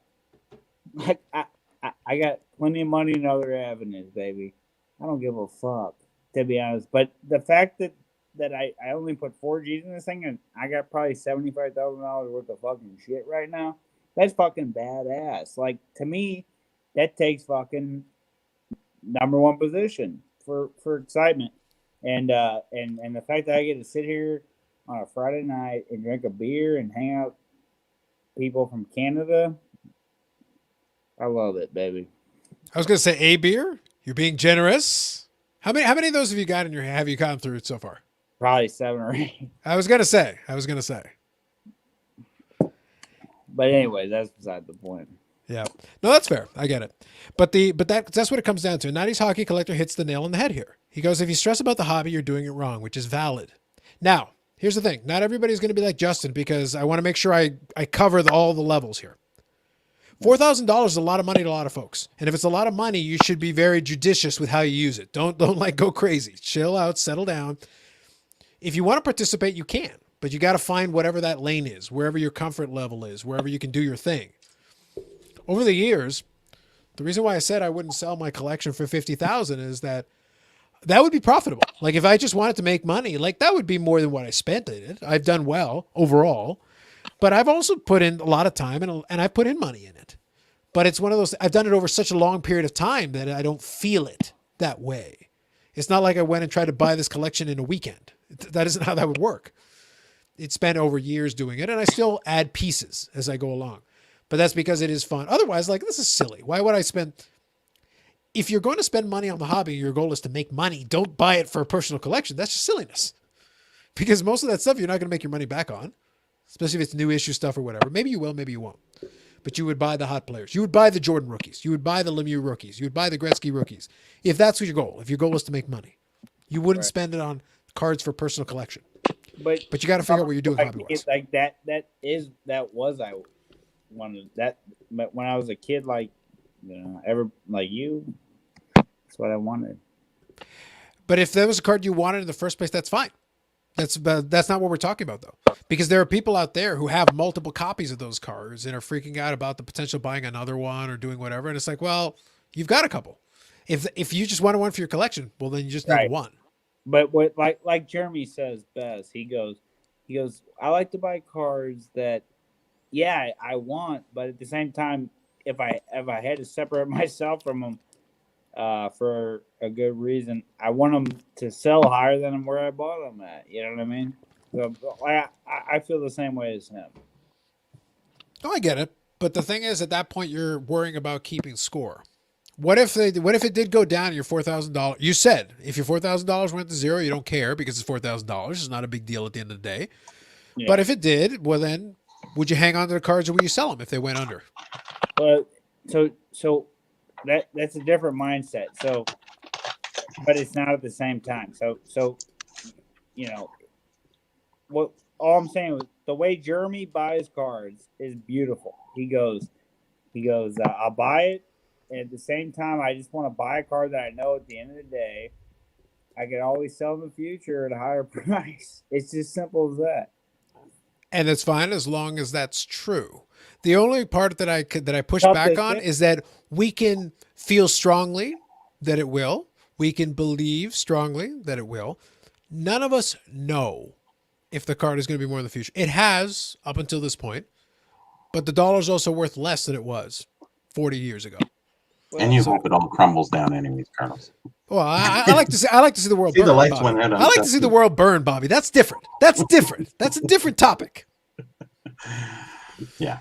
So anyway, real quick here. So I think we're winding down and we're in a pretty good spot. I feel I comfortable. think so. Yeah. But let me do real quick here at the tail end for those of us that hung out. So thanks for 90s Hockey Collector for his comment. Paul, of course. Paul's always here hanging out in the chat. Paul finally got off his night shift because he was working over in the fields, and that's what was what was causing. So he mentioned that he would pop in. This has been good. That's been fun. Oil fields? I believe so. Yes. I Western believe so. Canada? Oh, over in Edmonton, I believe. I could be wrong, Paul. Please correct me if I'm mistaken. On the relative Alberta, location. probably, yeah. I believe so. So this was the card that I won today. Big fan of the patch. I like that. 85 of what? Or That one's 05 of 5 25. of 25. Oh, that's nice. Yeah. That's actually a nice card. Look at you get a perfect patch on that. The patch was what drew me to it. And this one literally came up while the show was happening. And then I was like, all right, best offer. And then they pushed back a little bit. I was like, all right, fine, I'll buy the stupid thing. The patch is good. Hey, Carlos, what year is this? This is 14-15. This is 14-15. Okay. What's the number on that thing? 85? 05 of 25. 05 of 25. Oh, okay. Said the same thing I did. Yep. We'll be Oilfield. bosses. Paul says Oilfield. Yeah. Good stuff. But yeah, no, that's stuff like that I like. Has the pipeline hurt them out there? What's I that? wonder if the pipeline shut down in the States. I think it depends on the one you're thinking about. It's in my certain ones, yes. So Northern Alberta. Well, it hurts them all really collectively. Oh, for sure. But yeah, when it comes to the post playing day stuff, I'm a little bit pickier. The patch is the thing that sold me on the card. If the patch had been like a one color patch or something boring, I'm like, I'm not paying good money for that. That's Carlos, let's see that patch one more time. Patch one more time. I can do that. Actually, it's almost like plaid because it's running one way and then running the other way. Yep. Like You got a lot of color breaks. That's really what helps, because for the size of the window, that's a strong patch. The thing is, Dallas doesn't have a lot of color breaks. You know, if it was a Chicago Blackhawks patch, it'd be like average. It'd be like average. But for a Dallas patch, that's a premium patch. That's a good patch for Dallas. yeah, Chicago's like it's only a 5 color. Yeah, but dude, like seriously, Bobby. I know. If I want a premium patch, Chicago can do it. Thank you, Paul. Appreciate it. See, I can hang with the new cards too. Don't worry. What I think though also is that on card autograph. Yeah, And that's you got a nice better. space for it. And you got a nice space for it, so that's good. I don't like the sticker ones. I think that on card is so much nicer. No. And it's limited enough that it's nice. I think they did a good job on this design. Mhm. It could potentially be busy. Like they got right on the borderline of busy, but I think it still works. The best part about this card is that his autograph is nice. It's not a scribble. Yep. Modano's been consistent over the years. He's done a That's very good good. job. Yeah. He's done a very good job. A lot of respect goes to guys who don't scribble. Yeah. So that's always been helpful. I always enjoy getting those certified autographs. That's always been a part of the collection that I've always enjoyed building up where I can. If I can find a good piece, I'm a lot more selective as the years go by. It's like, no, I want a good piece. I'm not going to settle for junk. You have to. Some people don't even go past their playing years, so Mhm. because it just never ends, right? Well, that was why I was saying earlier that I wanted to curse Billy. I was like, stop it! I don't need more of this. Like, I have plenty to chase. I don't But need he more likes from you, autographs, so he's gonna put anything with an autograph in there. You know that. Bobby. He's literally got a one of one like ticket booklet, and I'm like, you son of a, like you worthless. There are so many things that I wanted to say to Billy while throwing him off of a moving platform. Ah, So allegedly, so John Bellavos not with the nicest autograph. Agreed. He had an excellent autograph for a very long time. Absolutely. well, we talked about that before. Beliveau, Howe, Bauer, Ed Chadwick had a really nice one. There were a couple of players who had really good autographs for a very long time. Let me ask Bobby something real quick. Does Go Wayne ahead. Gretzky sign everything? I mean, what's going on, Bobby? Well, he's Define limited. everything. Yeah, well, pretty much. He signed. I think Gretzky autograph used to be worth like $300. I think it's down to a lot less now. I know Bobby Orr's dropped a lot, but he signed every book that he when he came out, and the books were going for $50, and his autograph was about $150 at one time. So now it's a $50 autograph. So, you know, he signs a lot of stuff. I'm sure. Yeah, I'm sure everywhere he goes, somebody asks him. You know, I got something signed by him in 1980, a hockey stick. He was playing Detroit, and I was over in Michigan playing hockey, and he came into the sport because it was a Can-Am tournament, so Canadians versus Americans. So he signed back then, and I rubbed it off because I played ball hockey with it. So there you go. I still have the stick though, Nice. but it had the nice original Wayne Gretzky 1979 autograph. You know. Well, I'll tell you, I have a lot of memorabilia. I have autographs and stuff. But cards are the majority of the collection, but I do have other stuff. The one thing I didn't get a chance to do, and this isn't knickknacks without question, but the one thing that I didn't get my hands on, and I didn't need a game used one. I don't care.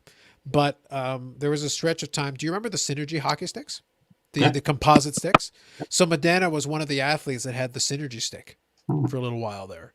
And I wanted to get one of the stupid Synergy sticks. Now, but they were like $300 just to get a model Synergy stick. And I was like, okay, I kind of want it, but I don't have $300. Like it's obscene. And I'm not going to play with it. The thing is, I just wanted the Modano Put it in the signature. corner. Yeah. I just wanted the Modano signature model Synergy stick. I want the stupid thing. And in the years since, I've looked from time to time, and it's like, oh my god, this is going to cost me money. Like even still to this day, You have if I to can find it find at a show at a good deal, and Yeah. you know, trade a card for half of the deal or something like that, and then it justifies it. But the thing is, like literally, I know they produce a ton of those things. Like this, I'm not talking about a game used. I'm not talking about a No, thing. I'm I talking know about just the a model number. Yeah, I know. So it's like, why would that be a lot of money? Like it just seems silly to me.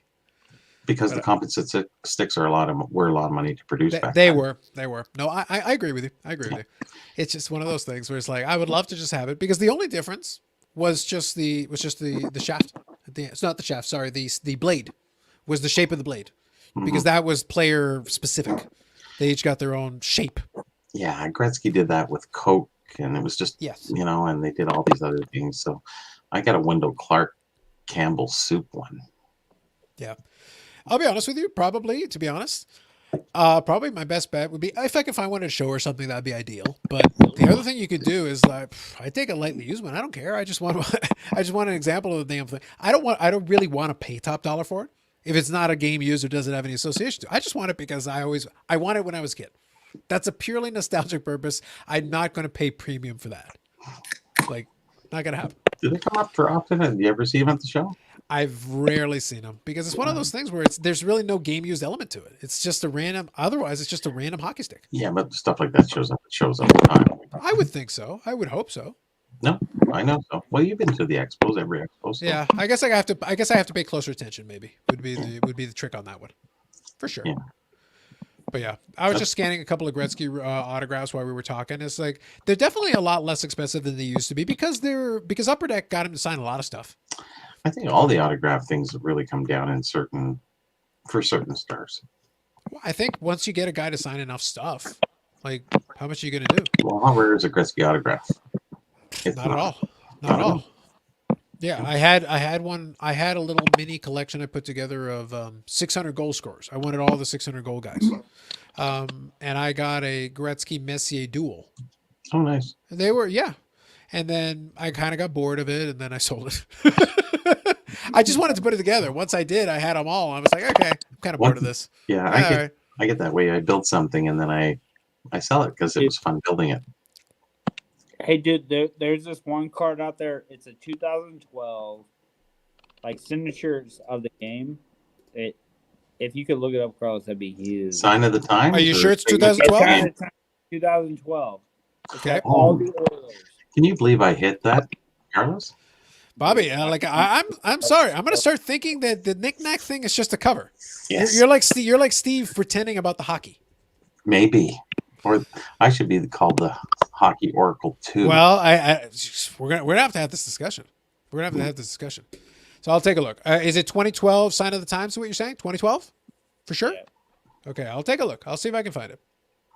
I'm doing a scan. Because anything past 1990 for me, Justin, is really So this would be a player. This would be a multiple player sign of the times. I know there's been a bunch of those. Okay, let me just try sign of the times Oilers. Let me see what I can find. I'll take a look and see what I can That's a locate. great card. So I'm guessing it was Gretzky, Messier, and a bunch of other players, or what was on it? there'll be only 2 on that, but I don't think they get more They than did. that. They did ones that had like 4 people on them. Oh, really? Yeah, they did. They did certain years. They did a handful. Yeah. Yeah, they did a handful. You have to really be specific because it is a limited card. It is more of a lower numbered card for sure. Sure. Oh, there's only 5 of them. Yeah, wouldn't surprise me. It says. That was early. That was actually one of the first times they probably did that. Yeah, once they got the 4. idea in their head. It never stopped and everybody copied. I know. It's I like, see a 2013, 2014 with Gretzky, Messier, Yari Curry, and Paul Coffey out of I 10. wanted to guess the other ones. Ah, damn. I don't know if Would have that's- been an easy yes. Yeah, it would have been with four on the card. It would have been a guess. Yeah. So here I'll show you the card. This is 2013, 2014. So I'm Justin, curious. that would go with your Messier rookie that you're going to sell. So this is the one with 4 players on it. Oh, I thought it was horizontal, not vertical. No, they fit it this way. Oh, it's bigger. Isn't that a bigger card? No, it's a regular size card. Really? They fit it. They fit into that window. Hard to see that angle. It loses perspective. No, for sure. But that one is out of 10, and it is for Oilers shown as Oilers. So That's a cool card. I have to give credit to that. and hand signed, hard signed. So that's cool. I think that's an extra because it means you had to get all 4 players to have their hands on it at one point or another. Yeah, signatures do it more on card than jerseys do it for me. Totally agree. Agreed. Actually, that reminds me, I have to do the video at some point. I wanted to do a video on memorabilia that I have autographed because I've collected some Medano memorabilia, autographed jerseys and stuff and pucks and things like that. That'll be its own video, but I have to figure out how to film it properly. It's a bit of a pain. Yeah. I understand that. Yeah. Do you have any other, Justin, do you have anything other than cards that you have as memorabilia other than your old roller skates? Or trophies. Or trophies? Yeah, How many- I won nationals in 2000. I said I won nationals in 2000 for roller hockey. Yeah, I remember you telling us that. But do you have any other collectibles other than cards that are hockey related? I don't think so. You investor, you. Oh wait, I do got like a lot of Star Wars Episode 1, like actual Star Wars Episode 1. Like I said, remember this is a parlay man, this motherfucker. Okay. Well, Star Wars doesn't fit into the equation, but Yeah, mine either. Actually, real quick, just to go full circle on the conversation we had earlier about the Marvel, because I think as we talked through it a little bit, we had a little fun with it. But I do want to quickly say one more thing at the end. This is more of a prediction than anything else, and by all means, call me out if I'm wrong later on. But this is my thought on it. I love the idea. I think it's funny that Marvel has now had its opportunity. It's having its moment in the sun. I think that's kind of cool because it was so cheap for so long. Like I remember it. I remember it at the dollar store. Like those packs were in the dollar store, to the point that my brother figured out how to figure out which packs had the better inserts in them. Really? Like the thickness? packs are so cheap. Like it was the thickness. Like he could literally just grab it. And the thing is, he didn't have to sit there and like fondle the pack. He could literally grab it and go, "This has it."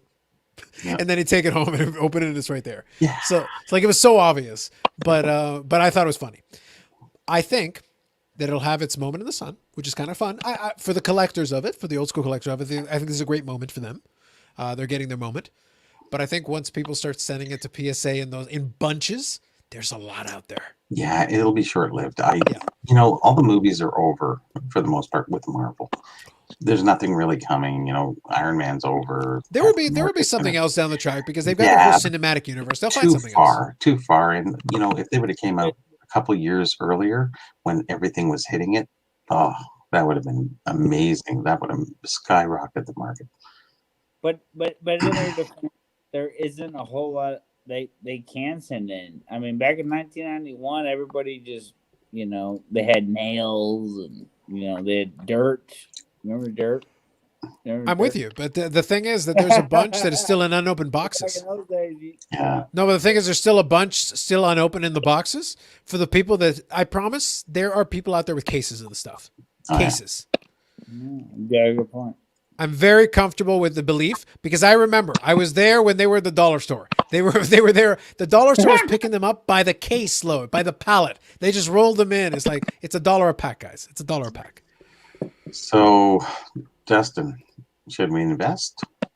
We're getting a good word from. Yes, exactly. Quick thing. Hello to Cardboard Camp. Thank you for commenting. Appreciate you. It reminds me of Pro Set. Just wanted to acknowledge. I love Pro Set hockey. God damn, that's the one thing I can't ever like. Well, here's the great irony. I saw it at the dollar store. In contrast to what I just said a moment ago, the one thing in the entire world that I would almost believe might be able to actually maintain a relatively low pop is stupid 1991 Pro Set hockey. That junk was garbage out of the pack. It was miscut out of the pack. It was off center out of the pack. Out of the pack. I remember. And I laughed so hard. So when I got a Medano PSA 10, I'm like, this must be the rarest thing in the creation because they were all garbage. And they were the cellos were so bad. They were. The oils, they were just like cheap. It was just horrible design. You could get a pristine box right now and be lucky to find an 8. Like it's like, but the box hasn't been touched. No, but they're all miscut. They're all out of the package bad. Yeah, and they how many errors do they have? Like hundreds. My first card was a Yamayaga rookie. That was my first fucking card. My first card was Daryl Sittler rookie. How that? I was a Yamayaga Pro Set fucking rookie. My brother gave it to me. And he goes, this thing's worth $1.10. He showed me the packet. I gave $1.10 for it. After that, I was fucking hooked. I paid 25 cents for my pack and got Sittler rookie. I'll be there. Yeah, and we threw all the checklists down the lane because we already had the checklists. And that's why they're so expensive today. Yep. 40 per month ago, LCS. Yeah, because right now, as soon as everything started to go up in price, people ran to it. So now everybody's running. Yeah, and that's a false. Hey, real quick, Bobby, say that one more time about fucking Daryl Sittler. Nothing. That was my first card I kind of wanted to get out of a pack. Tell me again if you don't mind, because I completely was so lost in my own fucking bullshit that I didn't even get to hear you. Oh, it was the first pack I opened. So 20 years prior to you getting your first, mine was Daryl Sittler rookie. So I was opening packs then. Your first pack, you got a Daryl Sittler rookie? Pretty much. Okay. Do you still have a Sittler rookie at all, or no? No, actually, it is one of my favorite sets, only because of the players and the history and the emotion you have behind it. But As no, as plain as it is, I actually don't mind 7071. I actually think it's a decent little set because some of the cards are kind of quirky, but I kind of like them very for the much so. quirkiness. I kind of like them for quirkiness. I kind of like there was the Toronto Sun photos. They were 5x7. They came out at that time too. And I was walking out of the store with a pack one day, and then I said, "What are those?" And the guy says, "I don't know." So there was an envelope, and there was 5 in each. And I pulled them out. They were full size, like pictures, and they had the full bio on the back, and they had their full names, like their middle name too. And I just said, "These are awesome." And I stopped collecting cards basically from that time period. I still collected some, but I mean, Hmm. I just love the Toronto Sun. I like the stuff that was different. And then I got into Frito Lay cards, and then I got into like you're buying products and you're just kind of getting into everything. So you had this diversity of cards and photos and little mini cards and bottle caps, and it was just nonstop. Now, with Amazing. that said, though, if the opportunity presented itself and you could get one for what you deem to be a reasonable price, would you still want a Sittler rookie just for the nostalgia of it, or no? I've had 5 or 6 of them. So they never held any interest to you to retain? No, see, those are commodity. I can get one any day of the week, anytime, at any price. I don't like that. I like the rarity and obscurity of things over abundance of variety. It's like, come on over and see my near mint set of 70 Peachy. Then your friend will say, come over and see my near mint set of 70 Peachy. And then my other friend will say, come over and see my X set of 70. And it's like, where do you stop? So those cards are out there in abundance. The only rarity is rarity of grade. So I'm more into the rarity of the item itself, something that you can't find anywhere else. Like this is a basketball, but I'm just saying, I'd rather have something that's truly rare opposed to like an antique, opposed to, something that you can buy anytime. Okay. So what the takeaway I got from that is that Bobby is not for the commoners. He does not want the cards of you common folk. He needs it to be rare. It Oh, is rarefied air. it's not the kill, it's the thrill of the chase. If the thrill of the Yeah. chase is just a matter of having a few dollars in your pocket and Yeah, yeah. hitting a buy it now any day of the week, No, I anytime, got you. I got you. That's commodity cards in a definite defined. That's defined. it is. It's Yeah, certainly. I'm So with we you. just we all have our own thing. And you have to understand that I've been researching and chasing different things. So when I find these things, it's an emotional connection more than it is for somebody who looks at something and goes, it's a knickknack, kind of thing. You know, there's a history behind the stuff that I'm digging into, and something that most people don't even know exists, like the things I talked about earlier today. I think it was educational. I think some people knew about the Coke cards, but I don't think anybody knew about the 7-Elevens. That's right. No, I agree with you. I thought that was definitely the value of it. So what we'll do, guys, is that I know Hockey Collector's dropped off because he's out in the east, so I quickly said bye to him as well. Oh yeah, So I think we're in good shape here as far as we had. I actually really enjoyed the show. I think it went through a couple different things and we covered it. I didn't even cover CLTC officially being sold off. Finally, they did agree oh, to the deal. mhm. I was going to talk about it at the beginning, but it totally slipped my mind. We'll get to it later. I'm not too worried about it because it's going to take a while for it to take effect anyway. So we'll get another opportunity to discuss it a little bit further. Yeah, that'll be good. Absolutely. And it's one of those things where it's not going to take effect right away anyway. So it's going to be like, now the deal is predominantly done. Awesome. Now they got to figure out, okay, what do we need to do? If anybody wants to know, short version, what's going to happen over the next couple months? Business as usual. Nothing's going to change because it's going to take them a while to get in, turn it private. They can't just flip a switch and make that happen. There's some work to be done. Yeah. And then they get to go in, take a look at it. I am confident, though, they will try to work on fixing that backlog, but they have to figure out what the situation is first, and that's going to take time. Now, do you think that we were talking about the Marvel cards? Do you think that people will send them in knowing that they have to wait 6-9 months? Well, right now, what I would say is we have to remember that the business model of PSA is that if you go to one of the higher tiers, they will push you to the front of the line. So if there's enough money in the Marvel card, if the Marvel card's $200 or $300, they're not going to bother. If some of them sell for a couple of thousand, which some of them are starting to, certain specific ones, not all, certain specific ones that have a low pop, that have maybe a popular character, it's got to be the right combination of factors. But if you got one of those and you pay the extra and get it back in a couple of weeks, So that that's won't worthwhile. really put a flex on the market too much if people aren't paying the extra Not in the tier to short run. send it. Not in the short run. So it'll be a long, drawn out scenario, or it'll For a, just for a kinda, lot of the stuff, it might be. it might even be a jump fizzle kind of thing. So like, oh, and then it takes so long to get the cards back. Do you know where the impact's going to be felt if they successfully reduce the backlog? The stuff that is sitting in the warehouse right now to be graded, the stuff that's already there.